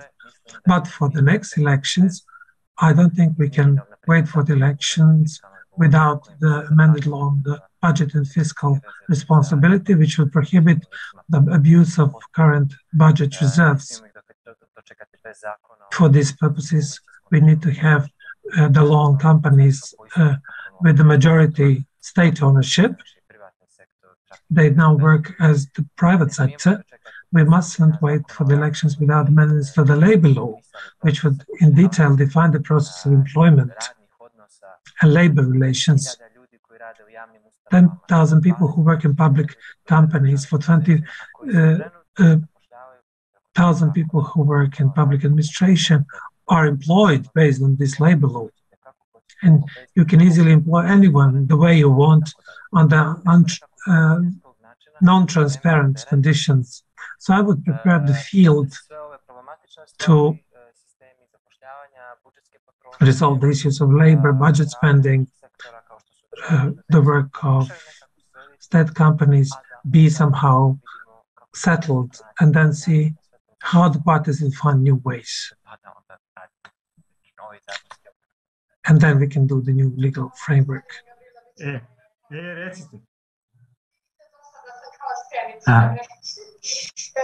I can't hear that, sorry. The experience of these 2 years has shown that all scenarios are possible, all combinations, political, legal, are possible.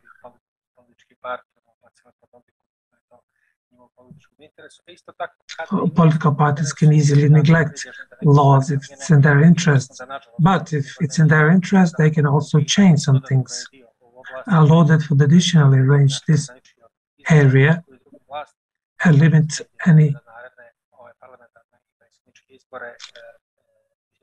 anyone who is in power